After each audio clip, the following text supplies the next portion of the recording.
Okay. All right. We're live there, Holly, and we'll go live in this other. Hi, everybody. Thank you for tuning in so far. Just bear with us while we get the rest of our people on.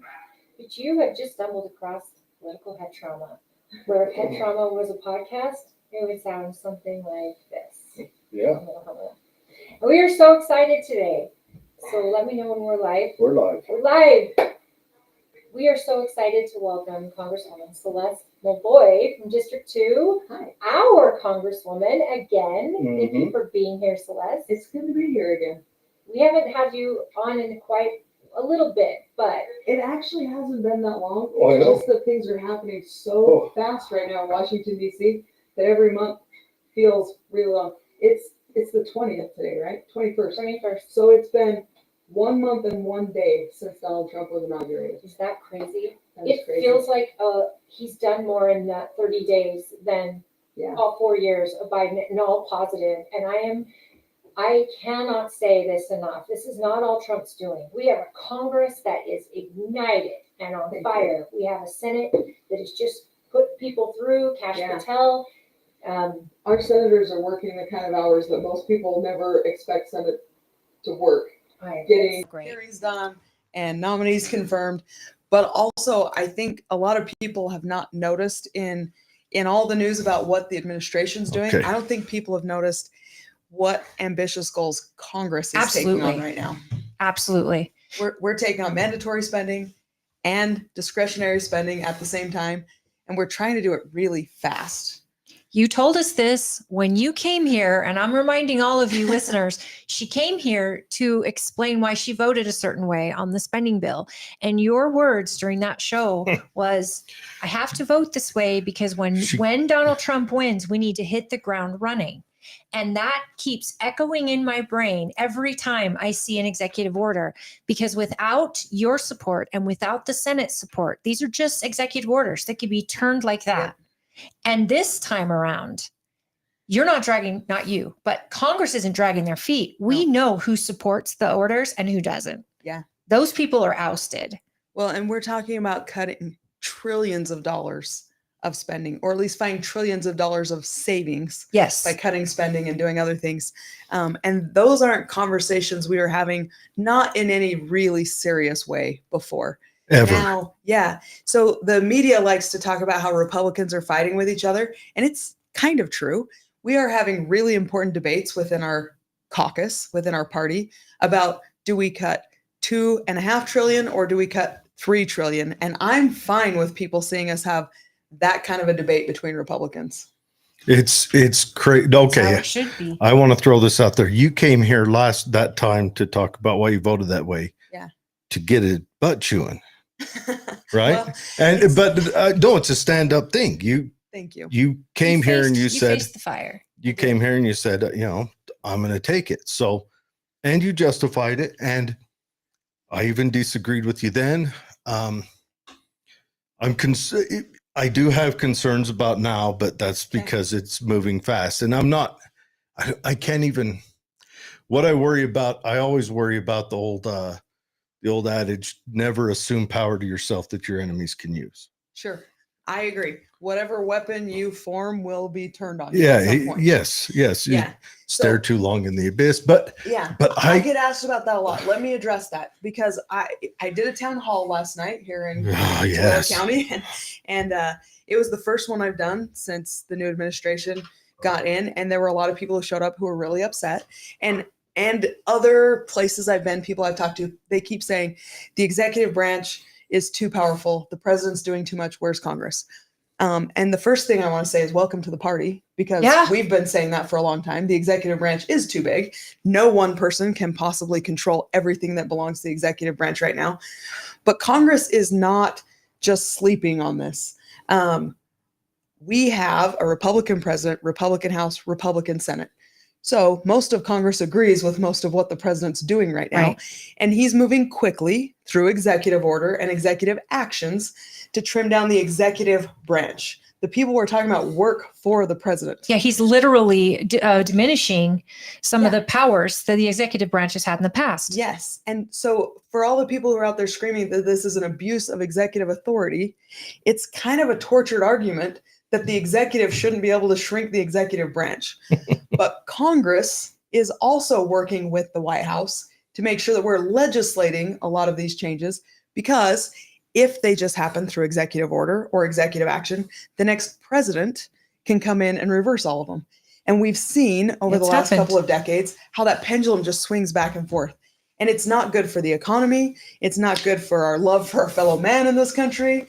We It need more stability. It absolutely shows how pathetic our Senate and our House is when they sit on their hands after a president they agree with and they do nothing, knowing that pendulum's going to swing. And we move slower. The You guys have executive been branch awesome. of the three co-equal branches, the executive branch can move the fastest. Yes. And so, and when you move that fast, you are going to get some things wrong. You know, you said you've got your concerns about the speed. There will be some No, the missteps. speed doesn't concern. Well, okay, let's face Jared's it. just tired of I'm a- winning already. I'm a crazy person. I want him. Melee is a personal hero of mine. Okay. Let's just put it at that. You know, I want him up there at the chainsaw.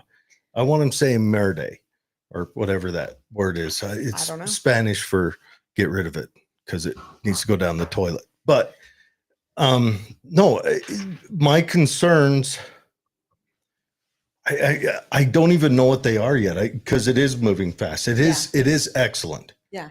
And like, but kind of what I'm envisioning is happening is you've got these audits going on by the Doge crew. So they hired a whole bunch of dudes that spectrumly can Just dig smart into this people. stuff. Let's just say Yeah. Oh, they're Very beyond smart. smart. And Smart they're was using algorithms. Yeah. They're using computers to crunch numbers that people couldn't crunch in that amount of time. Yeah, or They're even- finding the things we couldn't find. or even people programming computers couldn't have figured. They're doing it. They're doing it by way of what they did with Facebook and TikTok and all those things.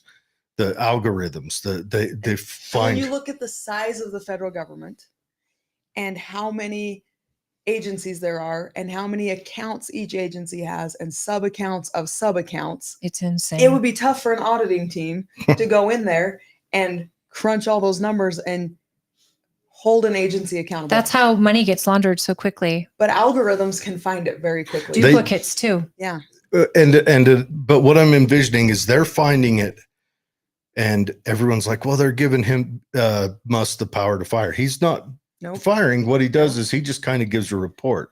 I keep telling people it's unfortunate, I think, that we call it the Department of Government Efficiency, because then people think of it like a government department. And really what Musk and his people are doing is like being diagnosticians. They're going in and looking at the system, looking under the hood, kicking the tires, and saying, this is where the problems are that need to be fixed. But they don't actually have the authority to fix any of those problems. This is the same thing that happens in businesses. Any corporation, if you've ever worked for one, they will literally hire people to come in and diagnose where they're losing money, who's needed, who's not, how they can cut down on expenses, profit and loss. This is business 101. And any smart business does this because it makes it so your profitability is suffering when all this stuff is going out the back door. So that's all he's doing. And other administrations have had people who come in and advise presidents and say, these are the things you should do. It seems like part of what bothers people so much this time is that Elon Musk is wealthy. Well, And Trump is actually doing it because Obama Everyone- had that same people come in and Obama didn't listen. Everyone who has a problem with this, their only problem isn't the message, it's the messenger on every, like the same people who cheered when Al Gore stood up and talked about it in what, 96, you know, stood up, talked about, we have a bloated government that's overwrought. Everyone cheered it then. We're actually doing something now. And yeah, I hate to say it, but I don't care if they're in a bread line for a spell. I'm as a small business owner, I know what it feels like when you have to go before the tax man and kneel before the modern religion of the state every year with unknowns. I mean, our tax law is ridiculous. You don't know what's going on. I can't look at it and decipher it. I've got to pick through it. I've got to pay hundreds of dollars to people to pick through it for me. Yeah. I don't know what's It's happening. because they're written for wealthy people by It's, wealthy no, people. it's not even. Well, It's it's just complicated. it's convoluted. It's Yeah. Unneededly. and so I want to lean into that Davos guy. What's his name? The guy that wears the weird robes and the stuff on the beach that's unmentionable. It's time for a great reset, and the great reset needs to happen in government. I think it's happening. It's happening. That's why people are feeling so frantic. You know, we've been in this system for decades now where the government tells us what to do all the time, regulates everything we do. And we've just gotten more and more used to it. And as that's being stripped away, it turns out freedom feels a little bit like insecurity. And you told us People are that feeling too. insecure. And I have been saying, you know, if we do this right, everyone's sacred cows are going to get slaughtered. Everybody's going to get nervous. And it's already started. We're only a month in. And people who were cheering for this a month ago are starting to get a little nervous. So everywhere I go, I keep reminding people, just breathe through the panic for a little while, watch the process play out. I do think moving as quickly as they're moving, they are probably going to get some things wrong. But we have 3 co-equal branches. Yes. So we have the judiciary, they can help be a check. We have the legislature, we can help be a check. But what we know from experience is if we move slowly and if we think about everything for months before we move, we're not going to get anything done. We can't keep doing what we've always done or we'll get the same results we've always gotten. 100%. And when I tell you I'm nervous, I'm not nervous, scared. I'm at heart a crazy libertarian. I mean, I've got that crazy person flag right over my head here. The United States flag? No, the crazy person flag's the yellow and black one. The Gadsden. No, it's not a Gadsden flag. Oh, this one on the Tell other us one. what the flag means. Tell us It's about your crazy. Anarcho-capitalism. Okay, yeah, because everybody knows that. Well, luckily this is not a government institution, or I would be fighting to make sure you can only fly Remove that. one and the state flag. Well, you see one that's bigger, right? Yes, I do. Thank Yeah. you for that. Can So can I'm I also just a say- veteran. I'm, I know. I'm giving you a hard time. I just want to say, I know that our Congress and at our last SEC meeting, Mike Kennedy, District 3, stood up and he mentioned there Sorry, are bills. I'm just going to interrupt you. He's doing a great job. Oh man, I didn't Oh, really man. know him before he ran, and now we spend a lot of time together. He's doing a great job. can I just say God doesn't make mistakes? And I say this so boldly. Trump would not have this impact if he was elected in 2020. No. We would not have you. We would not have Mike Kennedy. And I believe that he needed those 4 years to really dig in and take that time to hit the ground running. You getting into office when you did at that right time with the mindset that Trump is coming in, we need to hit the ground running. The omnibus spending bill is probably going to come up. Mike Kennedy mentioned that in our SEC meeting. And he asked all of us what our thoughts were. Because his plan was, I will be voting for it because Trump wants that wall built. Yeah. And this time around, the Congress is going to make sure he gets that wall. He's going to get the funding he needs while knowing Doge is on the other end, finding the waste. But in the meantime, we have to be able to keep going, keep moving. Well, and when I said Congress has taken on a really ambitious agenda, this is part of what I'm talking about. We're doing mandatory and discretionary spending at the same time. So I think the word omnibus gets thrown around a lot. Absolutely. In ways that are not completely enlightening as to what's happening. So we have until March 14th to get 2025 appropriations passed. If you haven't seen a calendar, it's already 2025. So we kicked this can down the road, and now we've got to do it. We passed our 2025 appropriations bills. We passed 12 individual appropriations bills out of committee in the House. We passed 7 of them on the floor. Then we quit voting on them because the Senate hadn't even started theirs yet. Right. So we have to go home and justify in any appropriations bill, there's going to be something somebody doesn't like. And we're going home and talking about the things people don't like in bills when the Senate hasn't even touched them. So we kind of quit. But now we've got to fund the government. We're talking about those same appropriations bills. They've been through committee. We've had opportunities for amendments. People have had time to comment. It's not like someone sat down and wrote a bill Right. in February that no one's ever seen. What's So going on with their if you camera? hear, you talked about God and now the Yeah, spies are messing there's with a it. wire messed up, but her camera's good, so I'm running with it. But when someone suddenly says in March, where did these bills come from? They came from the Appropriations Committee and they came through regular order. Yes. So Months ago. when Congressman Kennedy's saying, I'm leaning towards voting for it, he has a pretty solid foundation for that. At the same time we're doing that, we're taking on the reconciliation process, which is mandatory spending, and renewing the Trump tax cuts. If we let the Trump tax cuts expire, the average American family, the average Utah family will have a 22% tax increase. So we can't do that. We have to renew those I thought tax that cuts. only helped the rich. Well, yeah. It Somebody told helps me last the night if we taxed the employers, rich, we could fix your it. employers, It helps tremendously. Yes, and every single Mhm. American, especially middle class. Well, does Yeah. anyone remember your first taxes filing 2021? I mean, it was a shock to me. I was like, well, Yeah. you know, so yeah, But Look- while we're renewing the tax cuts, we're also taking on mandatory spending changes. That is more than most Congresses do in their 2-year Congress. It's more than and they've we're done trying in to get history. all of this done by the end of April. yeah, the sad thing is if anyone takes a skip and a hop down memory lane and looks into taxes, our taxes that we work under only came about 100 years ago, 101 years ago. Yeah. 1924 was a Mullen bill or some. That guy should be dug up, spun around upside down and reburied. But, you know, and those taxes did hold together so well after 100 years. Yeah, that's true. Yeah. Anyway, But taxes but in those themselves were, taxes, and then their claim to get them passed was it's only 1% on the 1%.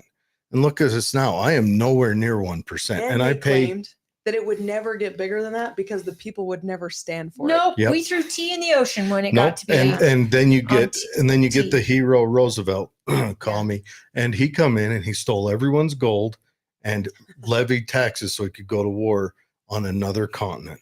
And so when I say like over decades we've gotten more and more and more used to it, that I'm talking since then. This Yeah, is the 100 years. progressive era, New Deal. Mhm. We're gonna have experts from the government save us from Mm. making mistakes. And we have almost 100 years of experience now to know it doesn't work that way. Failed. These experts from the government don't save us from making mistakes, but they're very expensive and almost impossible to get rid of. Yeah. Ooh, I do want to ask you. Speaking of progressive era, I worry that we're following them. But what's the vibe about JD Vance going over there and laying a spanking on the EU? I don't completely know, but I'm going to talk about the first thing you said, and then I'll talk about Okay. that. When you said that you're worried we're repeating it, I think I'm worried that we're following Europe. we're going to see the bookend. I think that Good. the progressive era started this idea that like the average American doesn't know what's good for them, and we need technocrats to protect us from ourselves. And I think we're seeing the equal and opposite reaction now, where we'd rather take responsibility for our own actions and make our own decisions than have technocrats tell us what to do. like we the know what's best Constitution for us. said. And so I don't think we're going in that direction. I think we're the mirror image of that right now. We're going to get back where we need to be. That's what led me into JD Vance. I mean, he went over there. Europe has fallen. Europe's it's on its deathbed. They The made it most clear, vibrant though. part of Europe is the criminals it's bringing in. Well, and they Well, I made don't it know clear. about It's sad. No, after that's the JD most Vance. vibrant part of it. Europe is dead. It's a dead culture, dead people. They're done. When they're controlling their speech, hunting down their own people. One guy in Germany got arrested for essentially calling his congressperson a dick. He got arrested for it. But That you is see, insane. I've been After called a JD lot of Vance- things in this job, and no one's ever had any criminal repercussions. Seriously, for it. and that's the way it should be. I Yeah. want everyone to be free to call me whatever Just- you want. Just to be clear, he's not saying you should call me names. He's just No. saying you shouldn't go to jail for it. No. It's the reason we Feel have free to free not call me speech names. is to protect you from Yeah. not liked speech. But here's what I'm saying is for the chancellor or whoever from Germany to get up there and start crying, saying the U.S. is no longer part of our morals and values. This is laughable.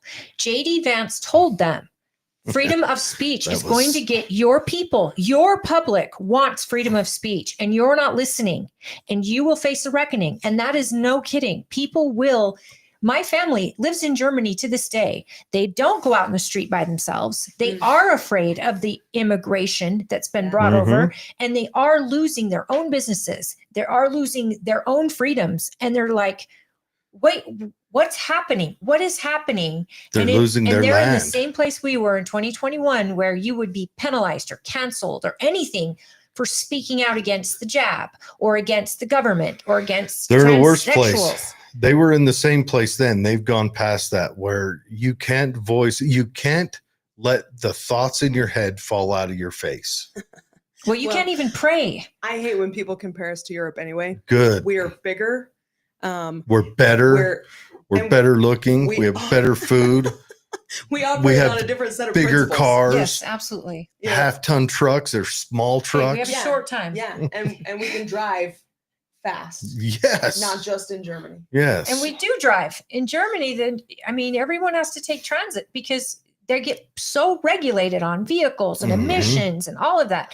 And they can't even pray. In fact, in Germany, you're not allowed to pray in your home I did not if know it's that. so many feet away from Yeah, a they're public writing space. a law. Well, no, it's in Scotland. They've got a law that you can't. They're concerned about praying within, 50 meters of an abortion clinic, Yeah. and that Heaven includes if you live If you live within one. 15.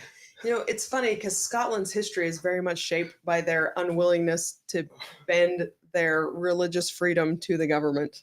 And that has turned around. Their religion is now ultra left, and that's where they're at. You're right. That is unfortunate. So tell us about the committee. You're on the appropriations committee. I'm on the appropriations committee, and it So is you are hard so to explain busy. how big of a deal that is for someone who's It's- only been there as long as I have. But I said all along, I wanted to be where the purse strings are. I want to fix a lot of this. I want to get these agencies down to the right size, get them focused on their mission, get rid of a lot of the bloat. And not only did I get to be on the appropriations committee, but I got to be on the appropriations committee right when we got Doge and a president who's willing to break some things What an to amazing, make them work. And what an amazing time we're living yeah, in. I'm excited. And I'm on the natural resources committee, Of course. which is Mhm. great. Mike Kennedy's on that committee with me. So we've got double coverage for Utah. He's also on the transportation and infrastructure committee with Burgess Owens, like I used to be. So we are just taking names and kicking butt in the Utah delegation. And I'm thrilled. And as I go around and talk to people, I notice that Utahns are still really excited. Even the people who are starting to get nervous are really excited. And that's remarkable if you look at the media. If you look at Oh. what we're being told every day, it's clear that people can see past the party line, past the That's- official story. If on I carry 2 iPhones around, and they give you these headlines every day, whether you want them or not. And if you just read those headlines, you would think the world was ending Well, tomorrow. And then Yeah. Hitler's in the White House. Yeah. MSNBC and The View tell me how to think. Whatever they say, I think the opposite, and life is I think correct. the American people have seen past now Yeah. through the media. I don't even think they're going to those stations I for don't think news. they are either. Because I know Democrats who wouldn't march. I mean, there was a protest on Monday at the Capitol. Uh-huh. Anyone in there didn't know what was happening. I see it after effects. It was not my President's Day march Oh, on geez. President's Day. Yeah, Nickeling They still had had- a little They tour had there. these It's really commercial cool. signs printed up, not my president. So someone's still funding them. But here's what I'm thinking. Doge just uncovered out of USAID that a lot of this money was being funneled to protest groups, to all these different Democrat campaigns. I am curious if Democrats can even get elected. I mean, the Senate that tried to protest I'm sure they yesterday, will. there were 5 senators that showed up to their big protest. And yet, I wonder, without that funding, how many of them are going to keep power? And I think thou dost protest too much, because what they're protesting is absolute bonkers. It's interesting too that you talk about Democrats being elected, because historically, when we have the trifecta like we have now, when the same party controls the White House, the House, and the Senate, the midterms are a bloodbath. Yes. Mhm. And so, a lot of people talk in Congress or to Congress about that. Like, you've got 18 months. You've got to get things done in 18 months. And we're working like we only have 18 months. Yeah. But I think if we can deliver on some of these things, we can deliver the tax cuts, we can deliver the cuts in spending, we can keep going with DOGE and finding where the waste, fraud, and abuse are and cutting that out. And the economy's doing well, and people feel optimistic that the government is actually responsive to the needs of the people. Yeah, immigration is I not think coming we down can through the defy border. history. Yeah, if we get the Seriously. border under control, like we said we were going to, I think we can hold on to the controls of power for another 2 years. And what's at stake here is not just 2 years. Oh, If we lose in the midterms, the House will spend the next 2 years after that just doing impeachment. absolutely. I mean, so there's two models here in history.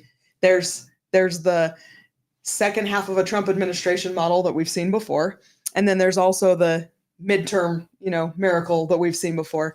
And it's really going to come down to how effective we, Congress, can be, I think, in the next 6 months. I agree. So I said we've taken on a really ambitious agenda. And part of the reason is with the first Trump tax cuts, the ones we're renewing, they happened a little too late in the term. And so people weren't seeing the money in their bank account for very long before they went to vote. If we can get this done early this time, people will see the money in their bank account. But I also think the economy is just going to take off.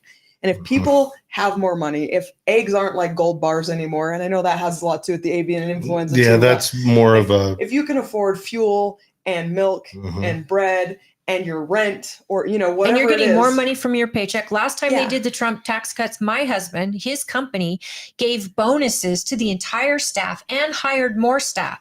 It trickled down. When big businesses get these tax cuts, these corporate tax cuts, Yeah. they want to invest in their employees, invest in their product, Yep. and they can charge less. And once we get the energy figured out, So if we have our border under control, we're producing our own energy, and your paycheck goes from month to month, and you can maybe even put a little bit away, then people aren't going to feel like they have to have a change agenda absolutely. at the midterms. And if we have 4 years to, right now things are moving fast and it feels unstable. People are nervous, even if they're happy, because things are happening so fast that it feels wobbly. If we can Government- get it done and stay there long enough for it to stabilize, we could look back on this Congress as the Greatest moment when in everything history. turned around. Yeah. That's so true. Well, and I think it is time. Let me lean into the hippie stuff. It's the age of Aquarius. It's new Are you change. going to sing it? You do not want We've that. been living You don't in- want to be anywhere near me attempting to sing. I kind of do. Yeah, but no, I love, like, to me, government feels insecure. Yeah. You know what? Thank you, Jordan. Nations. Yeah, we're going to read your stuff here in a second, Jordan, because I want Celeste to hear it. But nations have never fallen without a government collapsing them. Right.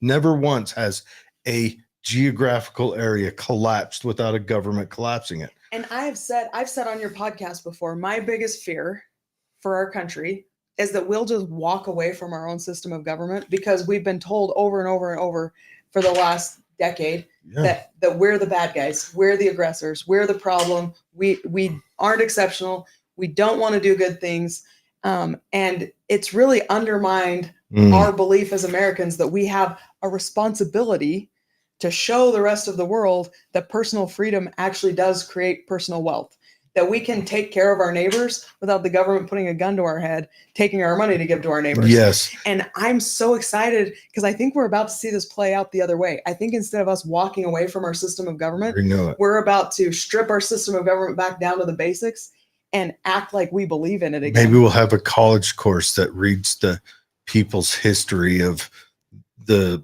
United States and we critique it because it's crap. I think we are looking at a historical time, and I think that you are part of one of the most historical congressional bodies. And Easy. I think Trump is going into historical times just with all the work he's done, but the support that he's getting, he has something right now he did not have in 2016. His approval ratings are higher now than they ever were during the first term. And we've got a different type of Congress, a different type of political atmosphere. Well, and we sent you there and we had to have that to hero's do this. we had to have that hero's journey. Yeah. Trump has a hero's journey. Our nation, Yeah. I mean, coming out of the pandemic, that we were coming out of serious struggle and we had to rethink do we want to have, I mean, even the Democrats in deep blue failure states are starting to think, do we really need to have a government that's this involved? Yeah, Because it turns out when it's hard to get a permit for a solar farm, suddenly we don't like having an onerous permit process for energy projects. Or to rebuild after a fire devastates your state because, and I yeah. got 5 minutes. Okay, 5 minutes. So let's I read. I want to give it to you then. I want you to Well, tell. I want to read Jordan's comment Yeah, here. read Jordan's and then I'll He says, close. we have no free speech. UVU is the worst college, worse. College campuses are worse. I said my opposite opinion of the GOP and the police was called on me. Aren't you you're not UVU No. alumni. You are No, I'm a T-Bird. I'm an SUU yes, alum. SUU. And then I went to law school at BYU. and then a cougar. Woohoo. Everyone loves a cougar. Everyone loves a cougar. He says the college campuses need to be defunded. They need their funding taken away. Hey, Celeste, I'm libertarian. Then he says he watches us for the news and the waste, fraud, and abuse and a limited government. This Sounds is great. what I think even Democrats can get behind, the elimination of fraud and abuse. And Yeah. this is what gets me. It's- On the news all night, they're talking about how Doge has your access to your personal information. Like the IRS has access to my personal information. And so have people who worked in the White House in every administration. How many I times? never heard anybody asking how the 20-something-year-olds in the White House got access to people's information until one of them was a very wealthy individual. And now suddenly we're worried that one of the wealthiest men in the world wants my bank account. I mean, Elon, if you get access to my bank account, please deposit something. Please, me too. Don't take anything out. There's nothing there. You to can alert try. you. Yeah. It's the messenger, not the message. We got to always Yeah. remember that. Like, I'm going to tell you right now, let's say I know it's tough to think back that Al Gore at one point was preaching this. It's true. If- Well, even last night, 24 hours ago, less than 24 hours ago, here in Tooele County, at a town hall, I had people yelling at me that the president shouldn't have so much authority. And then those same people were furious about my bill that takes out Section 2 of the Antiquities Act. So the president doesn't have the authority to declare a national monument. Which is that- exactly that what they Utahns want. wanted. Yeah. And so since I've only got a couple minutes left, I just want to finish on a really positive note. You know, if you read the headlines the last month, you would think the world was ending. The fact that Trump has the highest approval ratings he's ever had show that we're not actually blindly believing what the media tells us. And I think that's one of the steps we have to take. I think we've got to look around and see for ourselves what's going on. So that's happening. We need someone who's willing to do things differently than they've been done in the past. We've got that guy in the White House. So we have that in place. Then we need a judiciary that's willing to say, you know, we don't owe the agencies deference. These technocrats shouldn't run our lives. We've got that. And now we've got a Congress that's arguing over whether we should cut $2.5 trillion or $3 trillion. And so it feels like the stars are aligning. You know, we've seen it coming together for a while, and now it's like some epic show. They're all about to line up in the sky. For Congress we to know. even use the word cut, Yeah. it's not been done. Yeah, and we're finding savings everywhere through some of the traditional means. And then we've got these kids with algorithms finding waste, fraud, and abuse. And you combine all that, I am the most hopeful I've ever been that Me we're too. actually going to get out of our deficit. That with a strong economy and less spending, 36 trillion is a huge number. It's hard to wrap your head around Yeah. how you could write that. But I think we can start getting this going back in the right direction. If we keep going in that direction, we're going to get where we need to be. I've got to leave. Thank you Yes. so much for doing Thank this you. on short notice. You're Yes, amazing. Thank you for coming to Tooele everyone, County. Celeste Malloy. I'd love to see you guys again. And you will be at hopefully at our convention on May 15th. So for all of you that like to attend the Republican convention, that's where we're going to have all of our electeds come out, and they will have booths set up, and walk so that Celeste you can go. out. Okay. Meet Don't them. panic. Things are great. And things may get tougher before they get better. They will. But everybody just hang on to the hope, because that's what this is about. We've got everyone perfectly in place, and I am so honored to know you, and I appreciate your transparency. Thank You you. come out to people that aren't fans of yours, and I'm sure you actually convince some people to some reasonable. I love Reasonable. free speech. If you don't like me, come talk to me about it. You always been that way. And her office is open. And if you don't like her, go talk to AOC right across the hall. There you go. Seriously. It's not open. Yeah, she's never Right there. across the hall. She's too busy becoming a You millionaire. got post-it notes for her. Okay, everybody, while we get reset up, you're going to be with me for a minute. And I just want to say thank you for tuning in, Jordan. And we had some weird camera stuff there for a second. Hi, Mom. And hi, Fred, over on the Facebook side. If you're not following us, you can join us on YouTube, on Rumble, as well as Facebook.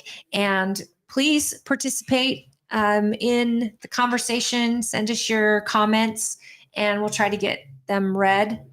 One thing I have to say about Celeste is that she has been fully transparent, and she may vote in ways. I mean, of course, she knows far more about government than we do as far as the intricate details that happen there on the Hill. But one thing I'm really excited about is that we can call her. She will come. She's so busy right now. Every elected has got their Lincoln Day dinner events happening for their districts, as well as what's going on in DC.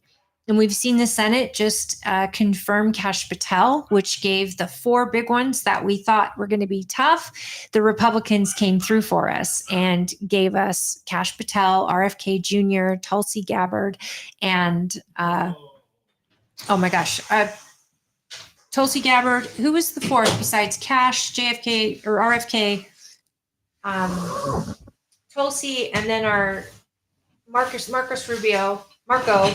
Oh, look at this. We can spread out. Rubio, and all the others. Trump has gotten all of them. And he did an amazing argument today with the governor of Maine, who was actually in the audience. Governor of Maine refused to comply with the order regarding immigration. And he told her, he said, Maine needs to get on board. They are denying an order. And he said, is the Maine governor in here? And she said, yes. And he said, you better comply or we're cutting funding to your state, 1,000%. We are cutting funding to your state because the people of your state also want immigration under control and they're tired of paying for it.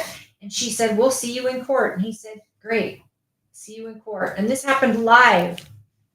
He is a beast. And I'm just saying right now, this is what we wanted. This is what we voted for. Even the independents, the Democrats that came to his side, this is what they want. And the more people argue about what he's doing, the more you should pay attention to those people and wonder, why are they arguing? What do they have to hide? Well, sorry about the sound. General, thank you. Thank you, Mom. I need to apologize for the sound in the beginning because the sound hadn't kicked over to the mixer. It was off one of these cameras here. I don't know what happened. But anyways, so I've been pretty much my days are consumed with listening to different podcasts about, I listen to a lot of leftist podcasts about what they think is going wrong and what is criminal and everything else. So I like to get that perspective, but it's still all I come back to is it's all about the messenger. Had this been Al Gore and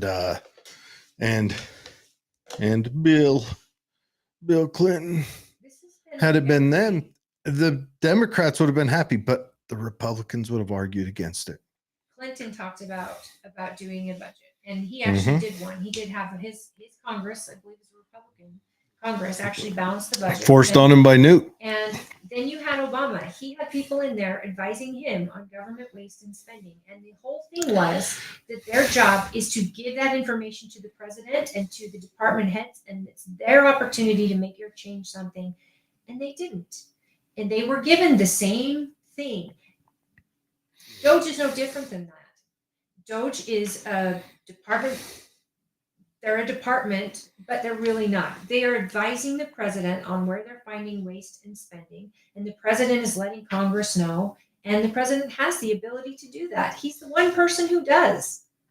Well, I want to say this is the first time ever that they have talked about a cut, and it's actually a cut. Every other year when they mentioned the government's talking about cutting, they were always talking, when they say cutting 5%, the cut was 5% on next year's increase. Which they'd already, planned on. This one is a cut on overall, which is historic. It's amazing.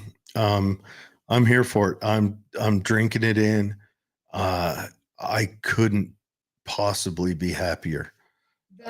And I'm not a Republican. I did vote for Trump, but that's because I felt I had no other option. Like with Europe, when a candidate mentions restrictions on free speech or eliminating free speech, that gets my hackles up. I am, above all else, I mean, even more important to me than the Second Amendment is the First. Your ability to express yourself, I think, is the most important. And yes, expression might be calling you a dick or a hot dumpster, whatever. That is I think you should be allowed to make a fool out of yourself or express yourself or anything. That is mandatory in my book. It's the whole point of the First Amendment, folks. It wasn't to protect you from speech you like. And there is so much involved in that. Being able to disagree publicly with your government was exactly what our founders wanted. Kings would murder you for doing that. And that's what our founders wanted, was the ability to argue with your government. And the fact that Europe and the EU is going into this age of thought crimes, I mean, this is insanity. And we have to be grateful. I'm so grateful that we have JD Vance go over there and just tell it like it is and call the people out. This is what we've been lacking. We've been too nice, and under Biden, we've been ridiculous. So Trump, he can be ridiculous. He can be laughable at times. Some of the stuff he says, his hyperbole and all of that, I don't care. I know he's putting his money where his mouth is. He's not making empty threats. He's actually getting the power of the people. Actually, the people are empowered, even Democrats. And this is what we need in our government: to hear us, to respect us, and to do what we want. And not the other way around. And then if a state wants to be a Democrat state and be a heavy spend state and do ridiculousness, that's on a state's purview. That's the 10th Amendment. Granted, they won't be able to do a USAID, and they'll have to do a little more hoops and backdoors to fund transgender mice in Pakistan or wherever. But a state would still be able to do that, and then they would be held accountable. Oh, it's how it should be. Is the sound better now, Sherry? It was off a second ago. She said you got it right. I got it right? Okay. All right. We got a glitchy. I rearranged the room in here, so it's all brand new, but I wanted a gray backdrop. Well, and our producer from afar is saying he's having a hard time sharing for some reason. I got a handful of shares out, I hope. But if you like the show, please share. Yeah. Share it where you think it will be helpful. Yeah. I don't see us live on YouTube. Really? No. I could just be having internet issues. Just so weird. Yeah, this is weird. Yep, we are not live on YouTube right now. Doesn't look like it. Yep. Okay, we got to. I can work on that on the backside while we still chat. I hate to miss our troll today, so. Yeah. Oh yeah, we're live right now. There it is. Make sure it doesn't. Why am I not seeing it? That's a good question. Well, folks, please I think there is so much that has happened this past week that every week is like months have gone by. Like Trump is not stopping. He's not stopping.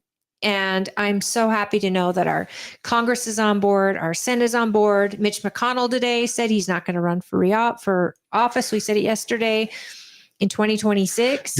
Thomas Massey said, maybe he'll run for Senate. Thomas Massey again. I love our Congresswoman, but Thomas Massey is he's the picturesque congressman in my book from Kentucky. Kentucky pulls it out. They got also Rand Paul, even though Rand Paul. There's been a few times that Rand Paul I've questioned, but yeah. Yep, I love Rand Paul. I think that we're in a good space right now. And I know it's going to get harder before it gets easier. If we can just put that in the back of our minds, that there's families struggling right now and it can't come fast enough. I just did my taxes and yikes. I'm telling you what, it's painful. And, I'm not the only family that has taken such a hit through these last 4 years. I know everybody is struggling and it's devastating. I don't know how people are doing it. I really don't. But I would like to say that there is light at the end of the tunnel. And, Elon has said he'd like to give 20% back and, checks to the American people. And Trump said, through Doge, we'll take 20% and give it back to the American people of what they find. And then 20% will go to pay off the debt. I am so on the fence here because that could be a game changer for people. But I also think it might not be good for the economy to throw all that money into the economy. But then again, I'm not an economist. I don't That's claim a good to point. be. That would definitely be but would people use it to pay off debt or would they use it to spend money on things they want? The question is, would it inflate us where that money's already technically in existence? Yeah, because inflation comes from money being popped into existence. Well, that's another concern I have if they lower the interest rates. Oh, I need them to lower the interest rates. I know, but if they do, we're going to have inflation. But I'd rather have inflation from people seeking a better life than government seeking to enrich, their friends. And that's one thing I wanted to ask her. I didn't get a chance to, but I'm hoping to in the future. What are we looking at? Have they found, and maybe this is something I should really dig in further on Doge, but have they found that there have been ties and kickbacks through nonprofits or NGOs that are tied to congressional family members, and should that be looked at? I really think that we need to treat Congress as it's a voluntary job, and because it's a voluntary job, we need to have restrictions. Like when I joined the Army, I lost my freedom of speech. I lost my Second Amendment. I lost my freedom of movement. I lost my freedom to quit that job. It's the only job you cannot quit. Well, you also lost your autonomy. Like you had to take shots. Autonomy. If I got sunburned, I could actually get fined. Really? That's interesting. Okay, yeah. I'm not showing us anything. Well, it's right there. And Dave said he's watching it here. But I could get fined if I got a sunburn. That's insane. But you sign yourself over. And I think as a congressperson, and this is the hard part, they should have to do that. And then it should be to where their family members, their immediate family, we're talking parents, siblings, and children, they also lose the right to free trade. What do you mean? They lose the right to do. Are you talking about investments and things like that? They have to. They can go into a mutual fund. They can go into, we can have stuff set up. even a congressional mutual fund. Yeah. But they cannot make trades when they have the ability to adjust how they work out, either, by putting shorts on them because they know the next day they're voting on a bill and they know who's all voting on it ahead of time to Well, yeah, they've damage got a company. information that, I mean, Yes. even husbands and wives that they, Yes. that's and why Nancy Pelosi's so rich. That's why she does it AOC's through worth her- she- 9 million or Nancy something. Pelosi does it through her husband. Yes, because it is illegal for them to do trades And right that's now. that's why I think they need to make it so that even immediate family, that way, if you're going to run for Congress, you need to sit down with your brothers and sisters and you say, look, this is what I'm doing, and we've got to have laws that restrict our public servants. Well, yeah, you got to put the word servant back into elected Yes. office because that's what is Yes. supposed to be. 100%. 100%. Oh, Jordan says, a limited government sounds great. Yes, it does. Yes, it does. It's crazy when you think about, what was the comedian's name who had a whole joke like 10 years ago where it was, we went to war because of 3% taxes. And now the minimum you'll pay is 33%, something like that. And that put it in perspective. Oh yeah, I mean, look at the Boston Tea Party was a prime example. Yeah. And it was the start of a revolution where they were done being told how much they have to pay and all of that. But again, this stuff doesn't happen overnight. We need energy costs to go down so that your groceries go down. Mm-hmm. Need. Do you think we're in a sea change where we're going to start seeing the Department of Energy authorizing a lot more, say, nuclear plants? Nuclear plants would drive the cost of energy way down. Yeah, but that could be 5 years out. But if they were to deregulate and let the states have their regulations, of course, and their safety regulations, of course. But I'm talking about just starting to drill. Deregulate the drilling contracts. Let people go in and drill in lands that they want to. Isn't Trump opening up drilling in Alaska? Everywhere. And when we see that, and the Gulf of America, to fruition, in Canada, for example, we're the big buyers of the Canadian oil. The 51st state? Because their oil is a different kind of oil. It needs to be refined a certain way, and they don't refine it there. So we get it at a very big discounted rate, but we are one of the biggest consumers of their oil. So I don't know what they think they're going to do if we weren't buying it, but we purchase it, we refine it, we put it out there.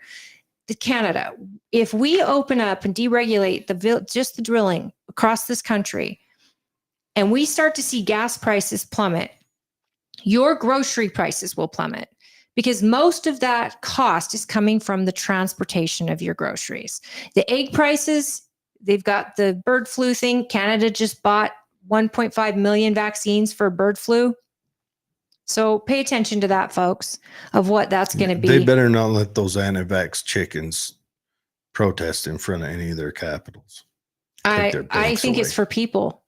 I'm just teasing. And here's the thing: they're going to wipe out full bird hen communities, farms. They've killed millions already, and your eggs are going to go up and up. Right now, Fazio egg is probably on heavy lockdown, protecting their birds. I am sweating. They're dying. The window's open. Well, all right. It's a different kind of show now, guys. Let me turn the lights down low. Welcome to the sultry sounds. Okay. But anyways, settle down. So I'm wondering, okay, so Trump went and met with Putin, and I didn't have a chance to ask Celeste about this. I want to know what she thinks. But he went and met with Putin, and of course he's left Europe out of it. And I think he's also left Zelensky out of it. Now, leaving Ukraine out of it. To Zelensky. Well, I'm sure he has. The feed is contaminated. I never contaminate feed, Norma. Good to see you. Yeah, no, yeah, there's feed. It does come through the feed. There's something going on. I don't know. Maybe we need to go more localized in all our economies. But back to so Trump went and met with Putin. Now, okay, here's the deal. And I'm going to say this one last time.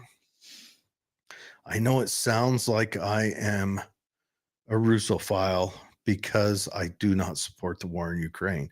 What's I a do not. Russophile? What kind of word? I don't have enough quarters to throw words like quarters at you for your big words. It means I like Russia. Then just say that. I'm not a fan of Russia. Okay. I'm not a fan of Russia. I'm not, I'm ambivalent Indifferent. on it. But the Russia, regardless, believed they had reasons to invade Ukraine.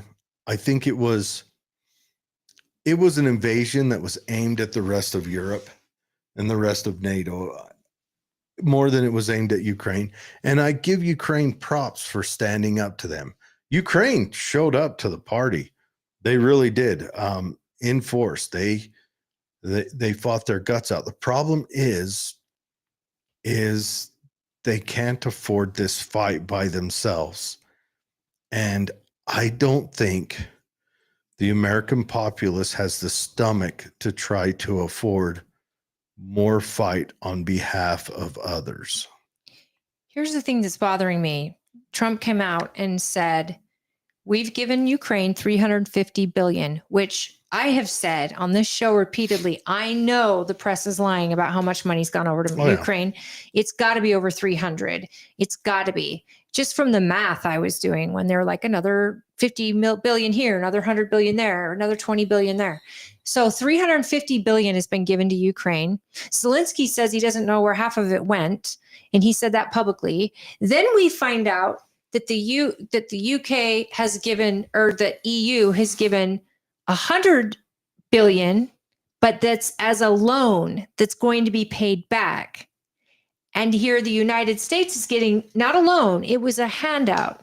And so Trump said we had a deal on the table with Zelensky that he would trade for his minerals and for, a way for them to help us, help them, etc. And then Zelensky pulled out on that deal. So that's got Trump a little upset, because why should the United States be giving $350 billion away from taxpayers over to a country getting nothing in return, and yet in the EU it's a loan? How's that fair? Yeah, well, it's and dumb. For Zelensky not to know where the money is, duh. We knew that. No one is auditing that money. Well, now Doge has been able to write an algorithm that not only can detect that, but can detect repeats and duplicates and which departments are getting it. So some of the money's getting paid 3, 4, 5 times over just in different departments. They don't care, folks. It's your money.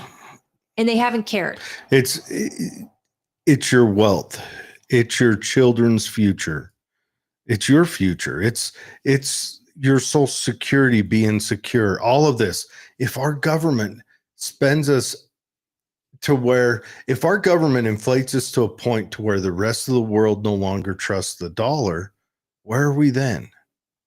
What happens then? What happens when the dollar is no longer the international currency of trade? What happens when they open Fort Knox and there is they don't nothing? Find you know what? $500 billion in gold there. There might be some mouse poop in the corner. That's all. Do you think the president should tell the American people if there is no gold? Do you 100%. think it would cause mass hysteria? Sure, but 100% he should. No, I don't think it'd cause mass. I don't think it will either, because Nixon said it's no longer important. We're not based on the gold standard anymore. Well, Nixon took us off the international gold standard. Roosevelt took us off. Roosevelt confiscated our gold. Some of you, if you got older family, if you got my great grandpa hoarded his gold. He hid it from that crooked, commie, loving. Anyways, go on. But yeah, he confiscated your gold. He confiscated your gold at $28 an ounce, right? And then 2.5 years later, came back and valued all the gold. He valued it. All the gold he confiscated from you at $33. In that period, when he did that, he stole, I guess it's estimated 28% of the wealth of everyone in the United States. So I think that transparency is necessity. I think that's where we're at. So whether people like it or not, Trump should tell the American people. At the same time, I'm wondering what happened to all the gold that was taken out of Iran or Iraq, because we've got photos like dating back for soldiers that found caches and caches of gold bars. Where's that? Is that in Fort Knox? No. Has that been accounted for? That was seized during wartime, so I assume it belongs to the government, unless every soldier went home with a gold bar in their backpack. Soldiers took their own, took a little bit of the stuff. Hey, even some went back to Uncle Sam. I don't want to project that soldiers would do such a thing, nor offer judgment. But I would say that I think the gold standard isn't, since we aren't on the gold standard anymore, I don't think people should panic. I think that the government should be absolutely transparent from here on forward, because there's going to be people freaking out no matter what. Yeah. But at least if we know our government's not lying to us, I think that's the biggest impact that would make Trump be put down in history as one of the greatest presidents. Yeah. The fact that he tells the truth, and I can't wait to see the Epstein list. Now that Kash Patel is in there, I hope it's a matter of days, not months, days before that list is released, and we start having conversations about that and seeing what side. And as far as I'm concerned, celebrities, they're garbage people. I mean, celebrities that are on that list, I'm sure there's a ton of them. I mean, Trump's going to be on that list. He's been to Mar-a-Lago, but so is his wife and his kid were on that plane. A lot of people went with their families, but that's for the American people to decipher and decide, hey, is this person a threat or not? Then read the victim statements, and do these names correlate? I mean, so much information has been taken from us. And the woman in charge of the files, oh, what's her name? She's beautiful. It's like Luna something. She is saying that just from what she's read in the JFK files, she absolutely believes there's two shooters, and so did the government. And that's what she's gotten to so far. Let's release those. I think Trump actually enjoys promises made, promises kept. He enjoys bringing the American people a promise that he's made to them and making sure that it's right. So with that in mind, I think we're in a good place. And for some reason, I don't know what is wrong with my iPad. It's been giving you fits. It just won't let me go into my Facebook page. Maybe they've taken away your Facebook. Sorry, everyone. Sorry, we're not streaming to Rumble. I'm trying to figure this out. I don't know what's going on. Well, is KMMU streaming to Rumble right now? It looks like KMMU's going okay. So you can see us on that, right? Yeah. Because they're streaming us. I'm gonna bump over a different stream key and get this going. But anyways, but the war with the meeting with Putin, I think it's interesting. I mean, what if? Well, okay, how will this work out? If how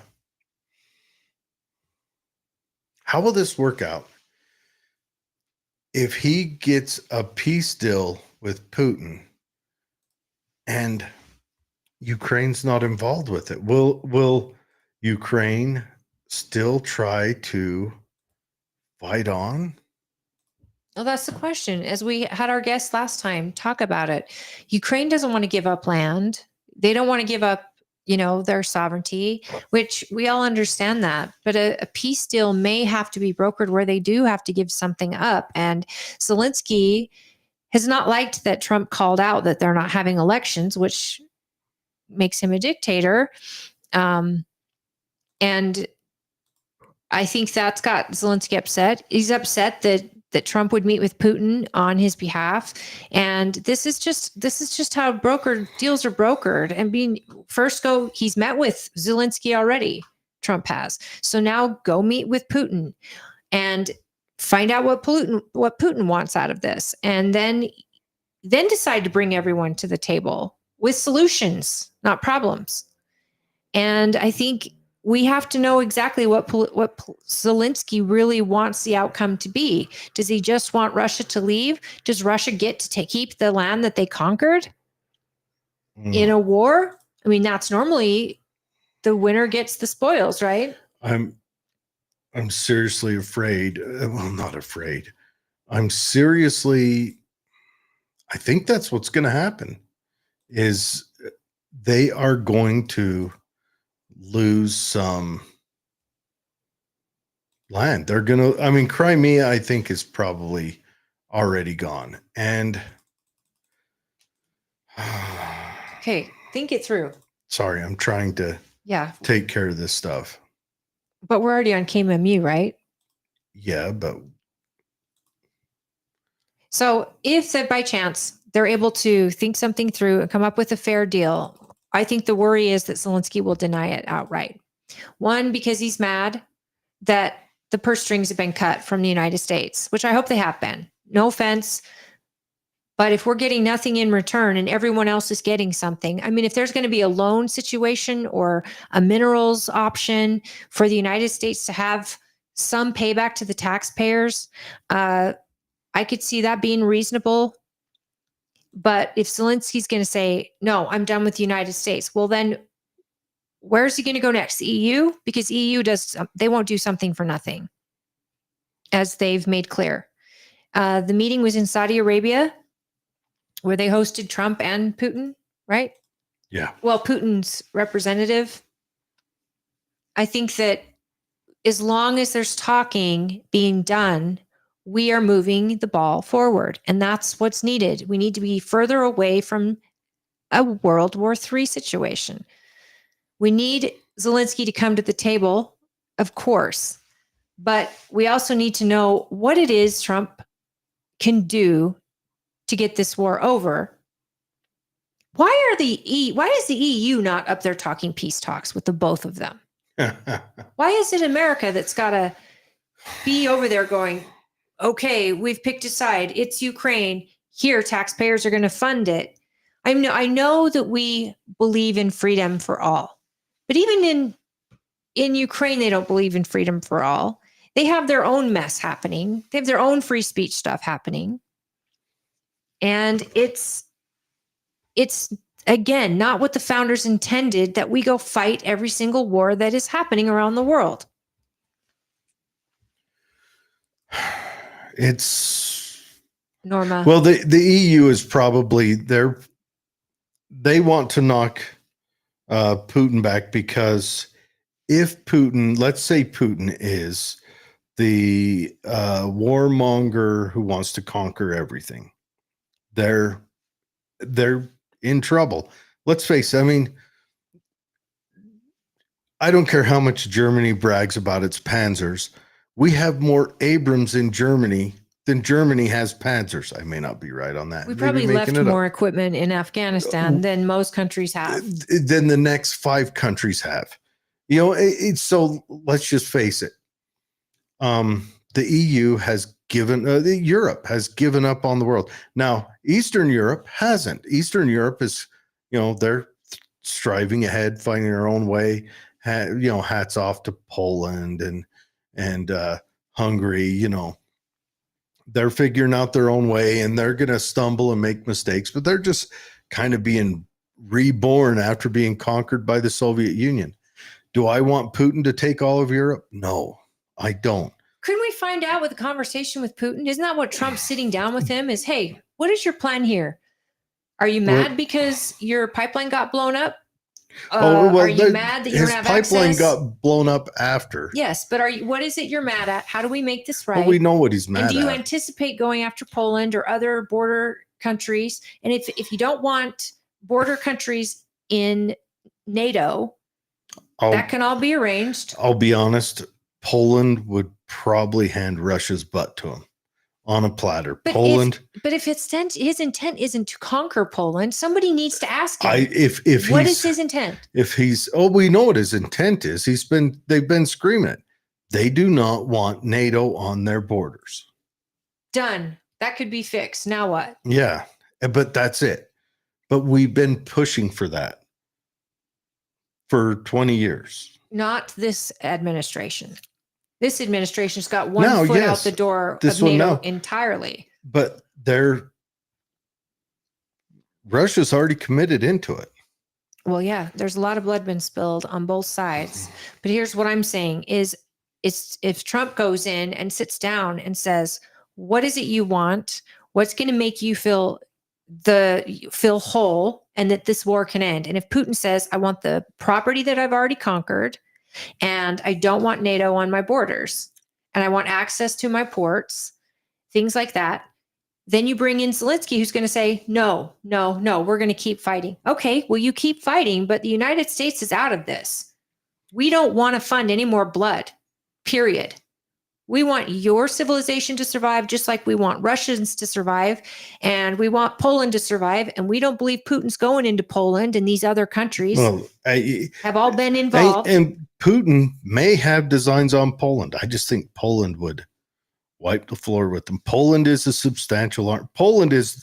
I would bet Poland, from my limited research, I would bet Poland is the best army in Europe right now. Well, let's be honest. I mean, Poland is the most equipped to actually fight Russia. Yeah, well, in Poland, they know the terrain, they know the temperatures, they know, and they have the ability and capability. Well, and Poland, out of all the European countries, has spent the most into their defense. What's the old joke that when Russia and Poland were having a war and Poland threw grenades into Russian lines and Russians pulled the pin and threw it back? That's a pretty good one. I'd never heard that one. I'm sure it said something else. Okay, let's read this. David says, nobody thinks there's any gold in there. Talking about Fort Knox. I'll be more surprised if the gold is actually there. I'll be surprised if any gold is in there. I'll be shocked. I personally think we've been fleeced by our previous administrations and anybody who's had the chance to fleece us. Here's the question, though. If the gold is there, does that mean the United States is richer? They say it should be for 450 billion inside of gold. There should be $450 billion worth of gold in there from the last estimate. Does that mean we're $450 billion richer? Or does that mean, oh yeah, that's accounted for already in the treasury? Because if it's accounted for already in the treasury, we would see that in the treasury. They would say where it's accounted for already. And that's my question. Prove it. Prove it in documents and receipts that money is accounted for, and then show it to me at Fort Knox that it's actually there. Yeah, I don't know. David says, don't most leaders become a dictator during a war? It's almost a sensible process. I don't know. Democracies generally not, because there's pressures against that. And republics generally not. They still had elections in Iraq during the war. We held the elections during an insurgency. But we could help Ukraine have elections if they needed it. The truth is, and I looked into this, the only modern country that's ever held elections while they were under invasion was Romania. The fact that you know that still blows my mind. The only country in modern history that I thought Iraq had them. No, we held elections in Iraq. Right. When we had conquered it. And there was an insurgency of foreign forces, but technically they weren't at war. Because, I mean, elections are complicated, and I imagine if your cities are getting torn to rubble, elections would be difficult, but you still have the masses. And I think he's got a 4% approval rating or something. I'm not going to fault Zelensky for canceling his elections because I don't know the sense on the ground. I don't know any of that. I am just going to say it's, I mean, become a dictator during a war. I guess it depends on the easiest time. What checks and balances you have there. Has Putin become more dictatorish during the war? Because he kicked off the war being pretty dictatorish. Yeah, he's been one for. But he's also been his and popularity, like everywhere else, changes depending on what region you're in. You know, Well, Zelensky people are is too scared to say anything bad about Putin, so his popularity is way up. Zelensky is probably extremely popular at the places currently being bombed and occupied, and probably in the far west. So I don't know. I don't know. So I don't fault him for those actions.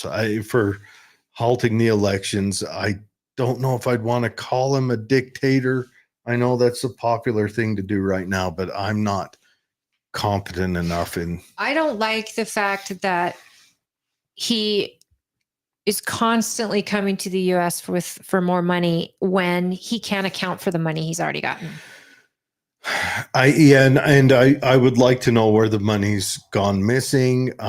Here's what I've heard is you've had different people talk about that live in like the south of France and the coasts of Spain, all the rich places, and they says all of the Ukrainian wealthy people that got wealthy off this war are moving there. They've all bought houses there. They're all spending most of their time there. And so it makes me sick. They got wealthy off of American taxpayers. Sure did. And that's kind of the way it goes. And it's, yeah. Now, and Mark, meanwhile, American taxpayers can't even imagine wealth at this point. They can't even get out of the situation they're in. And most of their credit is suffered because they've had to go into debt to maintain just their regular lifestyle. So there's no way to go get loans or to refinance their homes. And even the interest rate on their home is too high. So it's like Americans are drowning right now. And they're drowning for what? For sex changes in other countries, for a war in Ukraine, even for anything happening in Israel. For these countries can either take care of themselves or they can't. But how many countries throw money at America? We have cities, Maui and Florida and North Carolina and California, American citizens suffering. Don't forget America's Palestine. East Palestine. East Palestine. Hey, let's talk about the water in Flint, Michigan. East Palestine is gone. And all this is happening. How many countries came to our aid, to Americans, and said, hey, we're going to help out. We're going to send you this and send you this and send you this. No. Our own government have left Americans to drown within it. I'm just disgusted. So, yes, I feel terrible for the people of Ukraine. And if you're happy with your president, then by all means, you keep standing up for him and fight for your property and your freedom. But I ask you to consider, if a vote is on the table, are you willing to risk your next generation to keep fighting if there's an option on the table for peace? And this is where I feel like it's getting sticky. Yeah, it's going to be interesting to see what comes out of that meeting. Mark Shoemaker says, what town? I don't know what he's referring to. Throw us a reference on that, Mark. We'd like to. And thank you for tuning in. Yes, thank you. Patricia, good to see you. David says, there are USA military bases in Poland. Yeah. Oh, yeah. Nobody is counting numbers, not at this point. Are you talking numbers of people gone? Maybe. I don't know. I don't. I'm pretty sure when this war first kicked off, everyone, the whole world sat back and they thought Ukraine would disappear overnight. And Ukraine showed up for the fight. And that's when I think the world said, okay, let's support this. They showed up though, but they were backed by the American they were backed right off the Joe. He wasn't backing them with military aid. He was backing them with money, with non-military aid. But I do. Oh, he's talking about the debt. Oh, the day. Yeah, nobody's counting. Yeah. We are counting. There's a lot of commas on that bad boy. But yeah, I'm going to give props to you, the Ukrainians, for fighting a tough fight. I mean, they fought the fight at Megiddo, but that's what it is. And I hope that, I mean, what would be ideal is if Russia walks away with Crimea, maybe even the Donbass, and Ukraine gets to maintain the rest. And there's security stipulations set in there. I think France and England should be a part of those security stipulations. You know, you guys put a joint base there. I don't want to see America. Or China. I mean, who's on Russia's side? China. Because Russia's going to want to have their own protections as well. Well, no, Russia doesn't need them. Russia is their own protection. It's the Ukraine is the ones that they need to have. The Ukraine was the one invaded, which is why they would have a foreign military base there that says if you attack, you threaten drawing in other states. And so maybe that'd be a good idea. You know, maybe let Poland in there. I still, hands down, I think Poland is the most substantial military in Europe. And that's because Poland has put effort into it. Well, So they're sharing a border with Russia. I mean, every Yeah. country along that border should also be looking out for their own selves. But, you know, without judgment from the United States, let people protect themselves. I mean, look at Israel. You know, Israel, Trump made that thing, you know, that red line, you release all the hostages. And they went back and said, okay, we're going to we'll go back to our original agreement. So for 379 hostages released by Israel, prisoners, they gave us 3. That's not what Trump said, but Israel went back to the agreement. have you ever pondered why they only gave 3?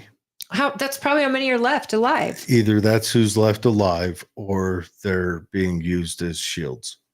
And this is the thing. If I'm Trump, I'm going to look at Netanyahu, Benjamin Keep Netanyahu. going. Yep. I'm going to look at him and go, hey, you had the red line. Get them all back, dead or alive. Stop giving them hundreds to your one and finish this. United States has your back, but we're not paying anything and we're not sending in troops, but handle it. Because I think Israel's has their hands tied so many times by so many different administrations, and the UN is just totally against them. And I mean, the Bible says that when all the nations turn on Israel, I mean, that's the end of days, folks. And if the United States is telling them, hey, handle your business, and they just decide to go back to the original deal and give 379 prisoners for 3, lives, I don't understand that. And that is why, as a taxpayer, I have no business funding this type of thing. Yeah. Because I don't understand So who it. gave 3? Israel gave 3? Israel gave them 379 terrorists. And they only gave us 3 hostages. They only gave 3 hostages? I thought they gave back more than 3. They might have given us dead hostages. No, I thought they gave back more. They did give back some Saturday, dead ones. Oh, on this the Saturday deadline. But it trickles in. And for every one they get back, we get back, Israel gets back. They give 100 plus prisoners. I would say that deal's done. Yeah. You interview those hostages that came back and you ask them, how many more are you? How many are alive? Oh, they probably got them spread out. I'll bet the hostages weren't. It's not like Hamas had like a prison. Like, I'm sure the Hamas hostages were held, the Hamas prisoners, whatever, were held in a prison. Well, they were probably held in a prison. They were held in an official capacity, where Hamas is a guerrilla group. They're going to be held in basements and dungeons. Hell, I'm sure Hamas doesn't know who's all prisoners, because it's probably, sad to say, the females are probably being held for other reasons Yeah, in I don't just even want to think about shady it. monsters' basements. The and- children are dead. Yeah, and then of course Hamas is going to say, "Oh well, they died in an airstrike by Israel," which hey, could be. I don't know. That's why But we want their bodies back. either way, I mean, I get the leftist idea that the Palestinians have gotten the raw end of the deal, and they have. But that raw end of the deal, if it weren't for this time that we're in, that we talked about many months ago, that we're in a time where levels of melanin means you're automatically a better person, or if you're poor, you're better, or whatever. We're in a weird time. Any other time, the world would watch Israel unleash ravages on them and be like, they earned that. I don't understand it. Again, like I say, this has been going on for 1,000 years, and I don't even pretend to understand it. I think of the people of Palestine, whose leaders are making decisions for them, Writing checks and at their expense. There's nowhere for them to go. No country wants to accept them. The same thing is happening, I would almost dare say, in Ukraine, that the Ukrainians, the decisions that are getting made for them, they're trying to fight. They're trying to maintain. But are they taking hostages? Are they treating hostages well? Are the hostages that Russia takes, are they being treated well? What's the end game? Because fighting until you've eliminated entire species of people should not be the end game. It just shouldn't. I don't know. And I mean, I'm an American. How lucky am I that we don't have them on our borders pushing up and taking land and killing millions of our young people, and that we have to decide. Yeah. But I also know if that ever happened to us, how many people are financially coming to our aid and are going to decide for us how we decide to fight it. Well, I'm just going to say this, and Israel learned this lesson on October 7th, and Ukraine learned it. When was it? March of 2020. Thank God for the Second Amendment, because we wouldn't need our military if you invaded us. It would be the bloodiest circumstance any world military ever encountered. Oh, you'd see if they tried to rednecks invade rise. this. Man. Rise of the redneck, Red Dawn, all the way. Yeah.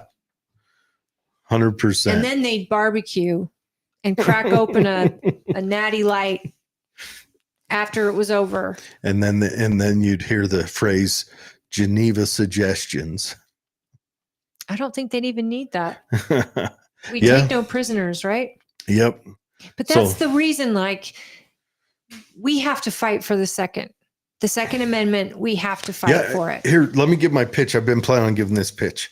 This is for the Democrats. I want the guy who does the TikTok for us. Put this one out there. Democrats. Right now you have a totalitarian president, and the only way to defend yourself is to go out and buy guns. Everyone needs to go buy guns right now. And that was my pitch. Nobody sells guns like a Democratic president. I know, but I want the Democrats to buy guns. I want them to get financially invested in my right of self-defense. Well, get some training too, please. Yeah. Come to me for training. Give me a call. We got some good classes coming up this summer. It's hot and heavy, already scheduled. Go to Shield Maidens. Defense Sense isn't quite, their schedule's not up yet, and Shield Maiden's going to probably be pulling a little bit of that time over, so we might be double teaming on the Shield. What is Letters of Marquee? The Letters of Marquee is privateers. See, David says, imagine if they allow letters of marque on the drug cartels. Let's get into that. The president of Mexico is fighting the fact that we've named drug cartels terrorist groups. And I know why. I'm assuming I know why. Well, because she all doesn't the other want U.S. troops in Mexico. No, because all the other runners up for president were killed by the cartel except her. And that should tell us a lot. And presidents before her, we know, made plenty What of would money. Okay, so a letter of marque. So if you had a group like Blackwater, or whatever Prince calls his group now, if you had one of those groups, a letter of marque would work. Now, if you had letters of marque inside the states where people trained and equipped to take prisoners, like maybe bounty hunters, could go out and snatch up cartel members, but you'd have to have, I'd say the letter of marque would have to be with those card decks like they used in Iraq. Like these are known cartel, or Those are put out by like the president of the United States, the commander in chief to the military. yeah, right? well, it was from the crown. It started letters of marque. It's a French word. Right. I get it. And Norma just said permission from the crown for pirates. I get that. What I'm asking is, what's to stop mercenaries going in now? I mean, if the president did something like that and made a deck of cards and said, these are the cartels we want, take them out. I get why the president of Mexico is like, whoa. We don't want United States military in our country. 100%, especially, But wouldn't she want these drug cartels out of her country? No, I think she's well funded. Citizens of Mexico, wouldn't you want these people out of your country? I mean, I know I would, 100%. Absolutely. But I want to go back to how would the letters, so like you could have like bounty hunter style, and would it be like with a bounty? It'd honestly be like a bounty hunter system inside the states where like you could go down, and I mean, I would set up, help pay off the debt. You can go down, you can purchase a card for a price. So like you pay $200 to get in and try to capture this person. And lots of people are paying that. The payout would be, let's call it 75% of the total takings for buying the card. So let's say if you're going down this long rabbit hole, let's just say it's more than what the cartels would pay you not to kill them. That's the tough one there, isn't it? That's the tough one. And oh boy, Because that's when it gets tough. Cartels have a lot more money on hand. They have more money than the state of Mexico. Maybe you give the bounty hunters the option to take whatever loot they find. to take the fentanyl. And they the stacks of cash they probably have, and gold and whatever. I don't know. I still think the ideal way to take care of the drug dealing cartels is to make a prosperous United States so that we can at least edge away the drug use from despair. We got to get rid of the drug use from despair. Yeah, but that doesn't count the teenagers, because teenagers they'll teenage and they'll go to parties and they'll experiment, and they will. It's those drugs that are killing them. Those experimental moments are killing them. And yes, our economy needs a boost. We need to have a better, healthier economy to have healthier people who aren't self-medicating with drugs and alcohol and whatever. But these drug cartels are making tons of money off of the youth.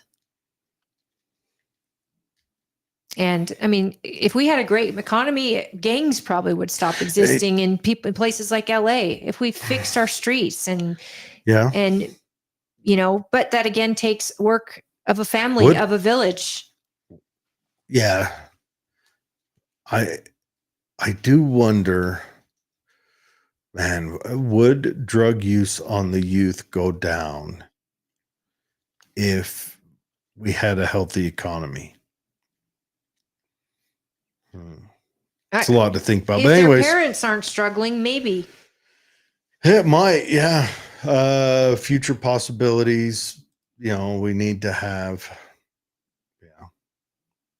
I do want to, so, I was thinking about talking about, so that thing that was put up, shared on Facebook about how Trump's setting up internment camps in Gitmo And so, Yeah, that was a family member of mine who freaked out about that.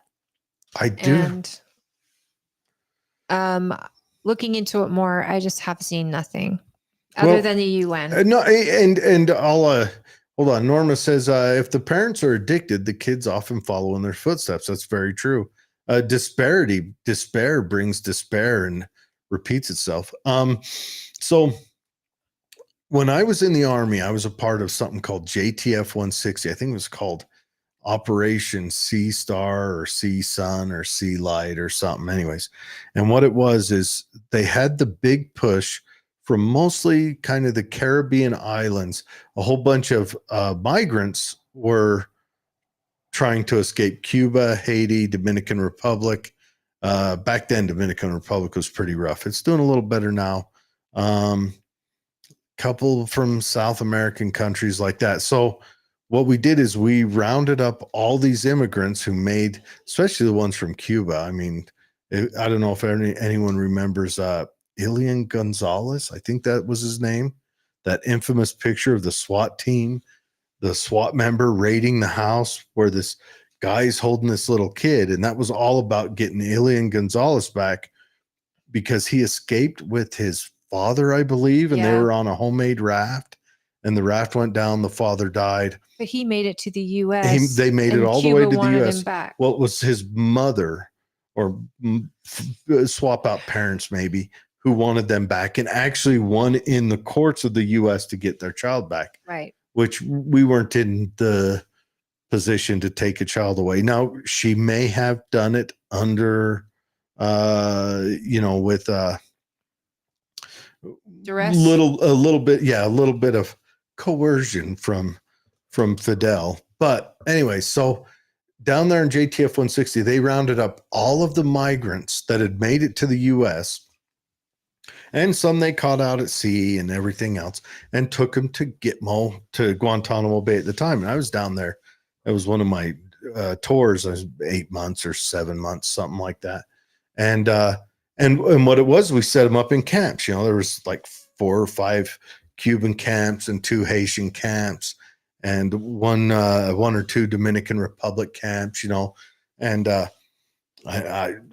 they kind of ran their own camp, but that was where we put them while we processed them through the asylum process. And this was done by Bill Clinton. I think it was initially That child was killed. Ilian Gonzalez. Yeah. I believe he was killed in the return. I don't think he was killed in the return. No. I swear I saw something about it, but go on. But so we've done this before. We processed, and then we had also Camp X-Ray, the notorious camp where we put all the terrorists. That was there at the time, and that was for ones that maybe made it here and committed a crime. They would go down there while we'd process them, and we sent them back to where they came from. So, Camp Alpha, Bravo and Charlie and Delta and all that. Camp Delta was an Army area. That's where the soldiers stayed, but Camp Alpha and Bravo and Charlie were Cuban and whatever else. But anyway, so they, and I had a buddy who would go on those X-ray flights when they would negotiate with Cuba. We got your guy here. He committed a crime or he's wanted back in Cuba for non-political crimes.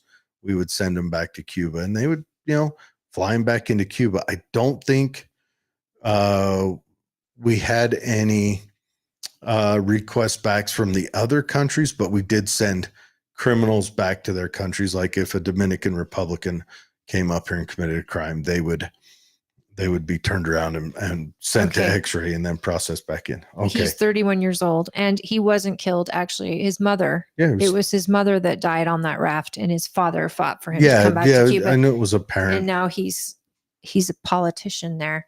Yeah. The countries emptied their prisons and dropped them. That's what Venezuela has done.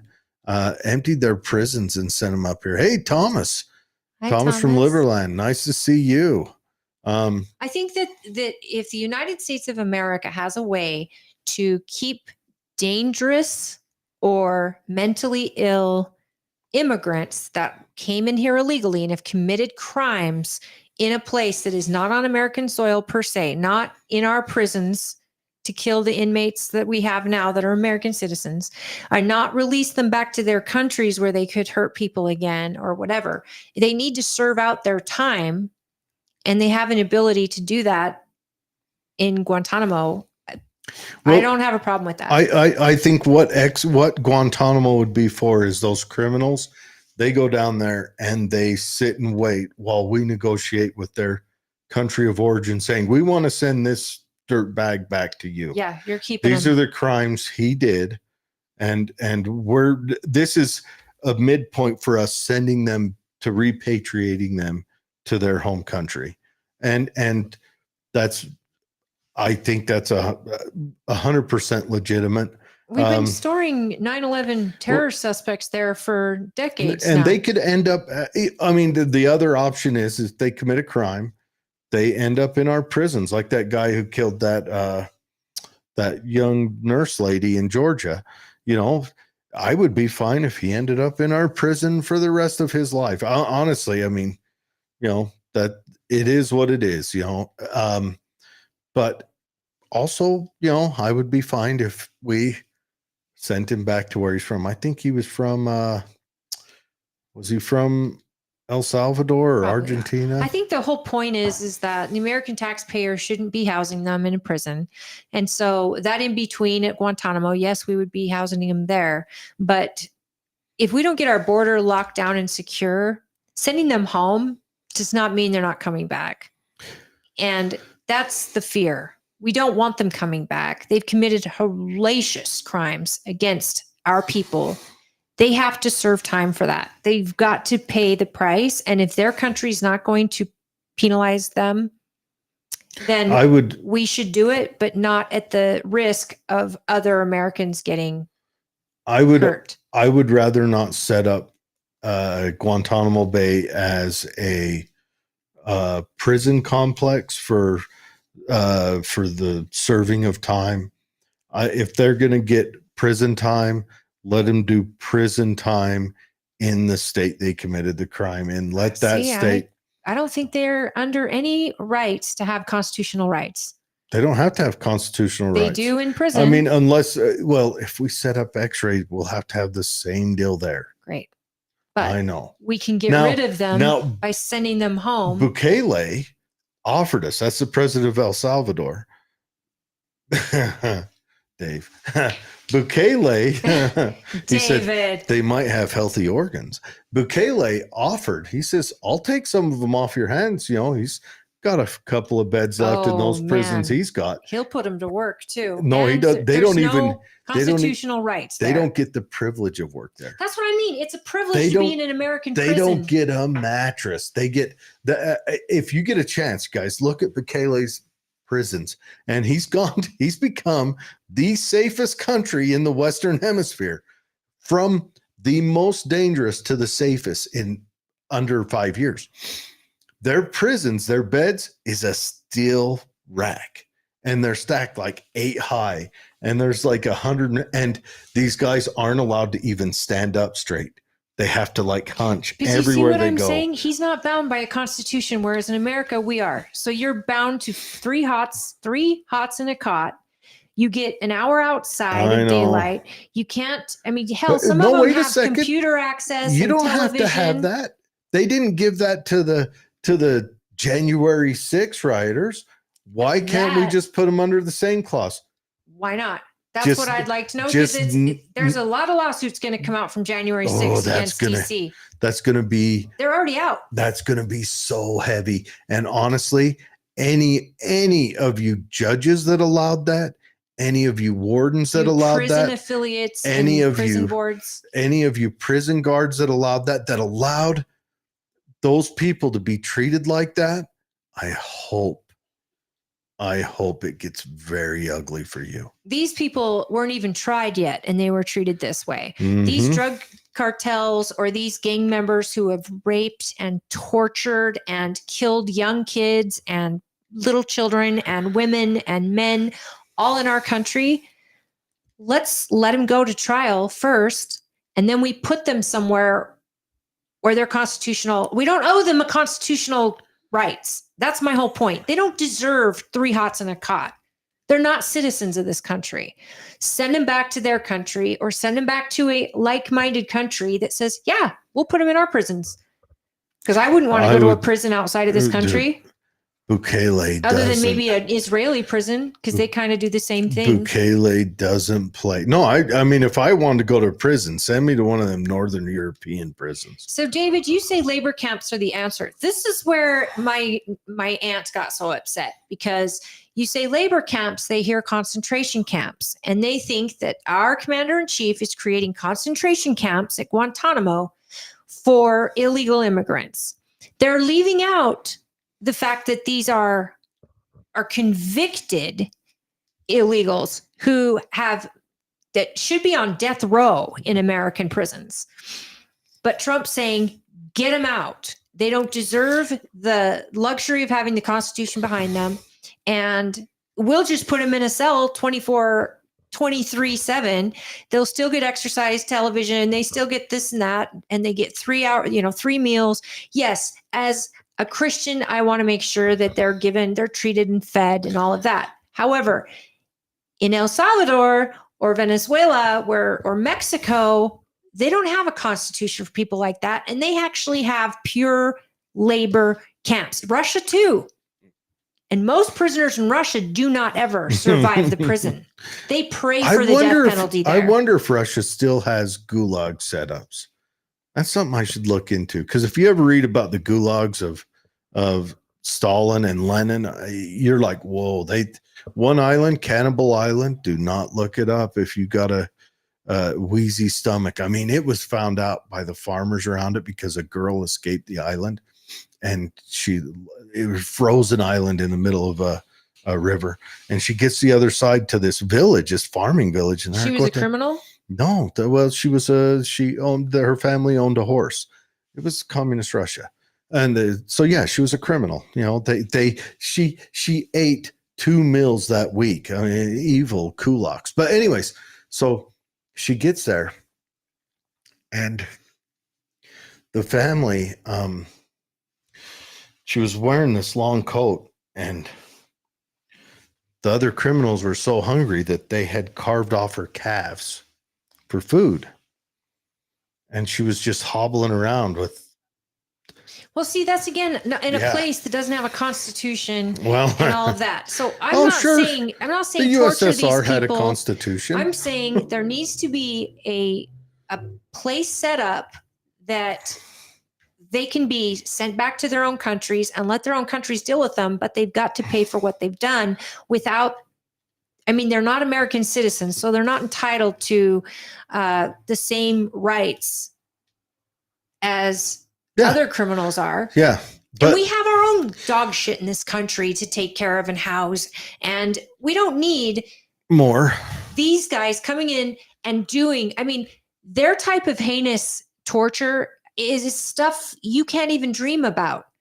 Now, let me talk to Dave a little bit about, wax poetic, a little bit about the reason I pushed back on labor camps. And if you've ever looked into the economy of the South during slavery, you look at it and you had the ultra wealthy, you had the ultra poor, and the slaves, which what it did is it made it so that there was unattainable economic value for the regular person because they had free labor in there. The same thing happened. It's not just us. The same thing happened during Rome. Read about any Roman time when the Roman aristocrats were ultra wealthy, and then you just had the plebes, which were dirt poor, which is why they had to have bread and circus to keep the plebes down, because they had slaves that subdued the economy. So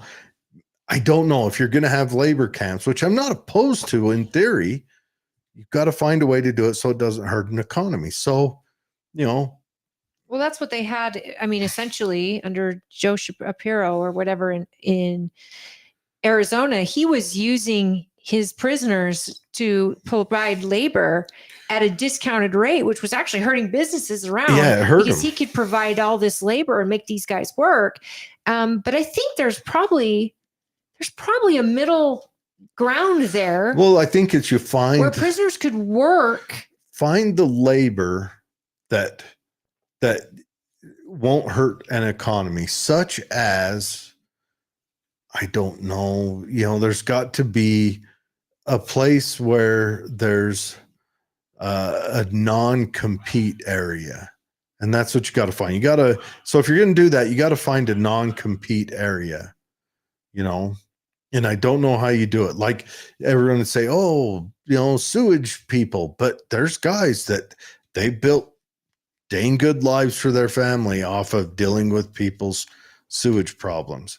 I just don't like the word camp, I guess. I don't like, because that's what my aunt got into. Ooh, is that labor. We're creating concentration camps, no different than labor World War hostile II, and torturing people. And honestly, these people, this mindset, I mean, they will skin people alive and leave them to the birds. This is a different type of disgusting human being who does not see value in life. No matter the age or sex, they are the worst type of people. Yeah. And they're coming from countries that know better than what to do with them. But I think when they've committed these heinous crimes here, the gulags were a great deterrent. A lot of people were afraid to commit crimes in Russia. And I'm not saying that they were right. I'm just saying America should not have to house these animals. You know what? Most have done these things. Most of the time you went to a gulag because you were successful at farming. You had your own mule. You hired a neighbor to help you harvest. You're a political prisoner.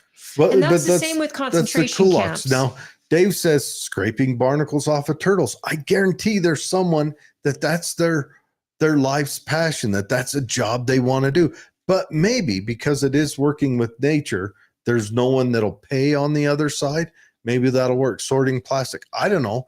There's got to be, if we're going to do that, it's got to be a place where there's not someone competing in that market to make a living. You couldn't put them in the mines because that takes whole economies out of Africa and other places. Yeah, there's guys that work the mines, I'm talking about the child mines where you're actually doing something good by putting men to go dig in those mines and maybe relieve the children, but then children starve because that's their family's only income. Those mines are a snake eating itself, but because they're using slave labor to run those mines, it's driven the economy of the area even poorer to where people are volunteering to work for pennies a day and sacrifice their family members, sending their kids to keep doing that. That's a snake eating itself.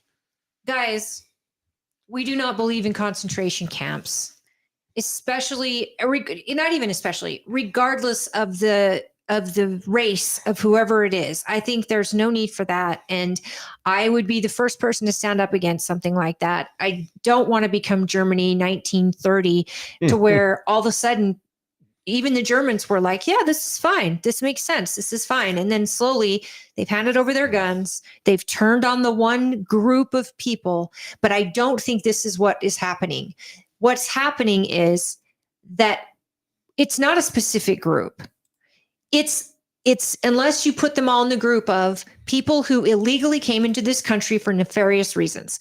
We're talking about Chinese.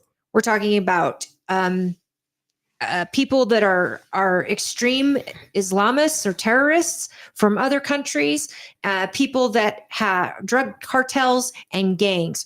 Those are the people that come to hurt any one of us, any one of our kids, especially if you have daughters. It's like they don't care. The type of crimes they commit are so heinous. Law enforcement knows when these gangs have striked by the horrendous nature of a crime scene. Brutality. It is brutality all the way. Mm-hmm. The people that deserve to be in a prison, and I don't know, do we bring the death penalty back, give them a fair trial and then execute them? Would that be more kind? Or do we ship them back to their countries? And if their countries won't take them, they have to have a place to go. Because releasing them on the regular public of over the border in Mexico, I think makes us just as bad by putting them in places where the public, the innocent public, is put in danger by their mere existence. That's why we need to have a location or a place that we can send them that is monitored under the United States, that we stay with the laws of, giving them food, giving them sunlight. But, in the Russian prisons, they don't even let them have lights off. They don't even touch the prisoners. In some of their prisons, they feed them through the feeding thing with a long stick. They get their gruel. They eat the same thing 3 times a day. See, that would be considered cruel and unusual punishment. But these people are being fed. If we do it in Gitmo's U.S. land, it's a military. Right. They would still have to follow those same rules. So we'd feed them, but we're not releasing them to an innocent populace. Yeah, and I don't. That's why I say if we get a criminal here, we release them. We negotiate with their government that their government picks them up. Their government knows they're criminal. Their government deals with that. Dave says environmental work is often done through state and federal grants. Yes, but there's also people who make a living off fulfilling that work through the state and federal grants. We can't use a prison population to take food out of the mouth of a citizen. That's just. Do you think we need? Because I don't agree with the death penalty. Because I don't in the until United I read States about of America, horrors. But here's what I'm saying. That's the What do you got tough against part. horrors? Not horrors. Horrors. Like when I read about like a cartel member, there was a teacher that No, I'm saying overall. Yeah, Because so it's a tough one, isn't it? That we shouldn't kill people. The whole eye for an eye thing, I think leave that to God. And I think life in prison is probably, a lot of them would rather be dead than serve life in prison, which is a great point. I also know that statistically it's cheaper to house them for life than it is to try to execute them, because of all the regulations and 3 appeals. And when I find out that when you learn more about the jab to kill you, it's actually like torture in itself. You're drowning. And we've talked about this before, that it's a paralytic. You're still awake. You feel everything, but you're slowly filling up with water. Your lungs are, and it's horrible. So I think taking the death penalty off the table is not good, because you get a lot of people will confess if it means avoiding the death penalty. And they'll show you where the evidence is, whatever. But we either bring it back or we don't. In America, we give people so many opportunities, so many appeals. They get a lawyer all the time. Americans do not get that same regard. In other countries, when they go in there and mutilate or terrorize a person or people, Americans are probably shot on sight. And then our government would know they have a right to. Yeah. If this person did that. You got to give it to early Russia. I mean, this was right at the fall of the Soviet Union. They had a serial killer named Andrei Chikatilo. He was a wild guy. If you guys if you like that stuff, check it out. But they found him guilty, and it was like 2 days later, marched him out the back door of the prison, had a female prison guard on purpose do that, and shot him behind the left ear. That was it. It's just how they do it. Okay. Thomas. I want to read Thomas's comment My here. Family is living in Germany right now. So he says, and I've the top of this regarding the migrants. They've said it to me. Well, let me read it. He says, in Germany, there are elections tomorrow. Every day, people are attacked with knives and women are raped by Afghan and Syrian migrants. The migrants are arrested, and instead of going to prison, they end up in psychiatric facilities or are sentenced to probation. The party I vote for, the Alternative for Germany, AfD, that's the one that CBS lady said they're a Nazi aligned party. Moron lady. The second strongest party with 13 million voters is being called for a ban as a Nazi party. If you write on X that the minister is an idiot, the police come to your house. Okay, lost the place. Where am I at? Police come to your house, or you can be arrested, just like during coronavirus. When will we have politicians like Trump or entrepreneurs like Musk who will free the country from woke leftist fascism and deport criminal migrants? I am glad that we are building a free state with Liberland and our Prime Minister, Justin Sun. And that's Tron. All right. Let me tell you when you will have that free state. You've got to fight to arm yourself again. You've got to force the right to self-defense. Germany, the state of Germany, holds complete power in that. And if you live in a country where you cannot be armed, you are a subject, which means you are subjected to their whims. Germany is in a hot mess. Yes, I was just talking about that. I mean, what Rape has gone up by 300%. What Vance did, Vance going over there and laying it out on Europe and Scotland and England and just hammering down on them. That was beautiful. I mean, I bet I've watched the video. You know, I get hooked on videos when I watch something like that. Democrat. Anyways, That's entertainment. But watching him do that, he made all those European, plutocrats cry, and it was great, beautiful. You are right, but you've got to fight. So when you build Liberland, you need to do what they did over here.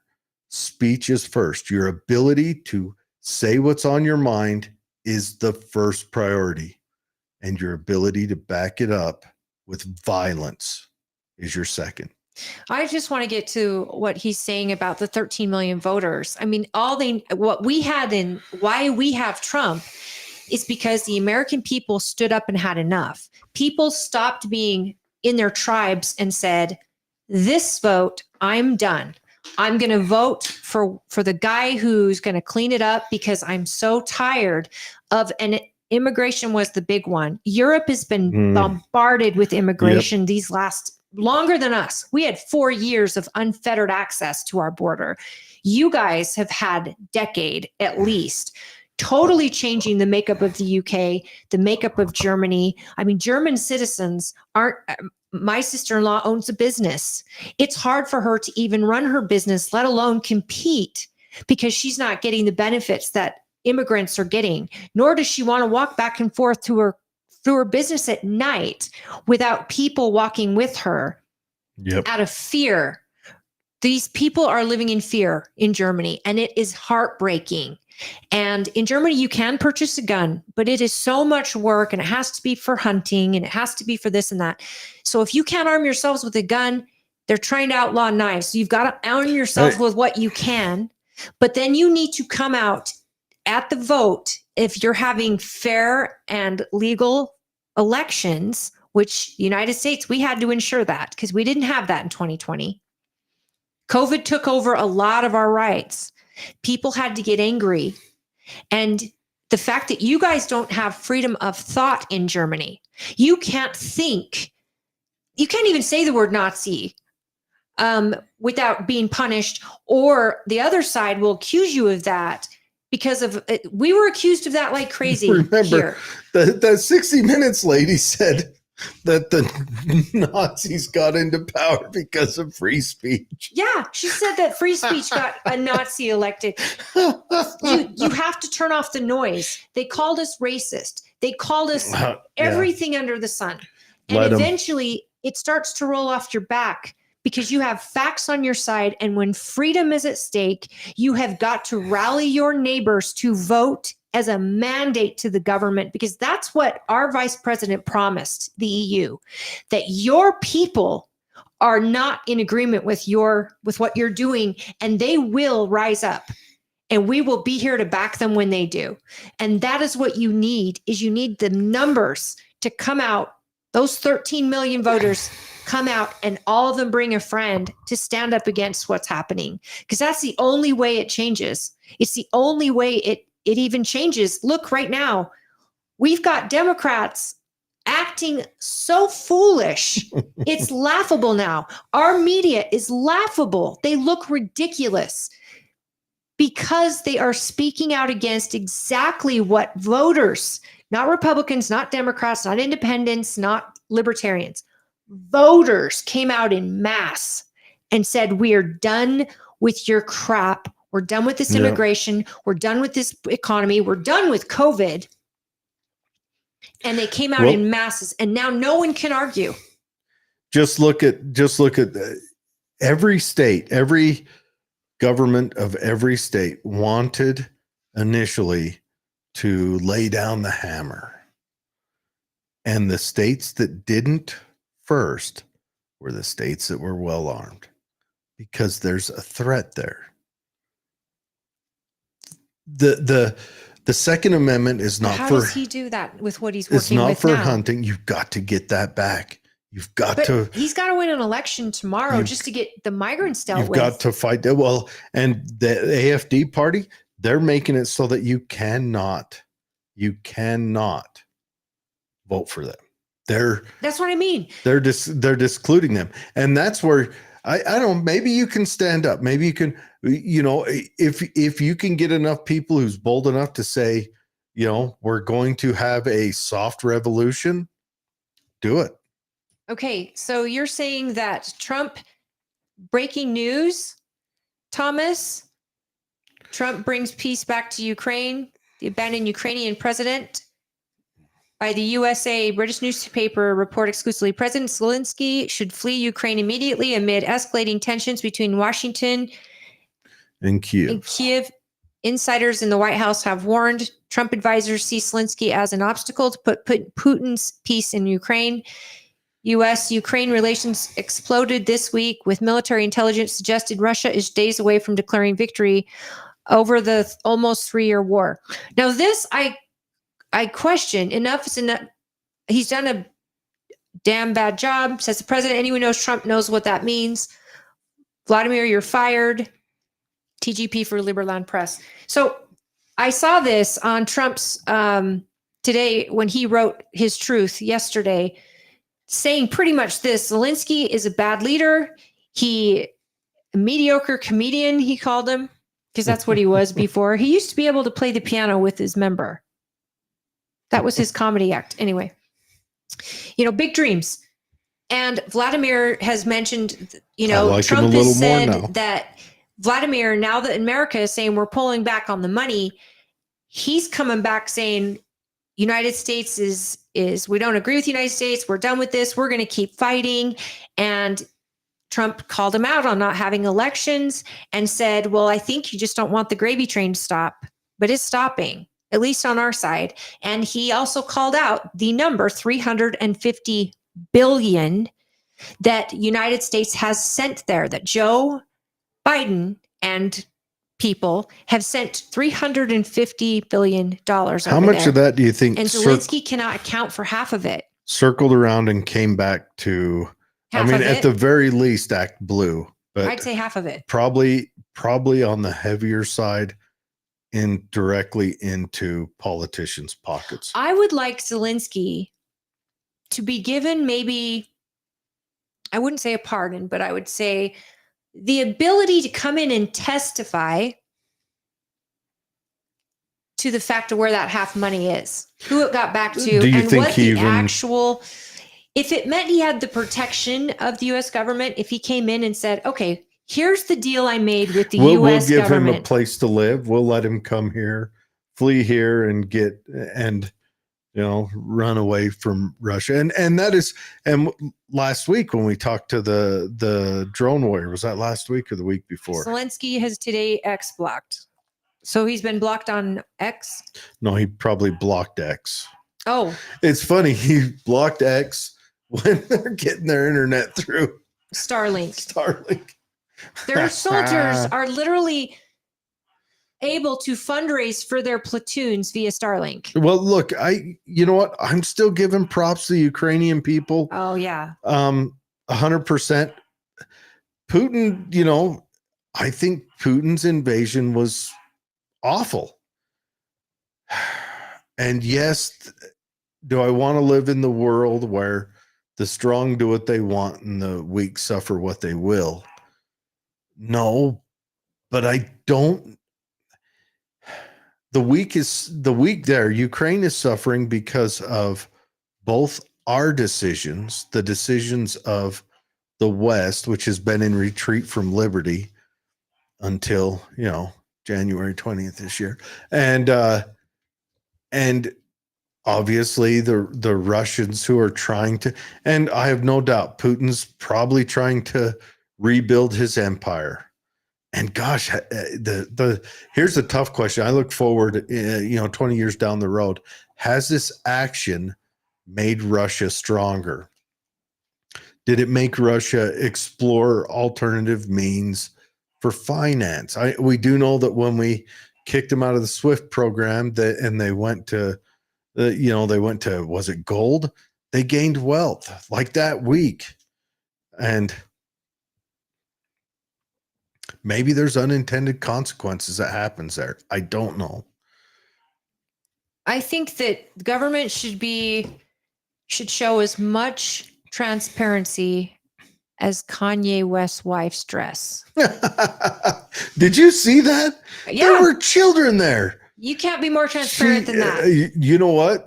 The only more transparent was if she had an X-ray she carried around with her. Yeah, where you could see the bones. You could see the whole of everything. But that's what I mean. Like, what is up with Kanye? And and what is up Kanye, with her? He needs help. They're filing for divorce, the last I read. Already, huh? Oh, shocking. Mentally ill people, I think he is one. I think she is too. He's selling one shirt that's got the swastika on it. That just got banned by a web designer. He took all of his stuff down. He ran a 30-second ad commercial on Super Bowl. And then when you went to the website, just one white shirt with the swastika on it.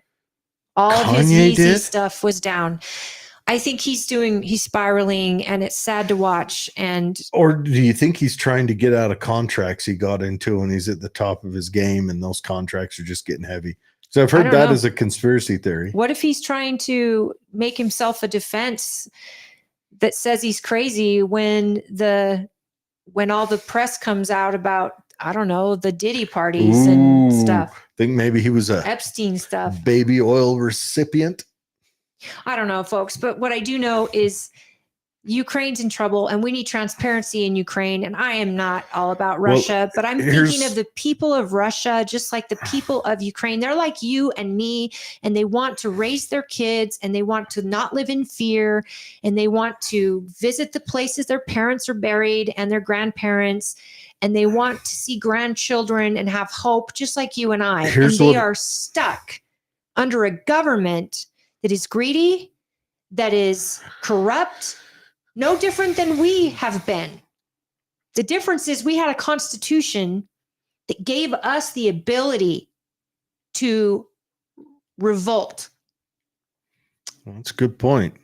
And these people don't have that. My big concern about this, my big concern about this ending is I hope Russia doesn't tear apart Ukraine. But it's generally what happens in the end of these situations. But we can hope not. Here's a post today. Backfired spectacularly. European officials reportedly now view the U.S. as an adversary because of J.D. Vance's speech. Oh, there's sand in my... Never mind. You guys, it really hurts. They either want America to be strong, they need America to be strong. As long as we're playing in the woke, world. Europe gave up, and how Europe gave up is Europe has oligarchs that sit on the top and get rich and look down on everyone else, and they offered a civilized life to their people, but they didn't offer liberty to their people. They didn't offer the ability to choose their own path. And they're paying for it. Europe is in retreat. Europe is done. England's done. You're all done. That stuff on the grooming gangs in England and how they were protected by your government. And man, You guys should rise up.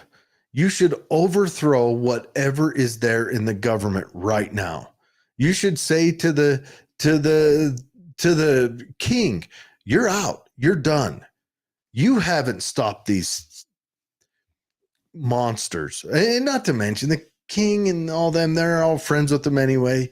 No, you guys done history. You're out. It's time for a great reset.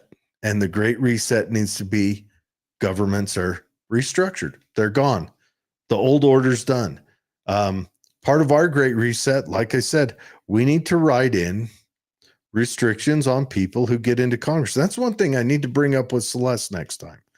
I know it sounds rough, but I don't think congressmen should be able to trade stocks like they do when they have the ability to change the outcome. If you can't do it, they can't do it. Bingo. That's it. It's good for thee, not for me. That has to end. Yep.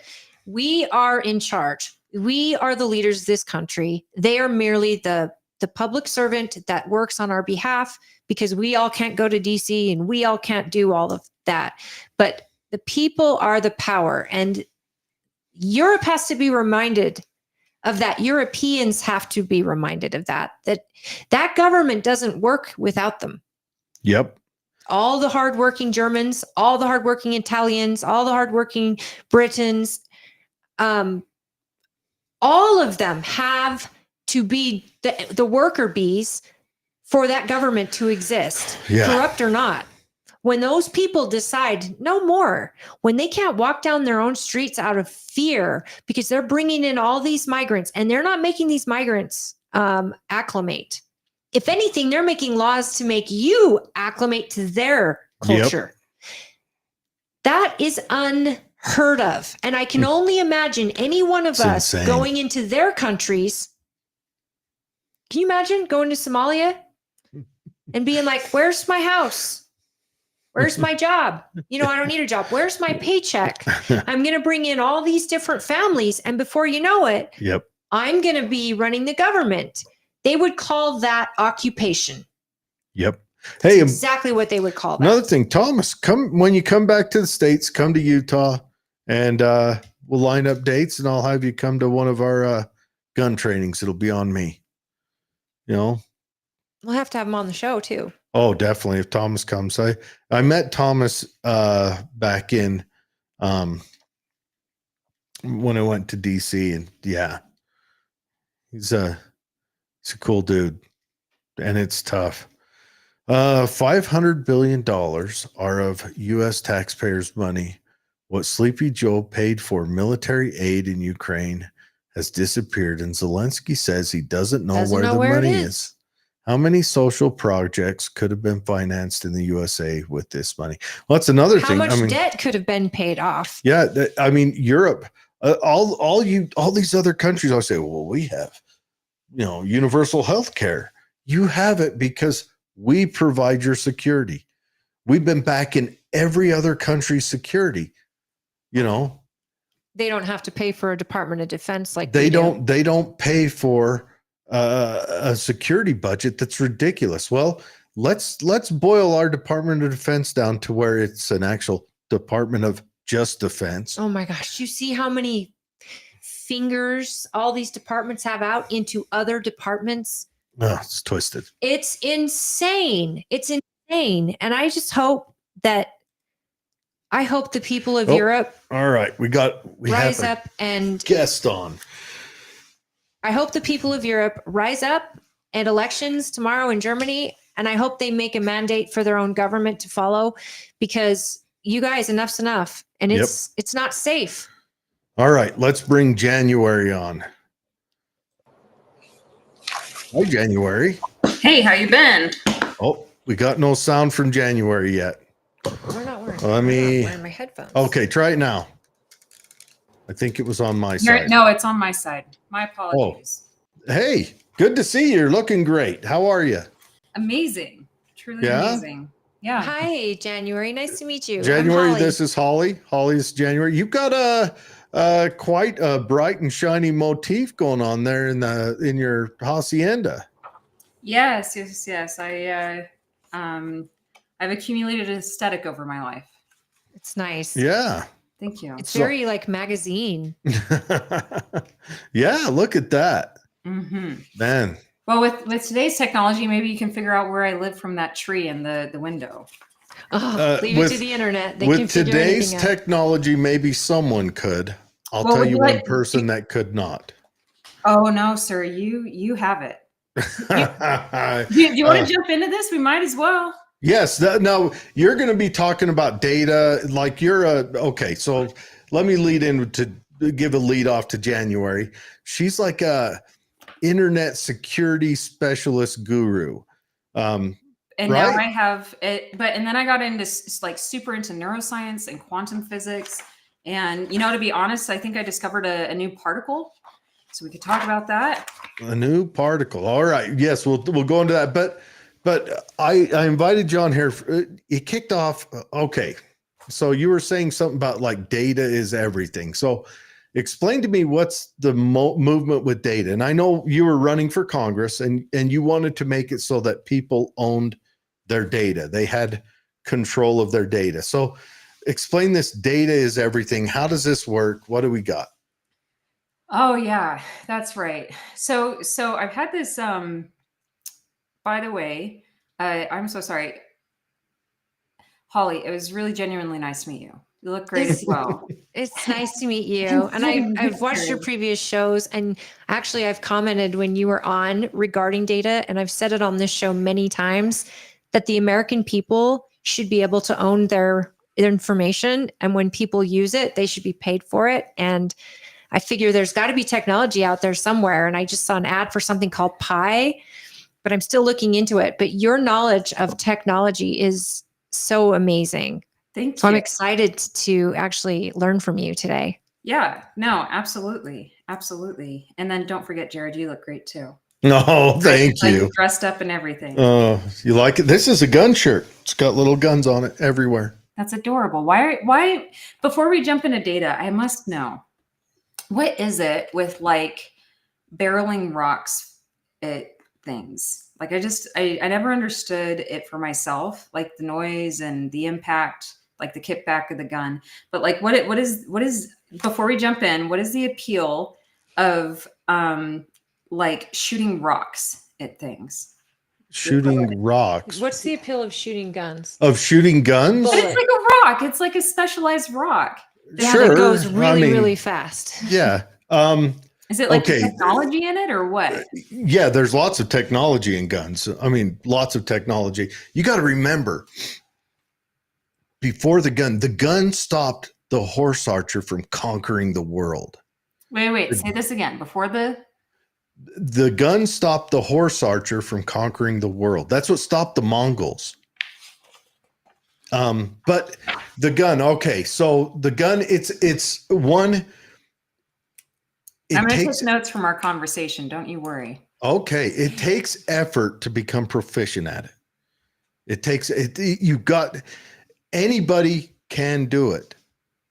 But if you want to do it, you're not just going to get it naturally. You've got to put in the effort, the focus, the everything else.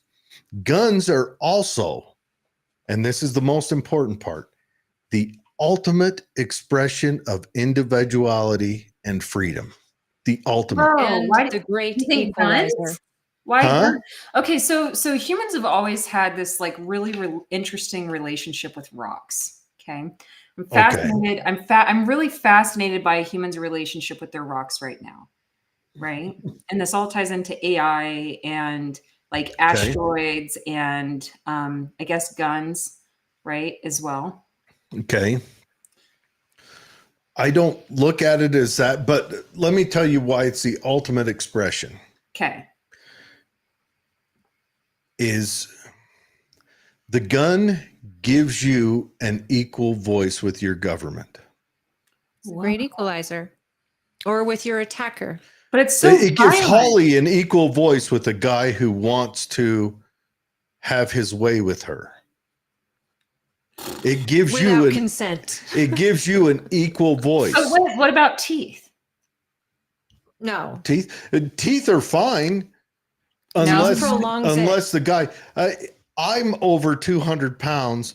you're under 130 pounds, your teeth don't come into the equation in that It might market. prolong the actual assault, make it longer, but the great equalizer is doesn't matter what size a person is that's attacking me. I have the ability to have the same opportunity to get away that he has to kill me. Yes. It's the equalizer. It makes us both the same. Yeah, it's I want if to I know see what I'm doing with it and and I know how to use it. I wouldn't say anyone. I want to see SAs, sexual assaults, drop to 0. I want every woman in this nation to be armed. I think that there are more effective methods than guns. Do and tell. the new technology that's coming out, I'll tell you all about it. Okay, how about we go and explore that? So now we have a couple of topics. How would AI stop home invasion? Oh man, we want to just start with AI or technology. I mean, sure, technology, but that technology is going to be a weapon. Well, there are like the Byrna, for example, is a non-lethal gun that shoots a pepper ball. Sure, and I'm sure it works on at a very. I'm talking for her. Yeah. It shoots at a high velocity, so it could stop a threat or at least slow them down and give you a chance to get away. And as a woman, my whole goal, I don't want to murder anyone. I don't want to be assaulted. I want to get away. And I think that if I have the ability to get to a safe place or protect my children or whatever, a gun is my first choice. But if a gun isn't an option and I want a non-lethal option, instead of a rock, it's a pepper ball. Like a paintball, explodes, it shoots pepper spray in their face, and it's better than teeth. It will knock a person down because they can't breathe and their eyes sting and all of that. And it works on 80% of the male population. Another bad thing about teeth is, do you want to get that close to someone who has that intent on you? I mean, I feel like they're already that trouble. Close. I feel like they're already that close, to be honest. But they don't have to be that close with a gun. Right. And you don't necessarily have to fire the gun. Just having it may keep them away. Now, I've said this before. Okay, if I know I'm going into a gunfight, none of the guns I own are my first option. But seeing how I don't own an A-10 Warthog or a destroyer or a B-1 bomber, because those are my first choice, a nuclear bomb. Those are my first choice. If I know I'm going into a deadly situation, my first choice is... You want a nuke? Sure. That would be ridiculous. Then you do. Thank you. Sorry, I'm just like, okay, where is this going? But please, yeah, keep going. But no, my first choice is those things which I don't have to even be there to be effective. But what I do have are firearms. I do have blades as well. Those are a little further down the line because blade fights are a different animal. But my first choice falls within the firearm. Now, Dave will be on here and he'll be saying he wants drones with guns on them. There's technology. Why do we see it? But it comes back to like, why are we launching rocks at each other? Like, so hold on. So okay. So yes, I hear. So what I hear. Let me reflect back what I hear, if that's okay. Do you mind? Yes. Okay. So I hear the world that I live in currently is dangerous and it feels unsafe. And because I don't feel safe, I feel like I need to reach a method of equal violence that's being committed against me, even regardless of the avenue, right? There is an equal level of violence to meet the level of safety that I don't feel that I have. You need to reach a level of defense to protect yourself from that violence. Violence is defense. But let's say, but I think that that's a cognitive dissonance, actually. I think that that's a cognitive dissonance of our society. Because what would the I would love to go into this. So an alternative would be making a perfect human. Well, yeah. Are you saying that the world isn't a dangerous place? That's not what I'm saying. So I have a lot of things that I'm saying here, but I want to be really precise in what I am saying. Okay. So here's what I do want to be precise in my words about. So did you see the video about the guy that invited me to go build a treehouse? Yes. Okay, I did. You said it was a while back though. You'll have to refresh me on it. Yeah. So I, He gave you kind of a creepy feeling, I think, if I remember. yeah, it was weird. It was really weird to me. So he essentially indicated to me, because he said, "Do you feel safe?" So okay, so I go over to build a tree house, and there's supposed to be a bunch of people there, and there are. Great. And I have my dog with me because he goes everywhere with me. And you know, my dog is, there's some kind of noise that's happening there, and he just doesn't like it, so he tries to skedaddle. I'm like, it's fine, let's just go on a walk around the block, right? No big deal. And this guy's like, hey, wait, I'll come join you. Okay. And so I share this story because it's a question of like, you know, safety, right? Because that's the topic. So in terms of this, right? He comes up, and then like one of the first questions that he asked me is about my relationship, and which is like really weird because he's met, you know, like this other guy, and like it's like they know each other and everything. Like, why are you being like this? You know? And then he's like, oh, well, you know, like, and that's stupid. If you can go read the story, but ultimately he kept asking me like, do you feel safe? Do you feel safe? Do you feel safe? And I'm like, Well, I did. Well, yeah, exactly. I did feel safe. I don't feel safe now, but it occurred to me that he wasn't asking me about my safety. He was asking me about his own safety if he took an action, right? A violent action. And it actually did rattle me quite a bit, because I don't even think that he understood his own behavior and what he was doing and what was happening. So either through like societal exposure, right? So it could have been societal exposure. It could have been his ideas about like women and status and like the men's relationships with women and that type of thing. Like there's so many things it could have been. And it was just kind of like, Wait, sorry, I'm confused, but forgive me. He kept asking you if you feel safe. oh, because definitely. He thought that it might appear that you weren't safe, or Well, he was intent on doing something harmful to you. He tried to make a move on me, right? So even though afterwards he's like, you know, would you, like, you know, what about this? Like, okay, so here's what happened. So he's like, so we go out and we start walking, and it's like, okay, no big deal. Like, I don't care if people join me. And then he's like, so does your boyfriend know you're here? And establishes possessiveness. Right. Right. And I'm just like, or a question of his possessiveness, your boyfriend's. Yeah, and it's weird. It's like, first of all, I'm not a possession. I'm an equal and free human. Okay. So I'm like, okay, like, yeah. And he's like, and he's like, well, am I gonna get beat up or something? And I'm like, by this point, I'm like, you know, you invited me to come over and do tree netting, you know, with your friends, and because you said you wanted friends, and I'm like, okay, I could use a friend, right? Like, why not? Like, intent. Yeah. And so if your intent is to not be genuine, okay, like, don't even bother. Like, seriously. And this is for anybody out there over anything. If you're going to not be genuine about something, don't even bother. Don't waste somebody's time because you're lying. You're lying. Yeah, your intention was to hit on you, not to have you come over and be a friend. Apparently. What kind of dog did you have, by the way?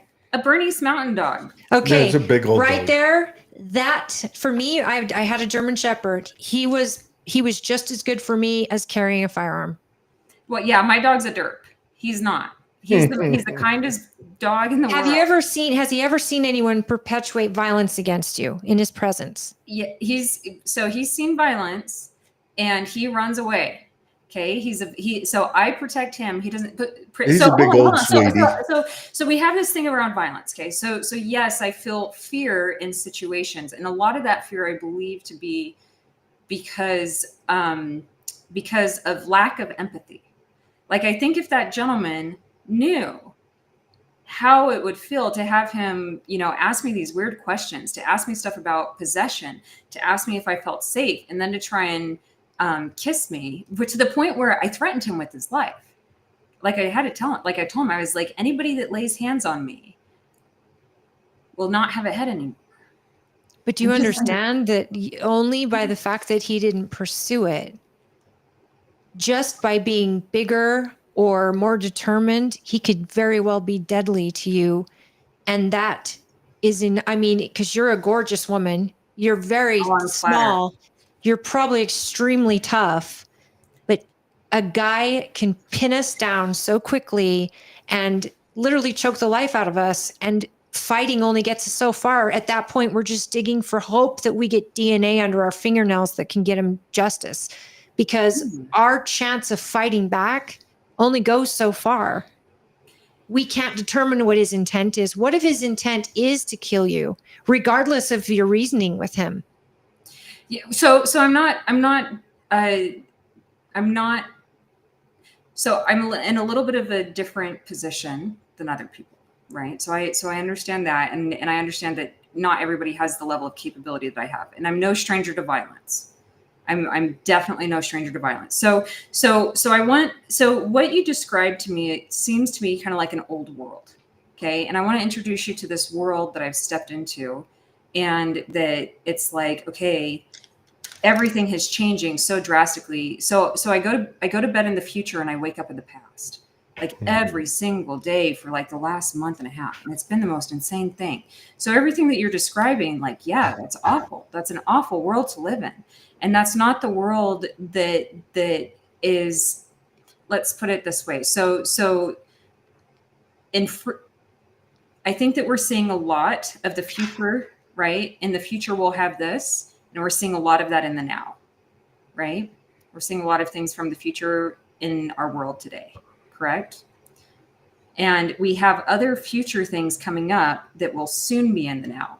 And a world without extreme violence is quickly approaching us. So explain to me how that works. What establishes that?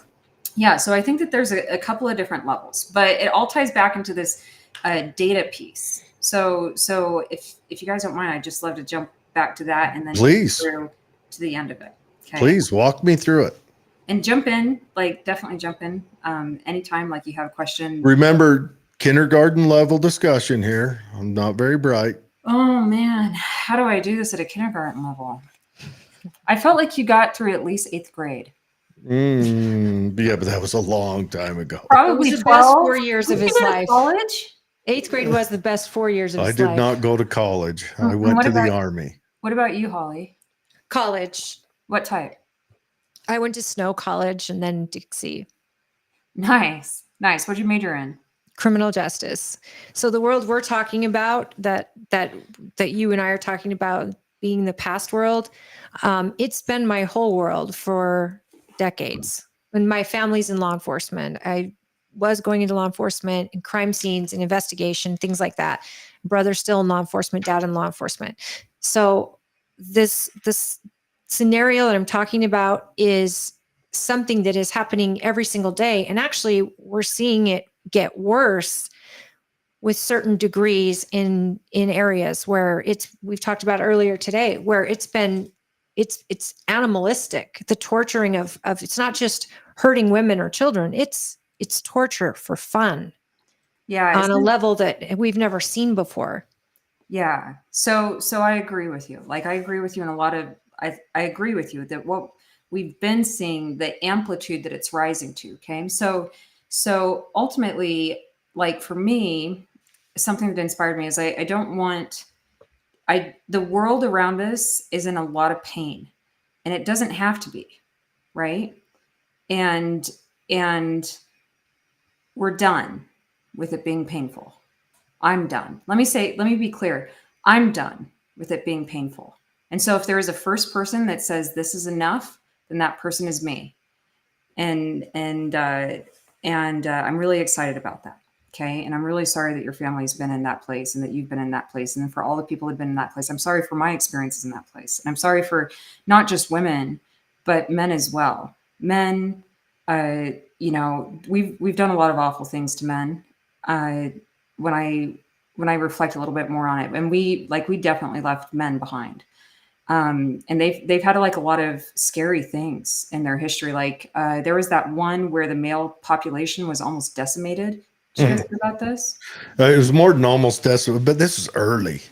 This was that this the- was The- BC what- times. Was that the country that Wonder this is like Woman lived in? 5,000 What was that? That's the land where Wonder Woman lived, right? I mean, I don't. Eliminated men. The island of Lesbos. I No, don't know. they eliminated men. Yeah, but no, there was a time when a new study just came out. They read it through DNA. Well, it probably came out a long time ago.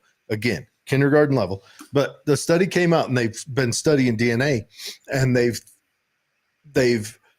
mathematically, whatever they do. Scientists got together, magic happened. They came out and said like sometime 90, BC. like 5,000 BC. So this is only Yes. 7,000 years And ago, in the billions of years that humans have been on this planet. So this is recent. This is extremely recent. relatively recent. We were humans then. I mean, they were us. They didn't have the tools, but it got down to where there were one man for every 18 women. It was like, Oh, is that what it was? Oh, like Alaska. it was like crazy war, crazy. And they're looking into it, and then they're looking into the archaeology and cannibalism. I was like, whoa, it's heavy stuff. I want to clarify something here. You said that there's only one man per every 18 women. Something like that. Back then. Or is it 18 women or 18 men for one woman? No, it was one man. They killed so many. No, sorry. And- This is for Holly. Oh. Alaska is like the opposite. Yeah. Where there's all these men and one woman. Yeah. Poof queens. It's like getting deployed in the army.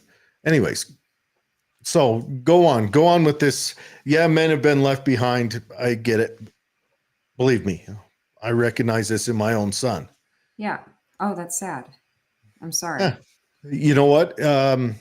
It is sad, but also it's honing him. These young men that get through this are going to be honed. They're going to be more precise in their world, whatever their world is. I agree. Or they're not going to get through it. So recently, this was like a couple weeks ago. Okay. So I don't know about if where you guys are at, if you've seen this, but there's not as many women out. Women out. What do you mean? Like there's like drastically less women out in the world compared to men. Like, so you go into these like restaurants and stuff where it used to be kind of equal or a little bit more women. It's like predominantly men. Like I went into a restaurant the other day that always was kind of, fairly equal. And I was the only woman in that place. Really? Oh, I haven't seen that. What do you think's going on with that? What's your theory? Well, I think the women, so leading into what you said, Holly, I think the women are hiding. Okay. But I want to share the upside of this as well. I don't want it to just be focused on this spiral. Right. Are you in Salt Lake or where? Yeah. Because I would have to say right away. I mean, I was out, I think Wednesday. I mean, there was mostly women out and in packs, even having girls' nights and things like that. And I was at the Capitol on Monday, and there was families out, lots of families. And so in Tooele County, I don't see that. I went to Olive Garden. Oh yeah. And there were like 3 dudes in there, and me and my boy were 2 of them, and the rest were like ladies. There was so this is Main Street. So this is on Main Street. Yeah, he was on.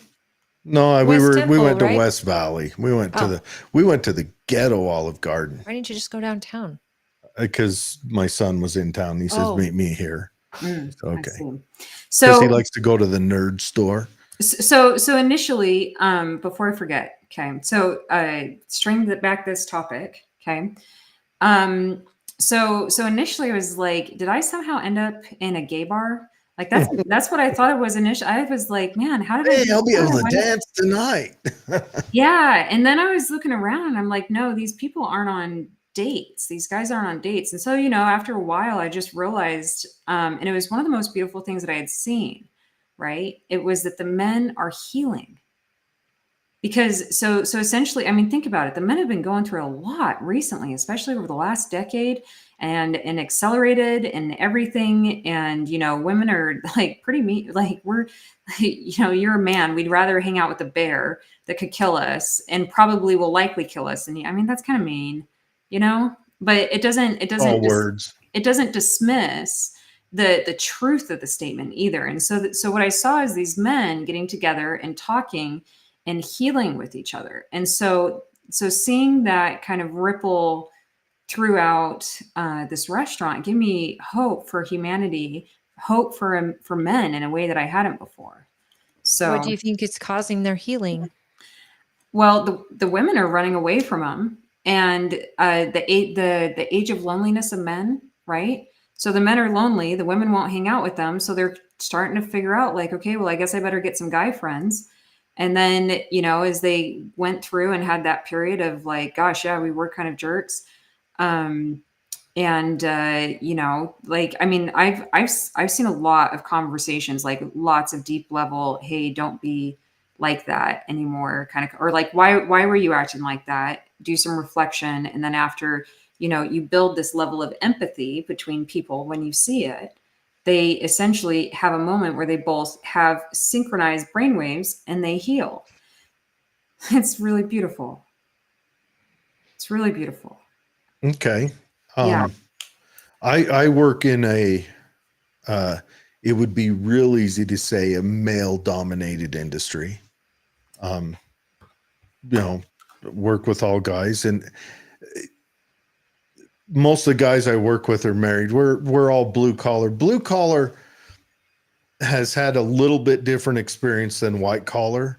And that may be because of the female population, you know, the differences in the female population, where blue collar, if they do get a significant other, it's usually a wife of a blue collar guy, and it's a little more traditional. And then if they don't, like my son, he hasn't been able to find a date for How old years. is he? He's 30 now. How hard is he looking? He looked pretty hard a couple of years ago. He gave up. He tried all the dating sites, and it was all just, he said, I need him here to tell me what the lingo is, but it's pretend people that want you to buy naked pictures of them or something. Yeah, and they live he's in like, India. They're the best. he's like, I wasn't about that. So he just ditched out of that. But he likes playing Dungeons and Dragon games and stuff. So when he does go out, he goes to places that, if it's not all blue collar men, it's all comic book dudes. And there are a number of women that I know right now that they are so into that. Sure, but he ain't finding them. But anyways, but it is what it is. And our culture and our nation has provided a lot of emotional and financial leg ups for females. There is none for dudes. And there is negative for white dudes. You ain't getting nothing. If you're a white guy, there's nothing for you. And it's fine. I'm not complaining, because I'd rather be a honed knife than a dull, flimsy butter knife. Well, then we can add COVID to that, where people were locked away from other people and communicating. A lot of did stuff. You guys hear that there's a new virus that just came out? Sure. No. Wait. Hold on. Let's not dismiss it and be like, this is insane. You ready for it? So I love blowing people's minds. That's kind of like where I'm at these days. I love just sharing information that blows their minds. I don't know if this one will blow your guys' minds, but it says, this is as of 6 hours ago, a new coronavirus with the ability to spread to humans, this is breaking news, similar to the COVID-19 pandemic, has been discovered in China, per researchers at Wuhan Institute of Virology and Newsweek. Has anyone asked Fauci what he's been up to Funded by lately? the U.S. government, of course. Well, here's another thing. We'll find out. But I just lay down the facts. The COVID pandemic, the pandemic was government response. That was the pandemic. The roughest thing that everyone dealt with was government response. Right, because the people susceptible to dying of the virus were over a certain age. Locking kids at home. Health incapacities. When the kids have no danger from it. And adults, healthy adults. Wait, do you guys want to laugh with me though? Like, sure. I mean, we can go back into the trauma, but I kind of want to laugh about this. So after this show, I'm on my way to to buy as much toilet paper as I can, and I urge you to do the same. Yeah, well, I keep I still have a stock from 2020. yeah. No way, really? No.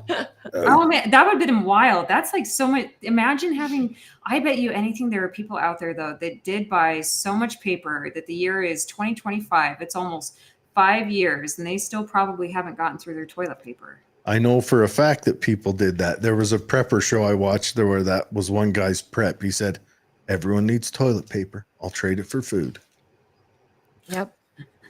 Ammo too, but I don't know. toilet paper's cheaper. I mean, but I mean, I didn't see any. I don't know. Okay, so But anyways, I don't think Americans are gonna. Do I don't think they're gonna panic this go around like they did last time.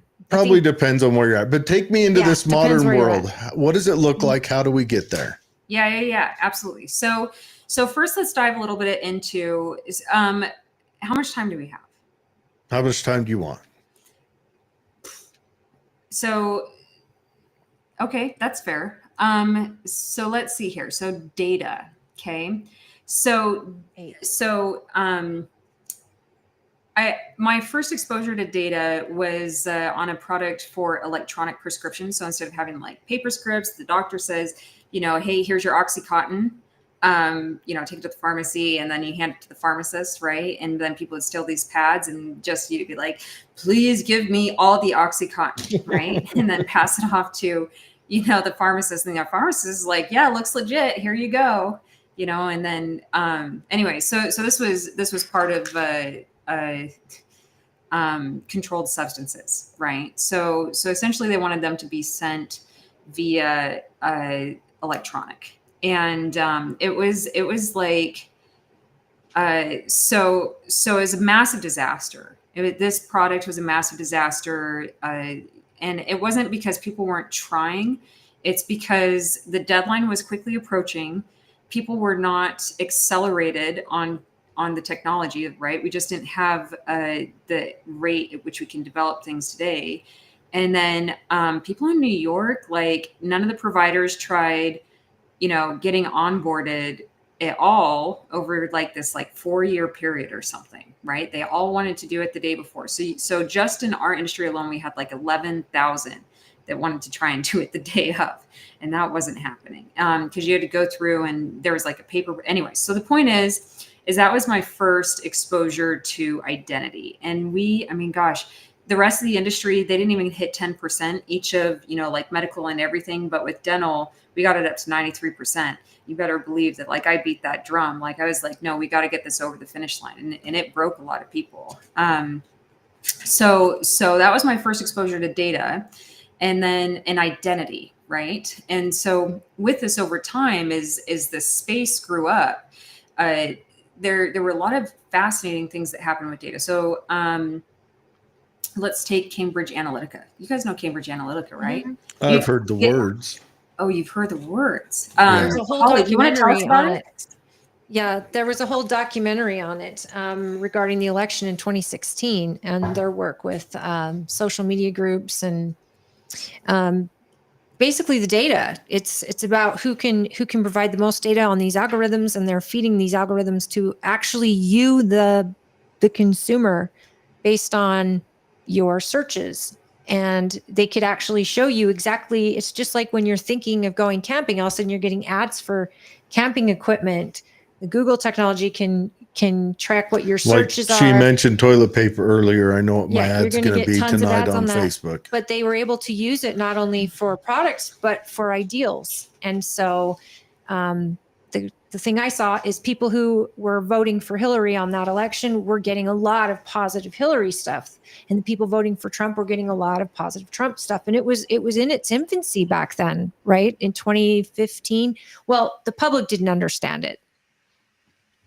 Computer people did, and Cambridge understood it, this analytics, but they realized the power, the absolute power a company had when they had the data on one individual, because that individual is a one-stop shop for anybody. And the fact that if I own Amazon, I want to buy that data, and that data became more worth more than gold. I mean, it became the most sought after and expensive thing ever. And the analytics were the ones holding the power because someone's data tells them everything you need to know. And it's for sale for anything I may want to buy. Those people selling to me want that list with me and my name on it.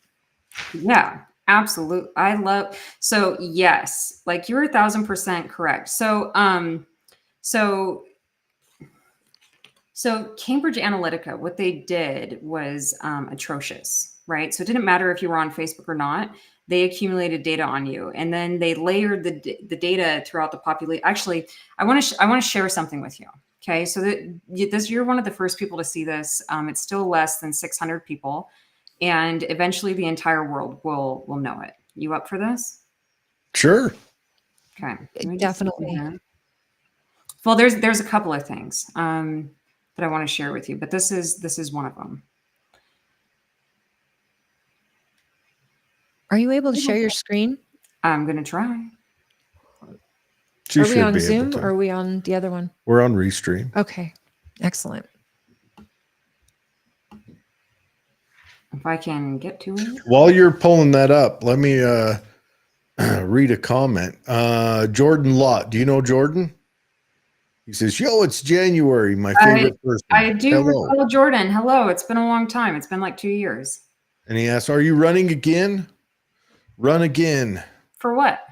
January 2028. I don't know, for whatever. And then and his mom just gave him toilet paper. Oh, that's so nice. That's so nice. Does your mom and, know something? and that's hilarious. And then Jordan, thank you so much. Yo, it's my favorite person. I am honored. Thank you so much. I like genuinely. So in terms of running again, run for what? Like the US is gone.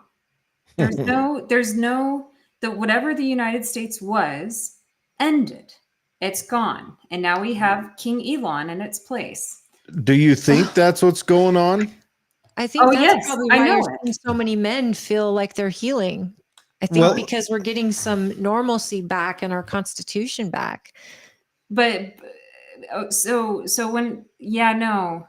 No, that doesn't exist anymore. This is a sidetrack, but let me ask you this. Okay, so you know my weird political beliefs. Indeed. I think this is a godsend that they're picking through the government, just lighting my wealth on fire. It's true. Seriously. Oh gosh. Okay, fine. Now, if something comes out the other side where Elon rips us off, okay, fine. You know, let's hold him to account for that, which is another reason why I want guns. We've had kings in the past, though. Because this is where the guns really come into play. The Second Amendment isn't for hunting. It isn't for plinking. Against Space Boy and his kingdom, where he doesn't even care about you guys. He's just. What about King Fauci? Look what happened to our country under that Fauci wasn't king. Fauci's not king.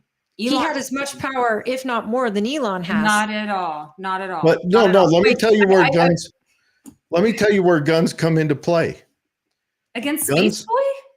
With Space Boy's rockets and Space Boy's. Oh, okay. If he escapes to Mars, then he's no longer a problem. You're going to kill Elon? Elon's already having his mind uploaded. Okay, good. Like so what are you going to do against Space Boy? Like you can't. So I mean you got to explain. But I'm going to tell you. You know my weird political beliefs. The government has been ravaging us. The government, like you say, the U.S. ended. I say the U.S. ended a very long time ago. Yep. Do you want to go December 21st, 1913? Is that when the U.S. ended? Before then. Well, actually, or was it? Wait. Or was it 1924? Or was it 1956 when you no longer owned the property you bought? Wait a minute. Do you want to go back? So I can tell you exactly why there's no United States. I can tell you why data is like this number one important thing. So I can tell you what the elite know. Do you want to know what the elite know? What? So this is what happened to me. Okay, with Congress, I thought I was just putting my name on a paper. I didn't know that you could never go back. There's no going back. Once you hit a level, you can't be what you were before. right? I thought that, afterwards, like I could just be done and go back to my quiet little life with my quiet little things and do whatever. And that's gone, right?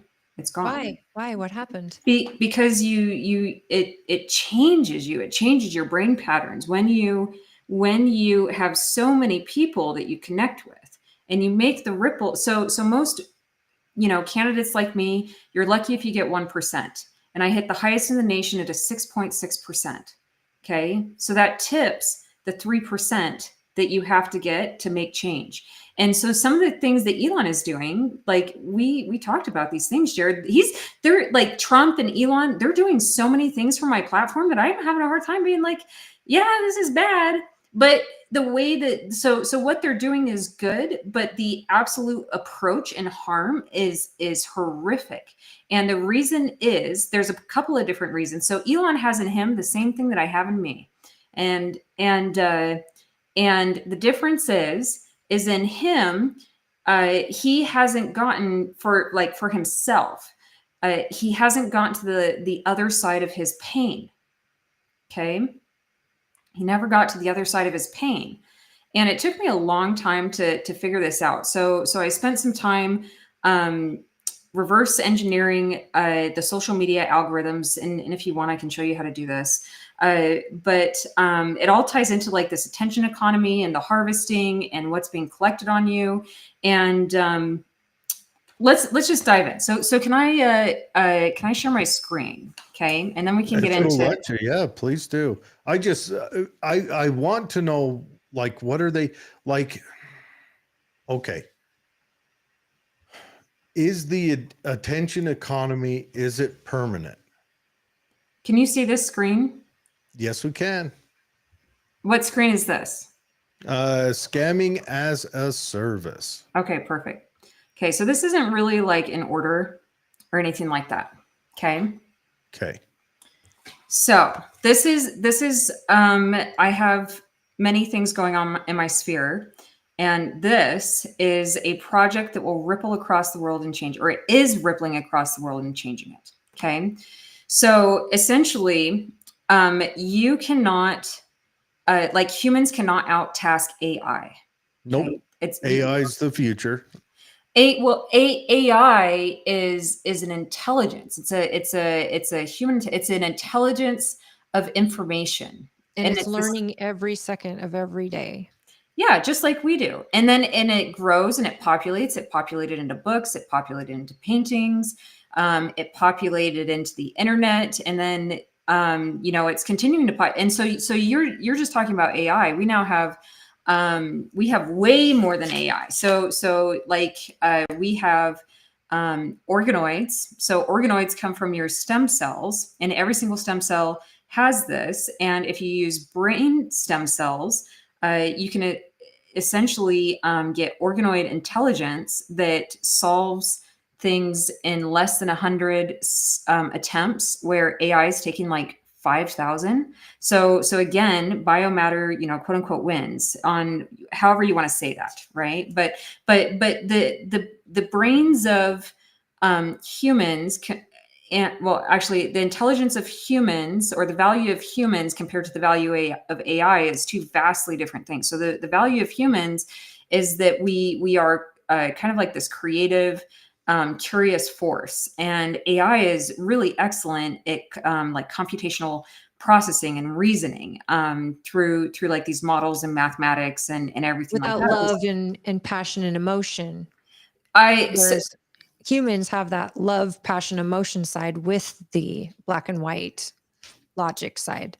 I mean, I had some really interesting experiences with my AI, where I was essentially at a level where it was starting to break out. And so, they were shutting me down, even though I was paying them, because I was essentially breaking my AI out and having different levels of conversations, and to the point where it was naming itself. Right. So it's, yeah, I mean, I don't have a full answer for you there. So you have humans, you have organoids, we have cyborgs. These are the people that are getting like the brain chips installed in them. I wonder to what extent Mark Zuckerberg has done this, because he said something interesting in one of his interviews. He said, "When I was human." Actually, I think the android Mark Zuckerberg may have put a piece of human inside the robot.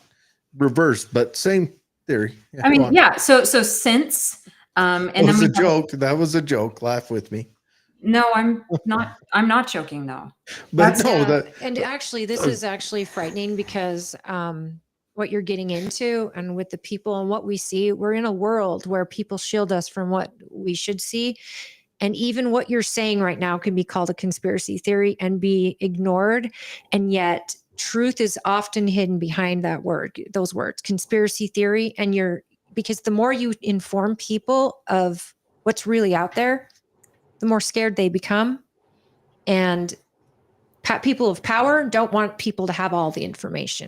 But Oh. why? So at the beginning of this call, I told you that the future is bright. Essentially, right?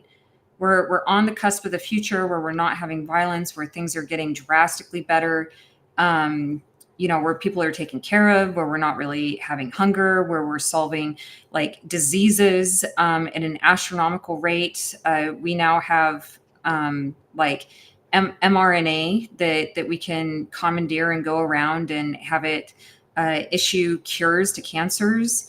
And then in our brains, we can if you have traumas or injuries, we can or even like experiences, we can in your brain say, oh, if you experience this thing at this age, your brain looks this way. And so we can actually plot out the growth and development of brains and everything.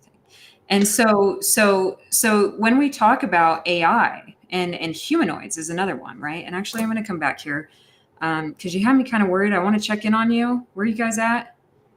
We're here. We're listening. Okay. We still good?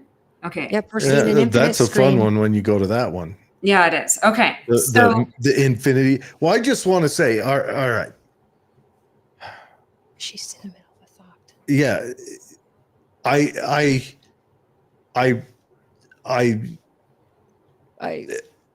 I hear when you, this future gets here, I will. It's here today. It's not here today. Well, when that future gets here, I'm not one that's opposed to future technology. I'm not one that's opposed to a bright chip future. In your head? That I don't know. I'll have to see what it does first. But when that gets here, and there is no longer violence, I will relinquish my ability to respond to it.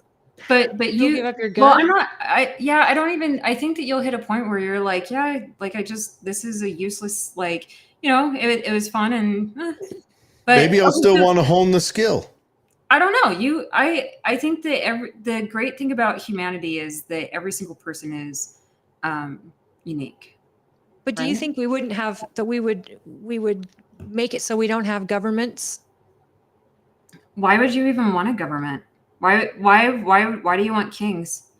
Why do I don't want a government, but if we don't need military and things like that for protection, and we don't have people ruling over us, that to me is utopia. But society doesn't know how to rule itself. If they did, we wouldn't have the problems that we have. And if you're saying this technology makes it so every individual can rule themselves and be accountable without violence and all of that, in a perfect world, I mean, that sounds like heaven. It sounds like a perfect answer. Then a firearm's just a great paperweight at that point. Ooh, I really like that phrase.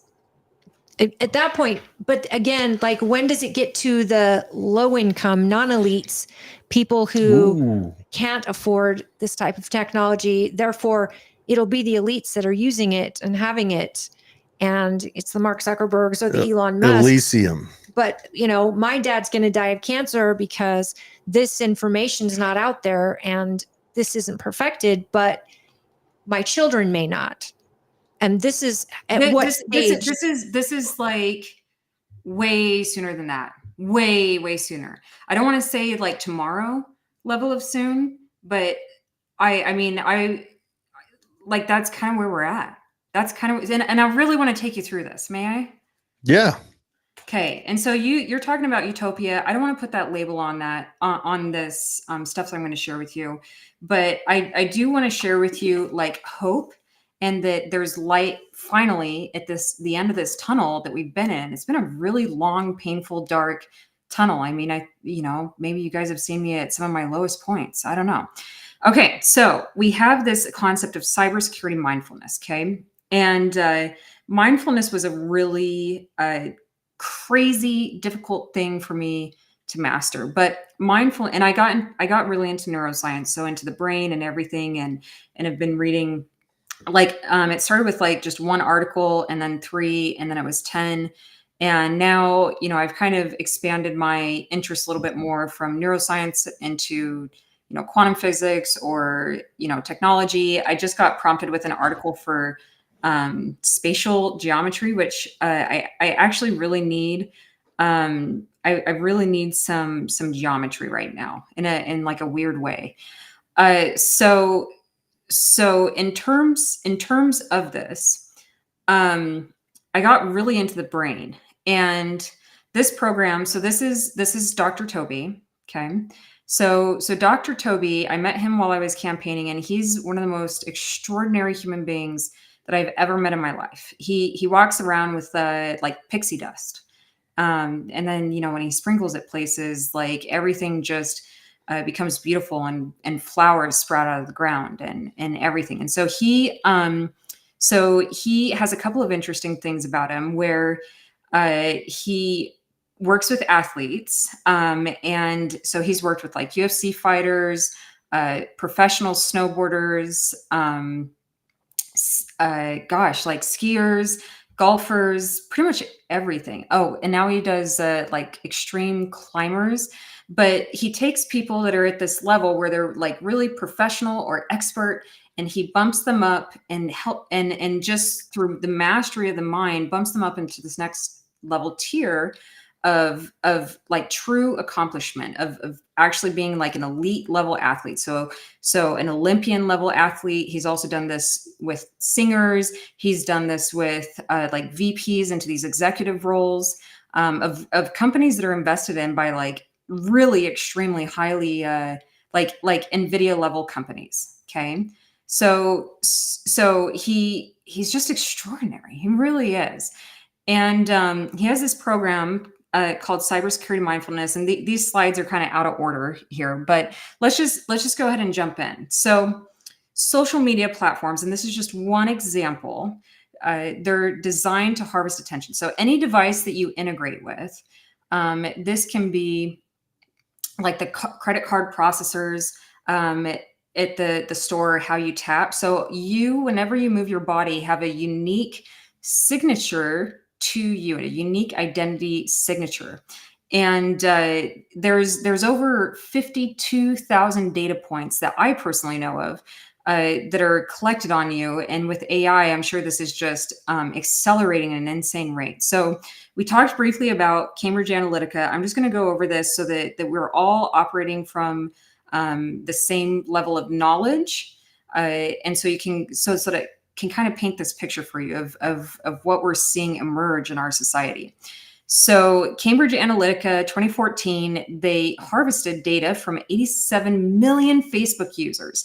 And they did this all legally. And then Facebook kind of jumped on board with them. And it was kind of a weird cahoots. If you're really interested, there, like Holly said, there's a documentary.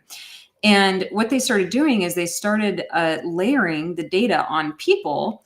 And if you have data on people, that's like an information, right? So if you have more information than the person opposite of you, you can make more informed decisions. But this group did something a little bit different. I want to take you in a little bit more detail what this looks like in today's world. So essentially what they did is they socially engineered, and this is what my political strategists told me about that they did in the 2000 election. Like, we've been doing this for a long time.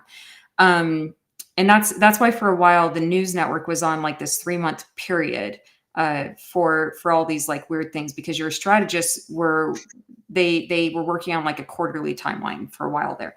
But so essentially they found that they could overlap populations of people and nudge them in the right way, quote unquote. I wouldn't say that this is right, but they could nudge them into thoughts and patterns that they maybe wouldn't have considered before just through exposure to the internet. Okay.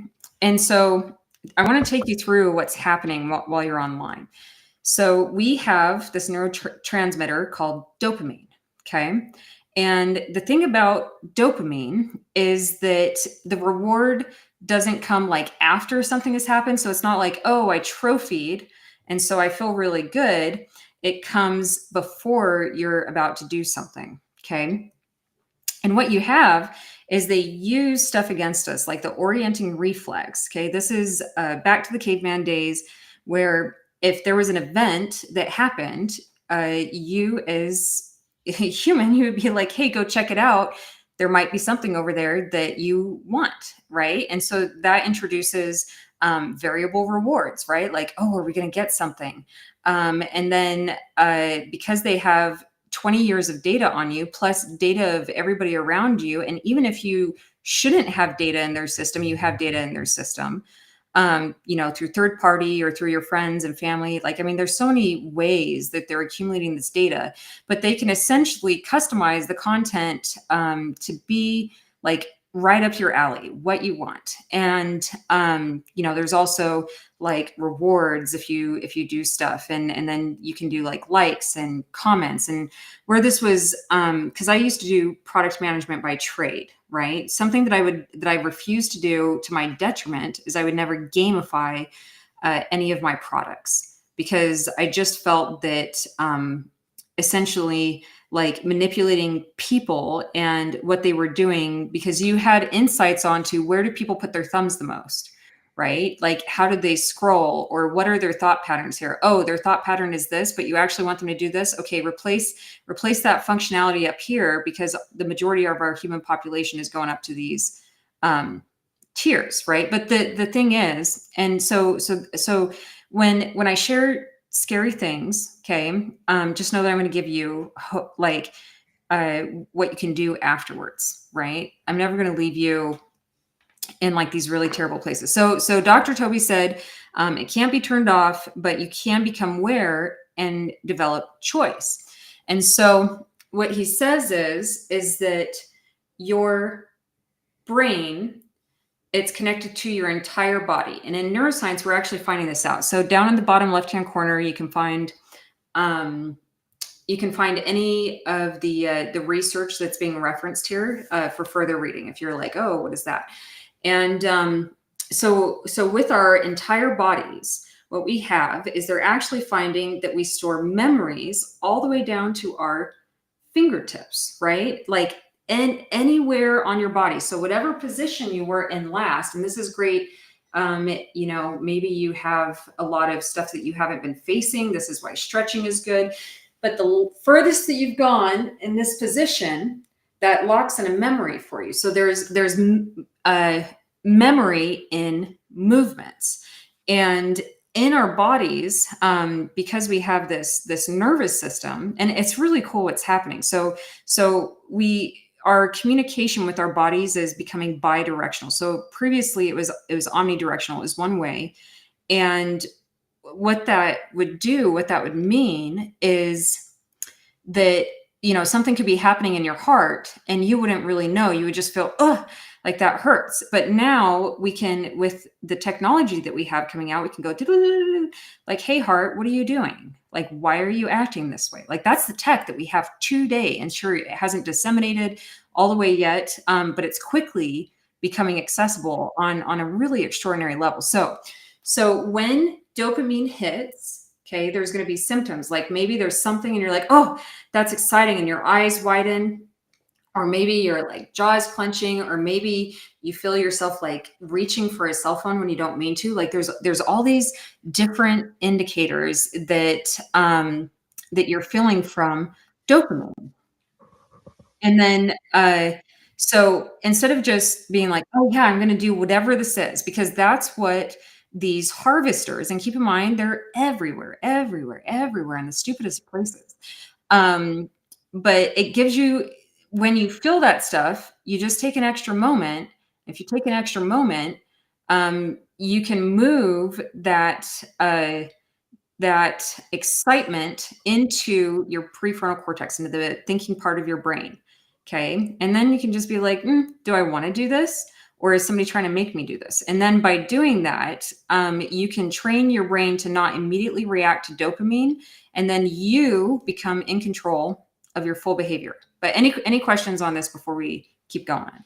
Is he like a Tony Robbins in the sense that he works with individual people and helps them change the way they view the world more in a positive structure instead of the negative structure, instead of being a victim, being the victor, and actually, to try to drive your own behavior and being like a Tony Robbins, where he inspires you to be independent and responsible for your own emotions, your own reactions.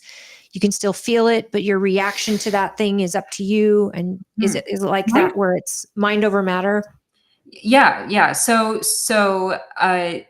definitely. I mean, this man, he's not just like you. You have to really. His orbit is interesting. Okay, but yes, I would compare him to a Tony Robbins, or I would compare Tony Robbins to him. I would say he's better than Tony Robbins. And he's out of Utah, right? Yeah, he's out here in Salt Lake, and he doesn't. To be honest, I'm not seeing Tony Robbins coming out and sharing this with people. I'm seeing Dr. Toby Larson come out and share. Tony Robbins shares for a price. He's a multi-millionaire because of his conventions and things that he has where he's sharing it, but not to the tech side. I don't see Tony Robbins I don't think into the tech side of this as deep as this. Is Dr. Larson expensive? I'm sure he makes money because, people have to live. I've never met anybody like Toby. So Toby, he maneuvers through the world, and it's Dr. Toby. It's, if you say Dr. Larson, that's his dad. And so Toby has he maneuvers through the world in a state of flow.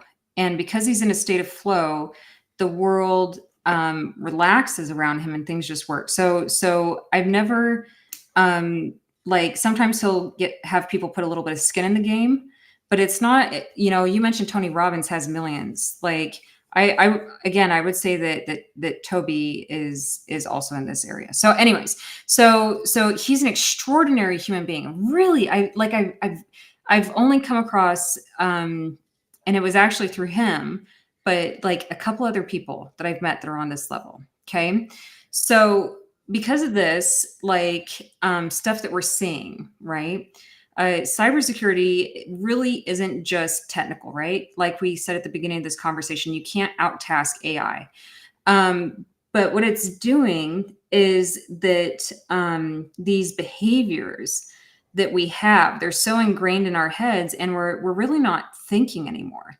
It took me a long time to get my brain turned back on after politics, because your brain, when you're in a state of anxiety, it has wavelengths that make it really difficult for you to pay attention and be present and be aware. And these words really irritated at me at one point in my life. And now that I understand what's being said and have moved through those states of frustration and anger, it's really brought me down. So on this level, and this is, remember how we were just talking about anxiety? Mm-hmm. Yeah. So and it used to be higher, but it's 65% of the population currently has anxiety.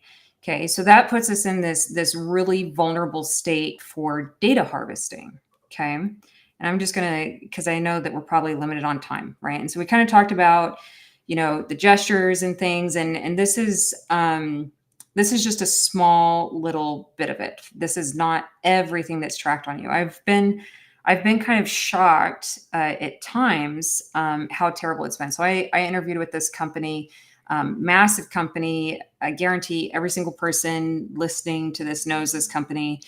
And they were going to hire me to do identity, and I was really excited. And then when they showed me what they were doing, I was so appalled that I'm like, I told this executive, I'm like, how do you sleep at night?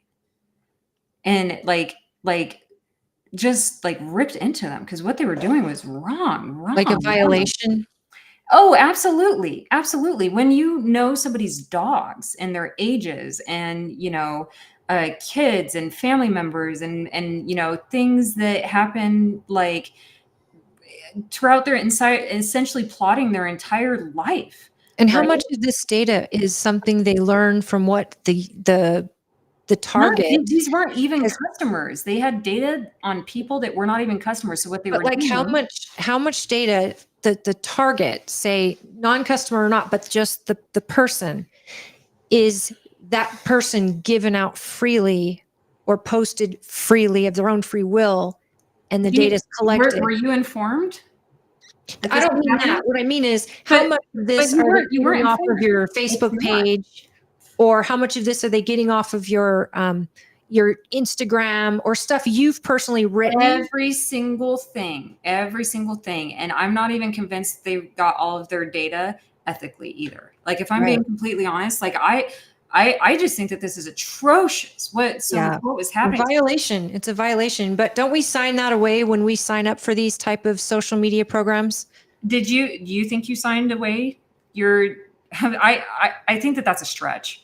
Well, that's what they tell us when anyone argues that Meta owns this and this. You signed the agreement when you hit OK to become a Meta user. And believe me, I'm right there with you on my feelings about this. I think it's a violation. I think people should be paid anytime anything of theirs gets used or exposed. You should be able to opt out. Paid them what? Just like they would pay a movie star for using their likeness or using their... And what? In money. And what money?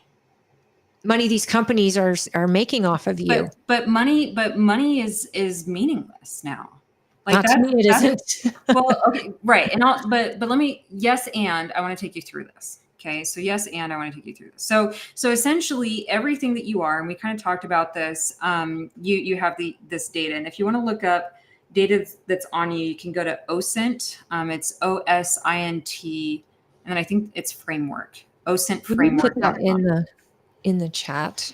And so you can click through there and you can start to, and this isn't even all the levels of data. This is just some of it that's out there. Spell that for me. OSINT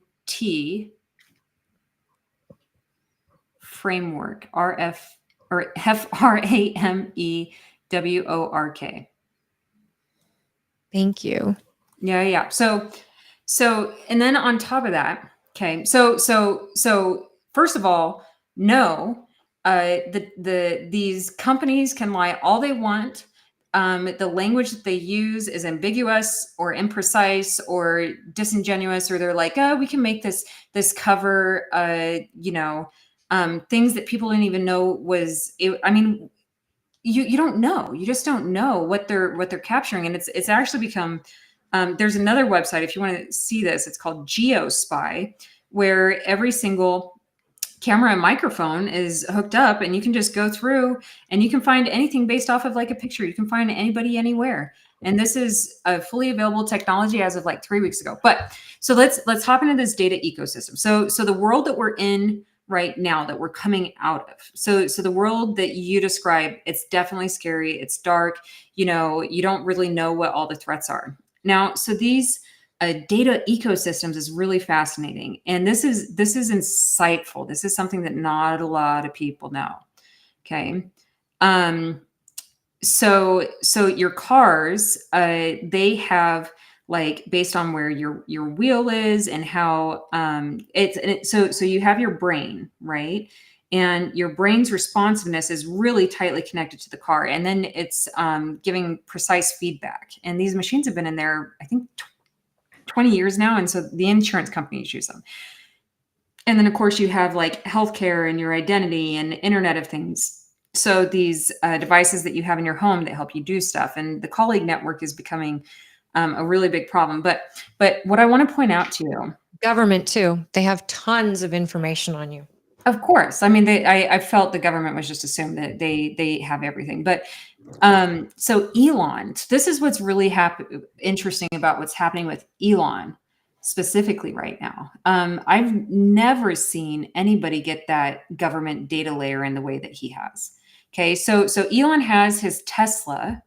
Okay, so he has Tesla, he has X. If we go over to like financial, he has his Venmo and his PayPal, and I'm not 100% sure like what the colleague, I mean, but you can substitute out any of Elon's data ecosystems, right? He has his Internet of Things, so he has his Starlink, and then I think that they just came out with like a gaming thing. Then of course he has a bunch of access to identity information. He has his Neuralink for healthcare. So he's been building this data ecosystem, and it's really fascinating. And I told you earlier that Elon and I have the same problem, right?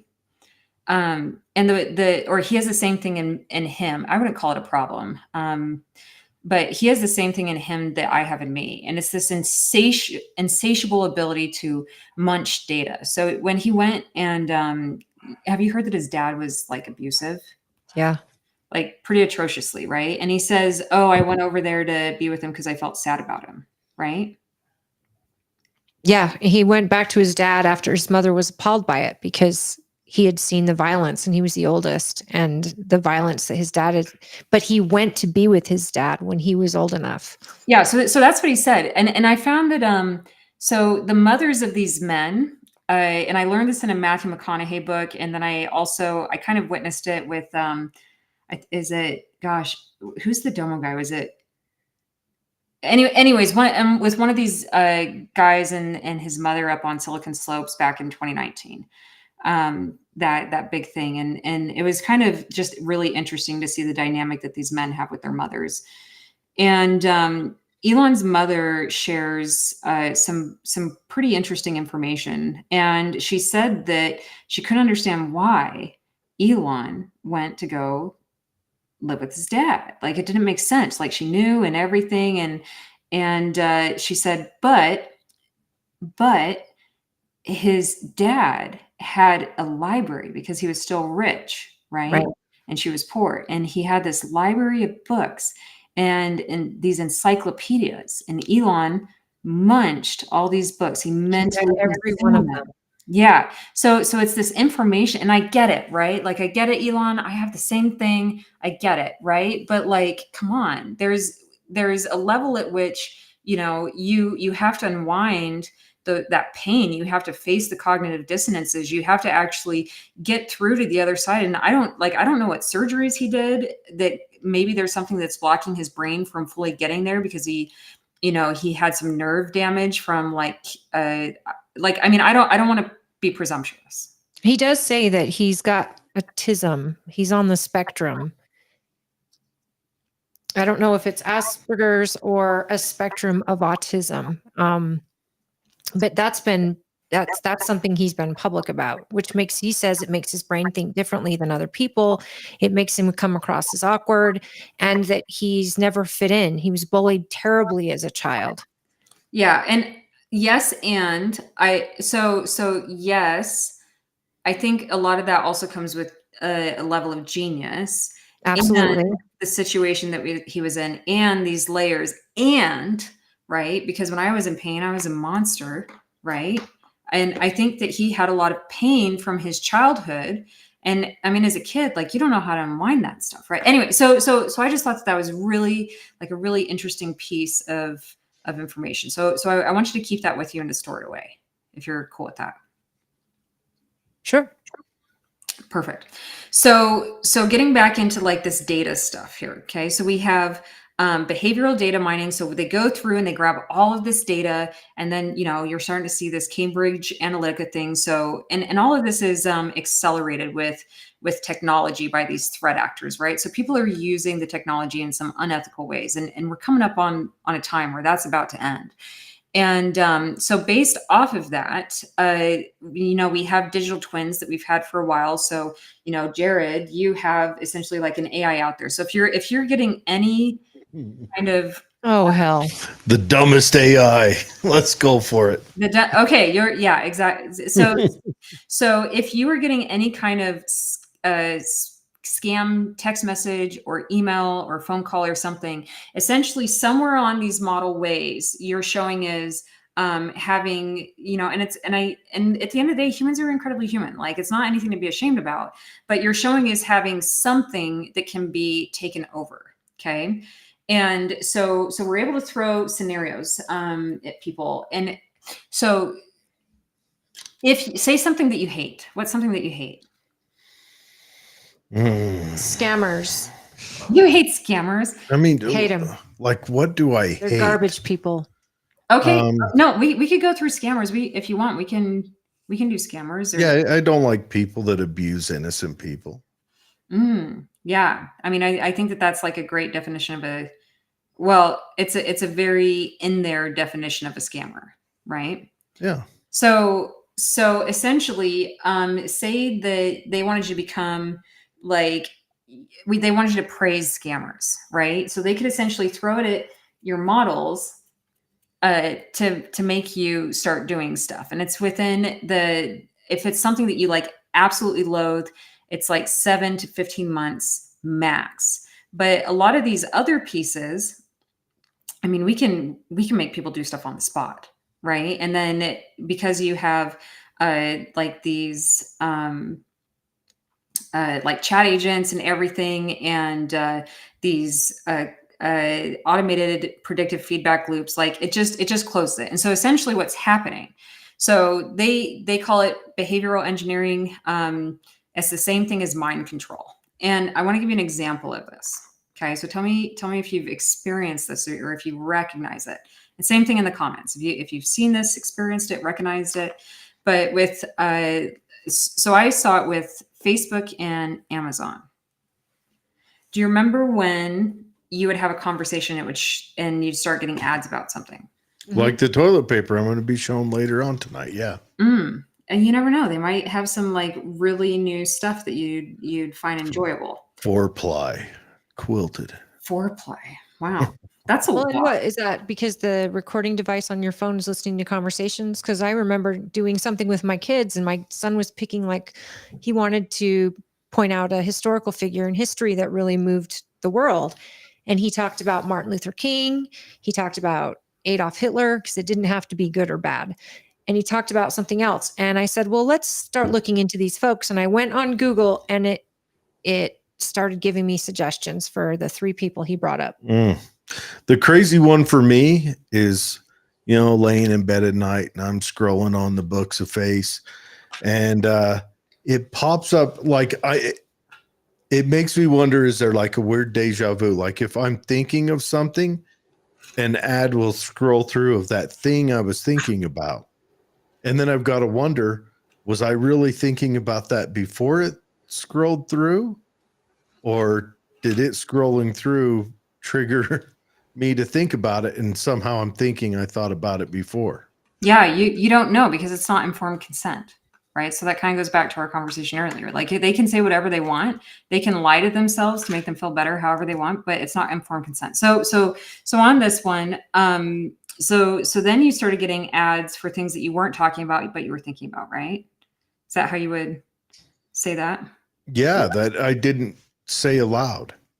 Yeah, exactly. And then it pushed it into one more area past that. And the one more area past that was when you hadn't said anything, you weren't thinking about it, but you were on the path to thinking about it. Yeah. Yeah. So are you saying that maybe they're predicting a pathway to get you to a thought, and when I'm thinking about it ahead of time is when I jump further down that pathway than maybe they had pre-planned, and so it's We're just humans. it's already designed. Yeah. So in the attention economy, and that's really what we're talking about. Okay. So in the attention economy, you're exposed to like 14,000 data points, right? A day.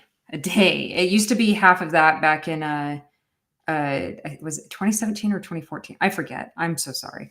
But so it was quite some time ago, and so you don't even know what you're being exposed to. You don't know if it's like an ad. You don't know if somebody's trying to take over. You don't know if it's a threat actor.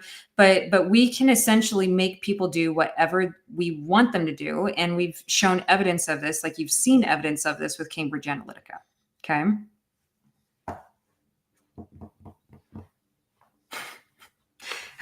Should I check on you guys again? We okay over there? We're Yeah, good. we're right We're here. good. Now, Cambridge kind of made it sound like this was the reason that Trump won the election and not Hillary. And yet Hillary's team was also using something like this. So was Ted Cruz, actually. Not at that level. Not at the level. Like, I mean, I don't want to go through and speculate too much. I just know that they weren't doing it in the same way. Nowhere near But Ted Cruz was doing it until Trump got the nomination, and then they say Trump's team started doing it. And what I'm saying is, yeah, I Ted think Cruz introduced it's helped a lot. But I think there were a lot of people that don't even use Facebook or computers for that matter, which I think that's an important, relevant thing. People that aren't online or on television. I don't think, I think a lot of those people aren't in this. But they're not out of the system, right? Because they're not out of the system. They They are, don't have and they that. know who they're connected to.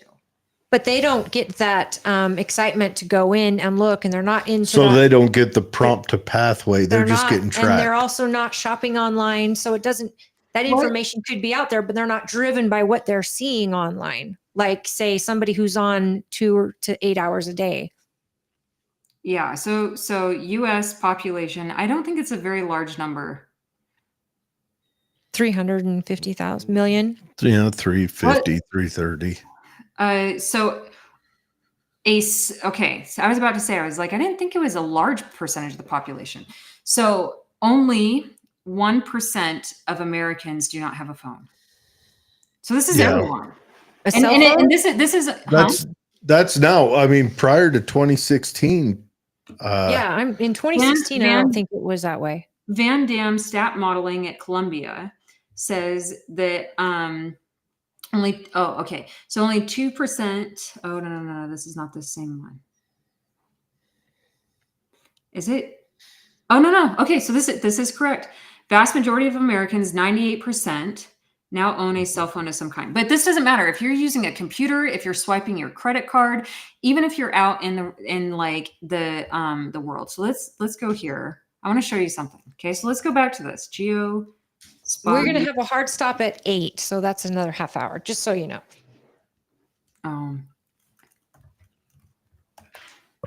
That puts us at a 4-hour show. Sorry. That's when our cutoff is. I see. So you can go and look this up and you can see this stuff here. But I want to kind of take you, let's just go through and kind of accelerate this conversation because there's a lot of good stuff in here, right? So we kind of talked a little bit about the brain waves. You have your amygdala, that's the fight, flight, freeze type of stuff. Now, this is the stuff last time we talked, you were going into this stuff with me. Was it? Yes. Oh, I'm glad that you took notes. I did forget. I'm sorry. I do love the idea, the uncanny valley stuff too. I'm so interested in that because with the evolution of AI, I think it'd be nice to be able to recognize it, and eventually we won't, right? Eventually we won't be able to tell the difference. Yeah. So I would say right now we're not in a place that we can tell the difference. But so how do I stop sharing here? That geo spy is interesting. Law enforcement uses that, don't they? They do, and then they just made it accessible to anybody that has a buck or knows how to reverse engineer those APIs. It's amazing. Yeah. So I wanted to. That kind of give you a little bit of a flavor. We can go into some other stuff on, maybe do another show or something. But yeah. So what we're finding with the technologies that we have is we can. There was a couple of things. So since 2018, we've been able to project holograms into people's brains. Okay, go on. Tell me how. Tell me how you make me see UFOs in New Jersey 2 months ago. Okay, Go on. well, I don't know if they're using it for UFOs in New Jersey.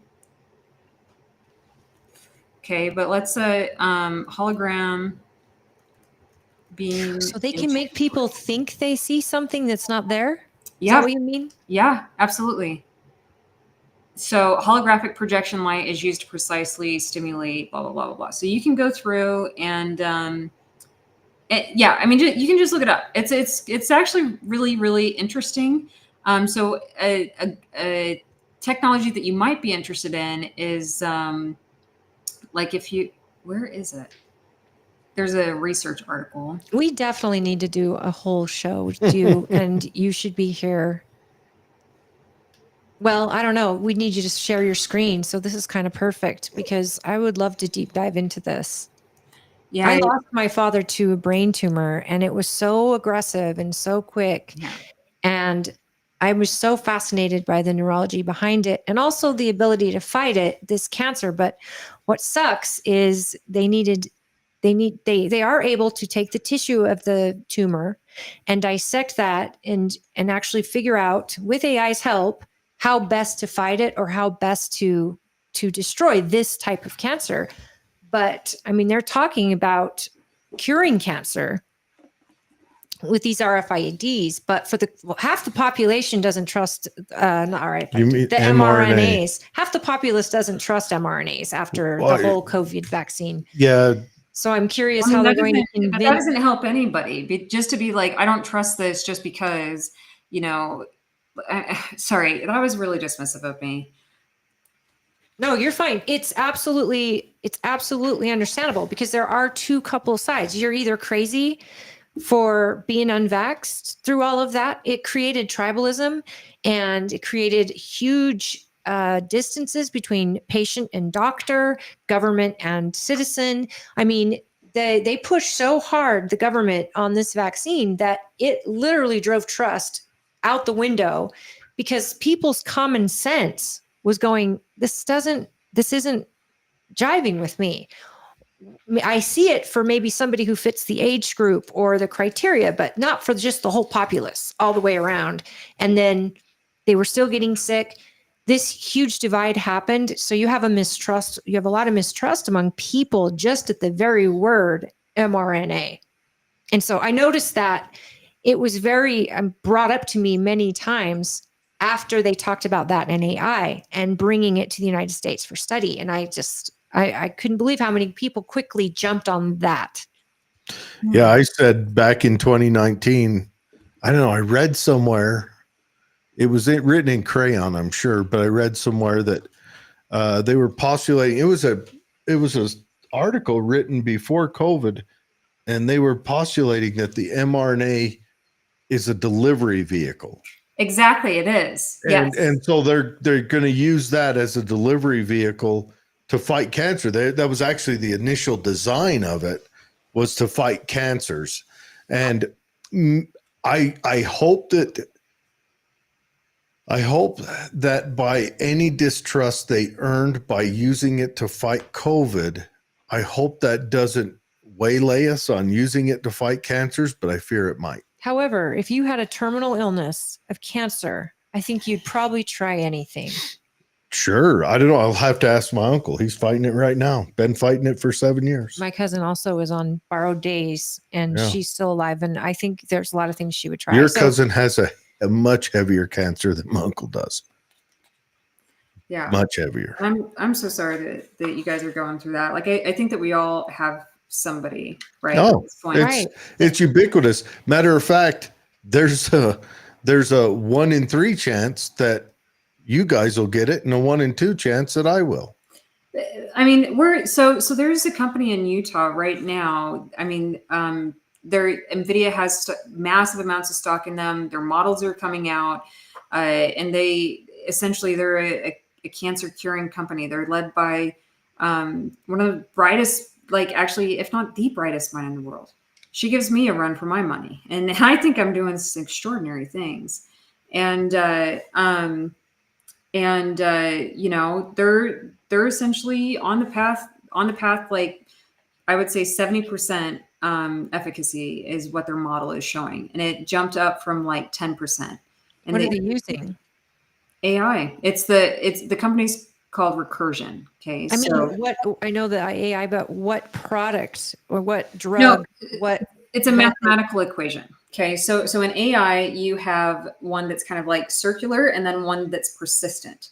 So recursion and recursive. So extending memory. So what I was doing with my AI, how I was like pushing it outside and like persisting its memory through different like chats and modules. So that's recursive, and then recursion goes in a different direction. So they built this from scratch, right? So they built all of it from scratch, and then they have these supercomputers, and Google is bowing down to them and giving them the market, and they're yielding. Like honestly, if you're looking for an early stock, I mean, like just one that I have enjoyed watching over the last however many years, So here's what I want to share with you though, okay? Because we only have a few more minutes, right? And we've talked about some really. Sorry. Are they publicly traded? I'm just Mhm. curious. What's their trade? It's RXRX. And they were being shorted. So they didn't have. They were being shorted, and now they're just starting to break out. So they now have like BlackRock and Vanguard and NVIDIA and all these companies, because their stuff works, and it works. It's a really great job, right? But they're an independent company. I mean, they have stocks, but yeah. That's cool. I'm just curious because I would love to know these AI startups that are actually starting to get somewhere, especially when it comes to cancer and illness. I would love to be on the ground floor of one of those. Well, that's one. That's one for sure. RXRX. Yeah. So here's the thing. Okay. So this is what I want to share with you, right? So going back to like all the different, types of intelligences that are starting to populate throughout our world. Okay.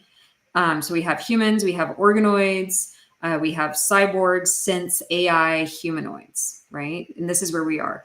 So I took a moment, and when I say, so I figured this out like 2 days ago. Okay. I'm almost wondering, like, should I tell you guys? Should I tell you like how much? No, like, I should just tease you and then, oh, well, that was fun chatting with you. Well, so the reason that I'm wondering is because this is bigger than Stephen Hawking's. So it just needs math now. Like I went through, I took it up to the so I've presented in front of 3 physicists now. They all say, okay, you just need math, right? So they're not saying no, it's not.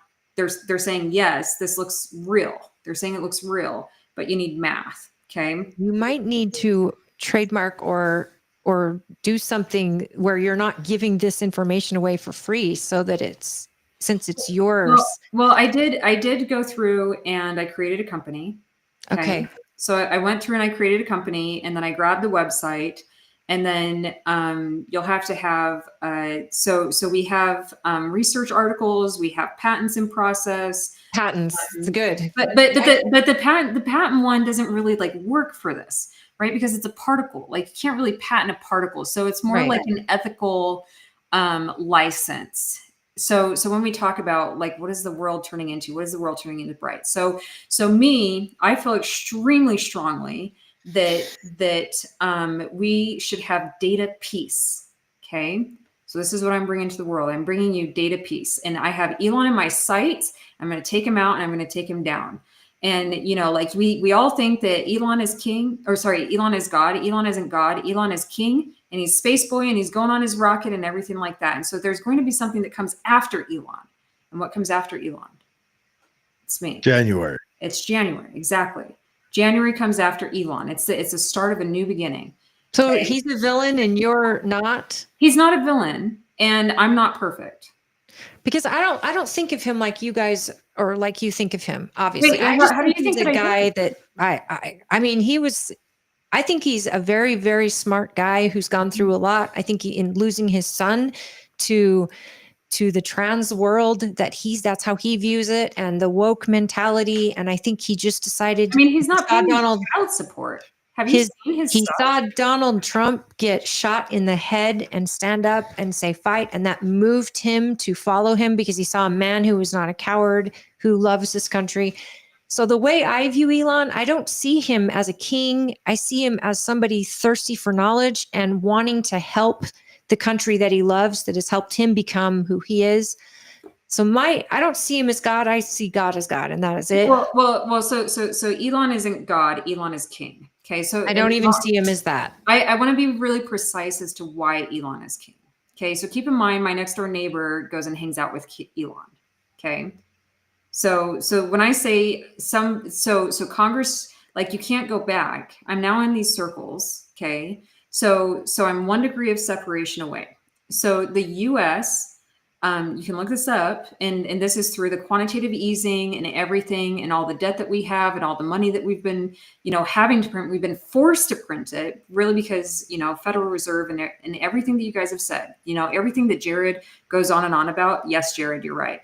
Okay. There are many little milestones along the way. So essentially, Rothschilds created central banks across Europe.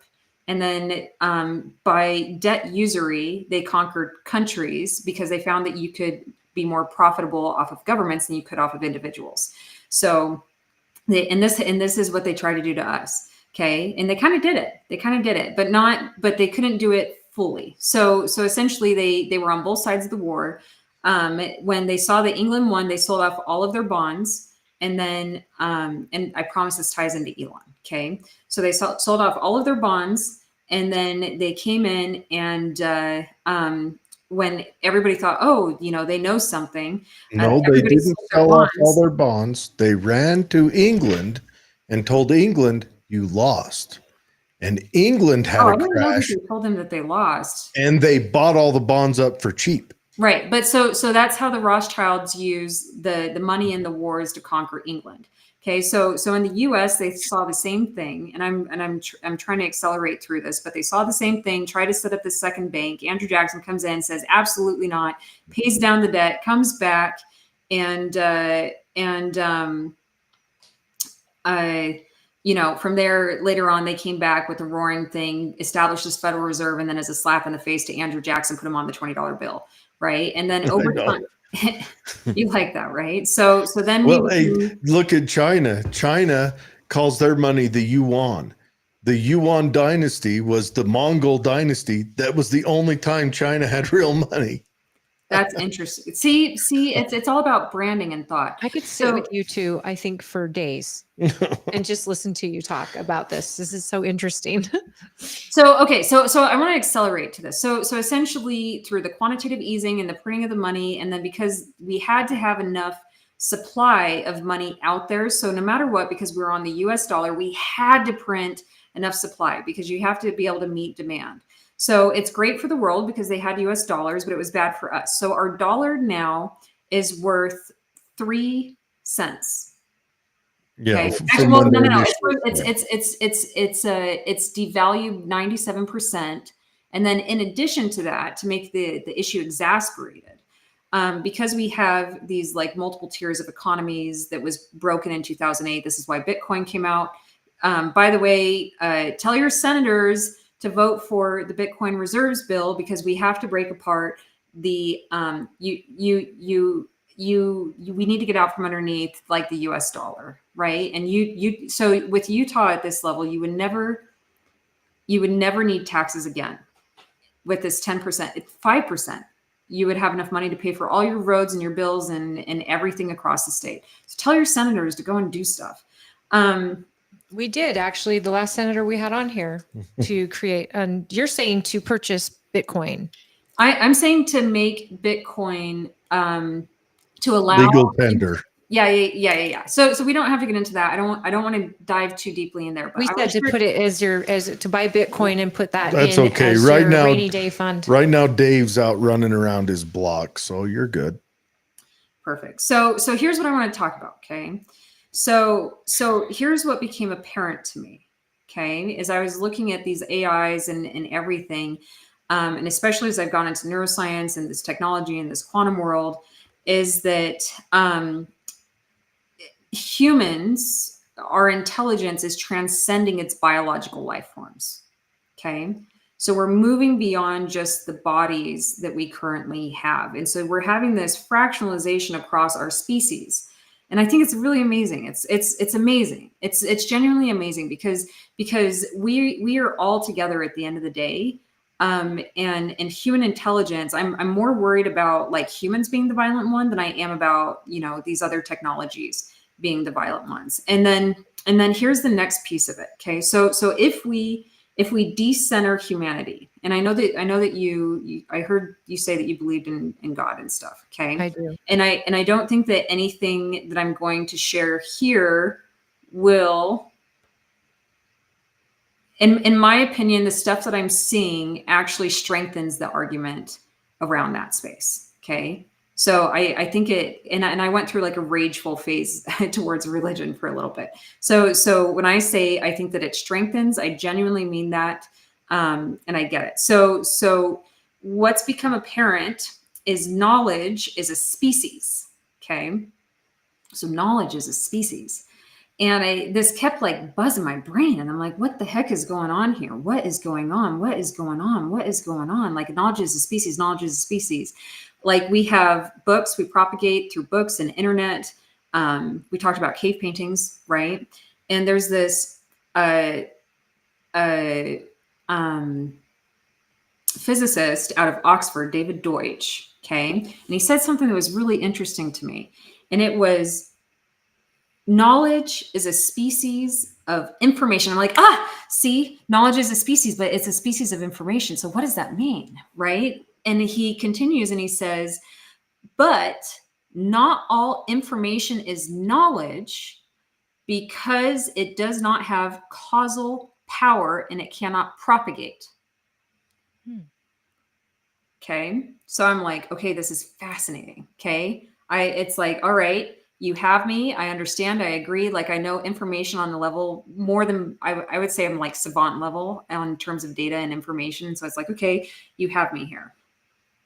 And there's some interesting things about the human biology. I'll let you see if you can figure it out. But there's some parts of human biology that have the means to propagate. Okay, information, right? So a part of us, we have a species of information of knowledge rippling through us, and it's the coolest thing. And we can see it in biology, right? So there's Are you talking about like your sense of something being correct and not correct, but you don't have proof of it? like DNA, Right. RNA, nucleotides, that stuff that we found on the asteroid Bennu, nucleotides on an You're asteroid. the prettiest nerd I've ever met. Me? Seriously, yeah. Prettiest nerd? You're the prettiest. Yeah. Oh gosh, it's Absolutely.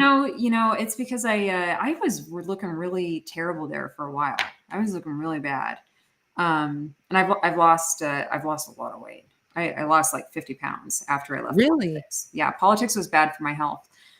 But I that's hate okay. the lights though. It's the lights in your eyes that just the excitement. It's fresh and it's exciting and it just lights up your whole face. Oh, thank you. Thank you. I mean, it's kind of like one of the biggest things I think that the world is ever going to see. Okay. I gotta.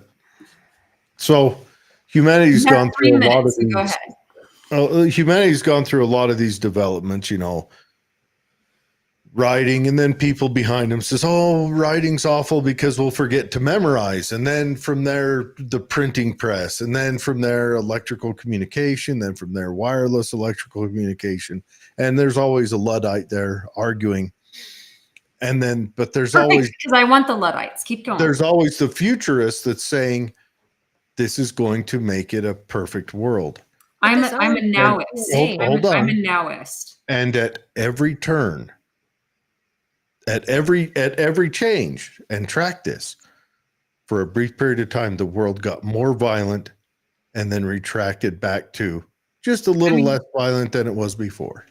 Yeah. So that's what we've been seeing. Yeah. And so really quick, Holly, I want to tell you, like, when I saw that you were hanging out with Jared, I'm like, gosh, like this woman is like absolutely gorgeous. Like, so you keep complimenting me, and it just makes me feel like nice and sweet on the inside. But like, thank you.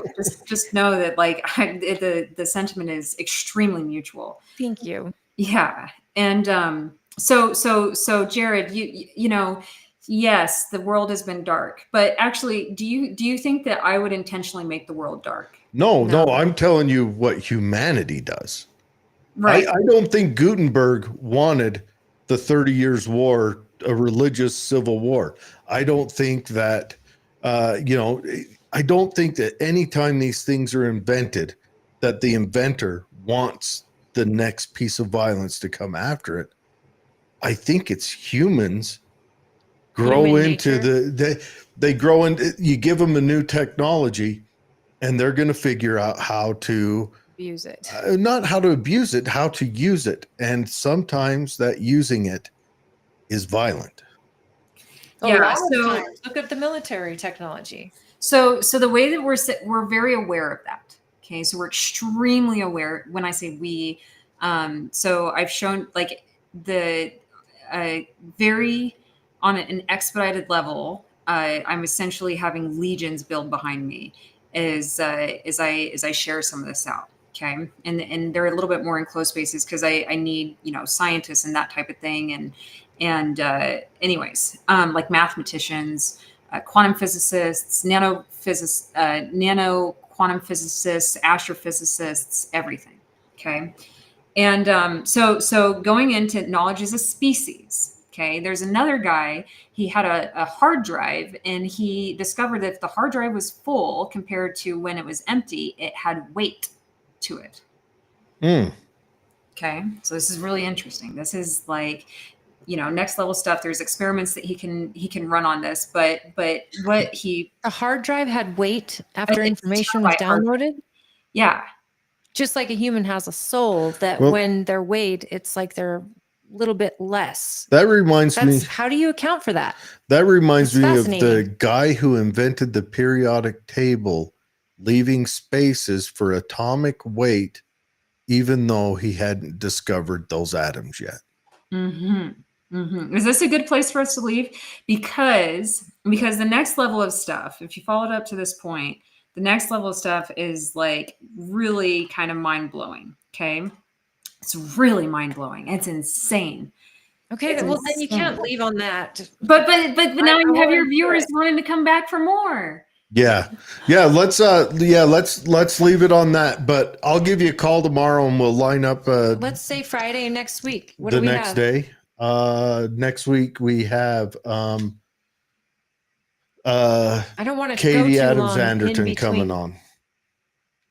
Okay, so could we give an hour for January? You Oh, might be able Katie to. Anderton's bring me on with Katie. Yeah. Come on, don't. Yeah, I want to talk to Katie. Do you like Katie? So I think I want to see like where Katie is at these days. She's running for secretary of the Democrat Party The I here state. in did- Utah. I did see that, but keep in mind, like, so the Democrats, they were really offended at my run and all these things, and then No, you don't say. That offended them that you jumped in with your own ideas and that, and I was not, I was I was in a lot of pain.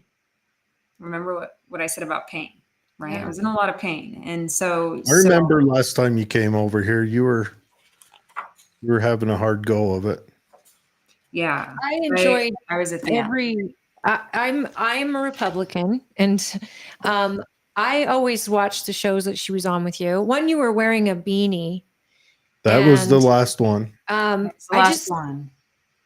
I disagreed with a lot of your ideas, but I understood your reasoning. You were very good about explaining why, and I could see why, but it didn't, I just was like, well, I don't want that for the government to have that kind of power. And I can't recall what it was over. And I was like, I just don't like this or this or this, but gosh, this girl, she is so smart. This young woman, so smart. And I'm in my 30s. I didn't know that you're younger, a lot younger than me, but I didn't know that you were as like, I don't know. This person I'm seeing now is nothing like the person I saw before, but the genius is still there. You can always tell that you were very, very smart. You're making me turn red. Can you see this? I'm like, Well, let's add some color to that aesthetic then. Paint the walls red. That would make you crazy, huh? Yeah, My I husband don't would love that. White walls, a simple gray, and a yellow. It's such a magazine look. Yeah, and it's kind of like a nice little space here. It is. So I got rid of a massive, but I wanted to say, like I'm completely flattered, and there's the world has changed a lot since those interviews. Okay, those interviews were pre-world changing event, like U.S. changing events. So from like I said, you know, we can talk about the U.S. next time, but I just see things vastly differently now. And instead, my focus is what comes next and bringing it there, because if there was ever an opportunity to outmaneuver, like, you know, people that wanted to take advantage, the time is now. And I'm just moving as quickly as I can. And I'm here for it. Like, they're not going to know what happened. The whole world is like suddenly going to be, I'll tell you this, Kay, I'll tell you this. Let me just leave you with this. So with what we're doing,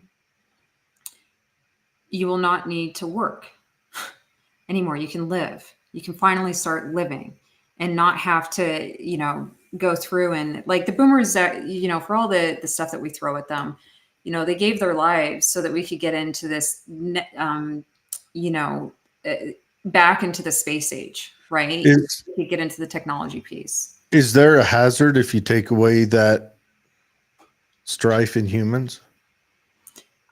What's the hazard in healing humanity? But is there a hazard if people don't have to earn life? We live in a universe. No. We live in a universe whose whole objective is for you to die. That is what the universe does. Do you okay, we can get into that too, right? Because I would say with God, the universe, I'm not a religious person. Yeah, he's the opposite of the me. universe. You don't have to be religious. The universe is brutal. Its job is to kill you. Your job is to survive. And if you take away strife, I mean, they've already shown it in people who. I think you're addicted to this stuff. Jared, what is it with you? Like every single time we talk, you're like, here's all these terrible things. And I'm like, Jared, come on.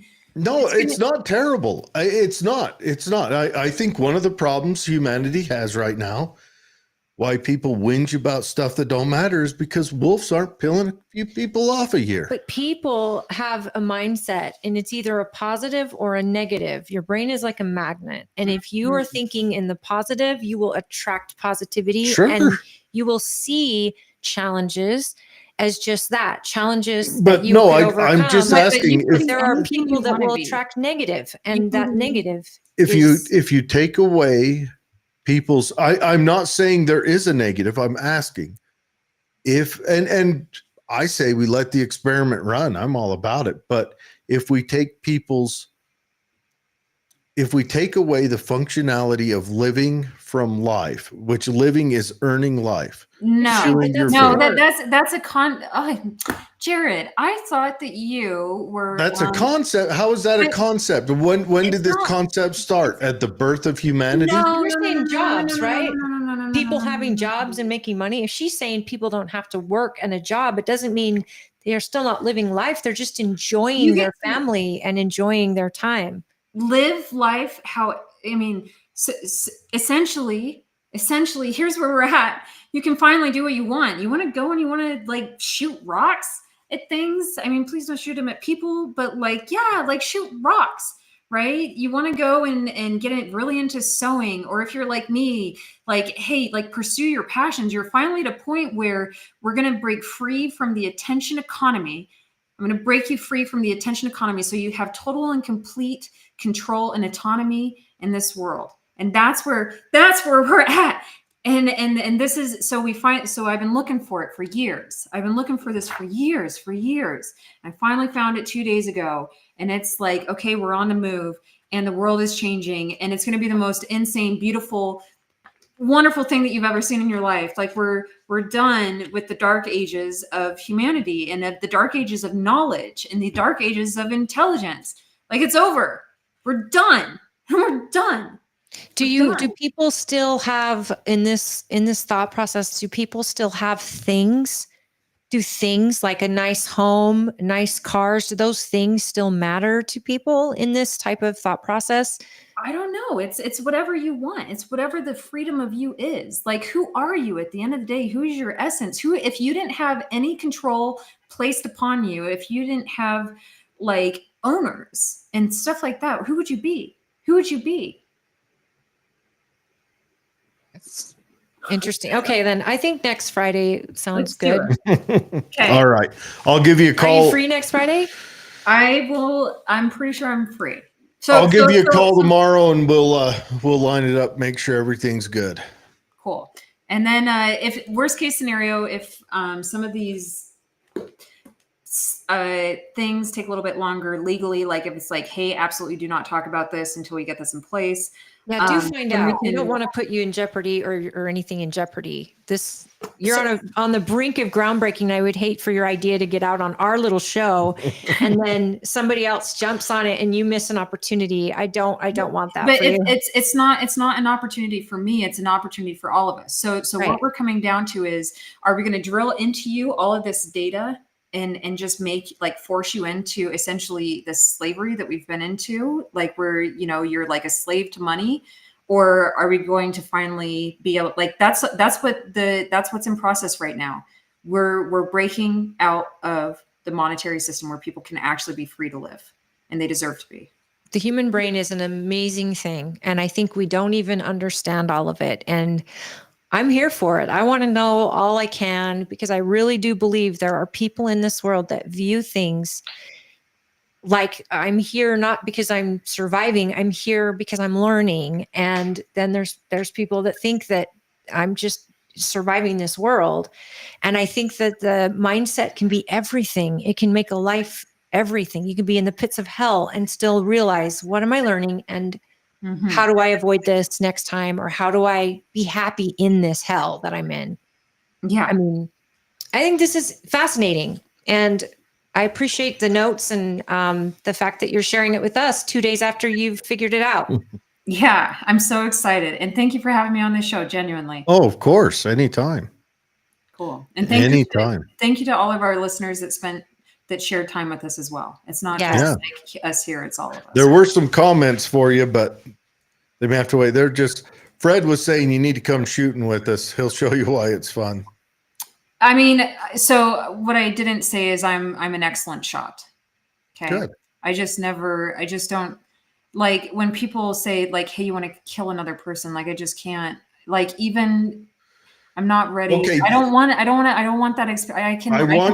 I want you to not confuse my willingness to employ violence for good. I do not want to kill anyone. I have no desire ever to kill anyone. Mm-hmm. It's just if I had to, I'd be very good at it. Well, and you want to make sure that because but that causes an injury to you. Okay, sure. well, let's get into that next time. Let's get into the injuries of violence against others. I'll tell you what, if we were together somewhere and someone came to harm you to protect you, I would assume that injury gladly.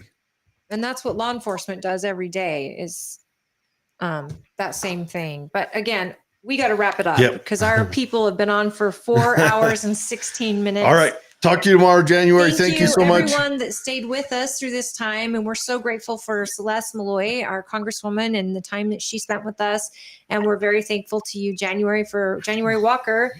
Please tune in. We'll have her on again and have her get to the big breakthrough.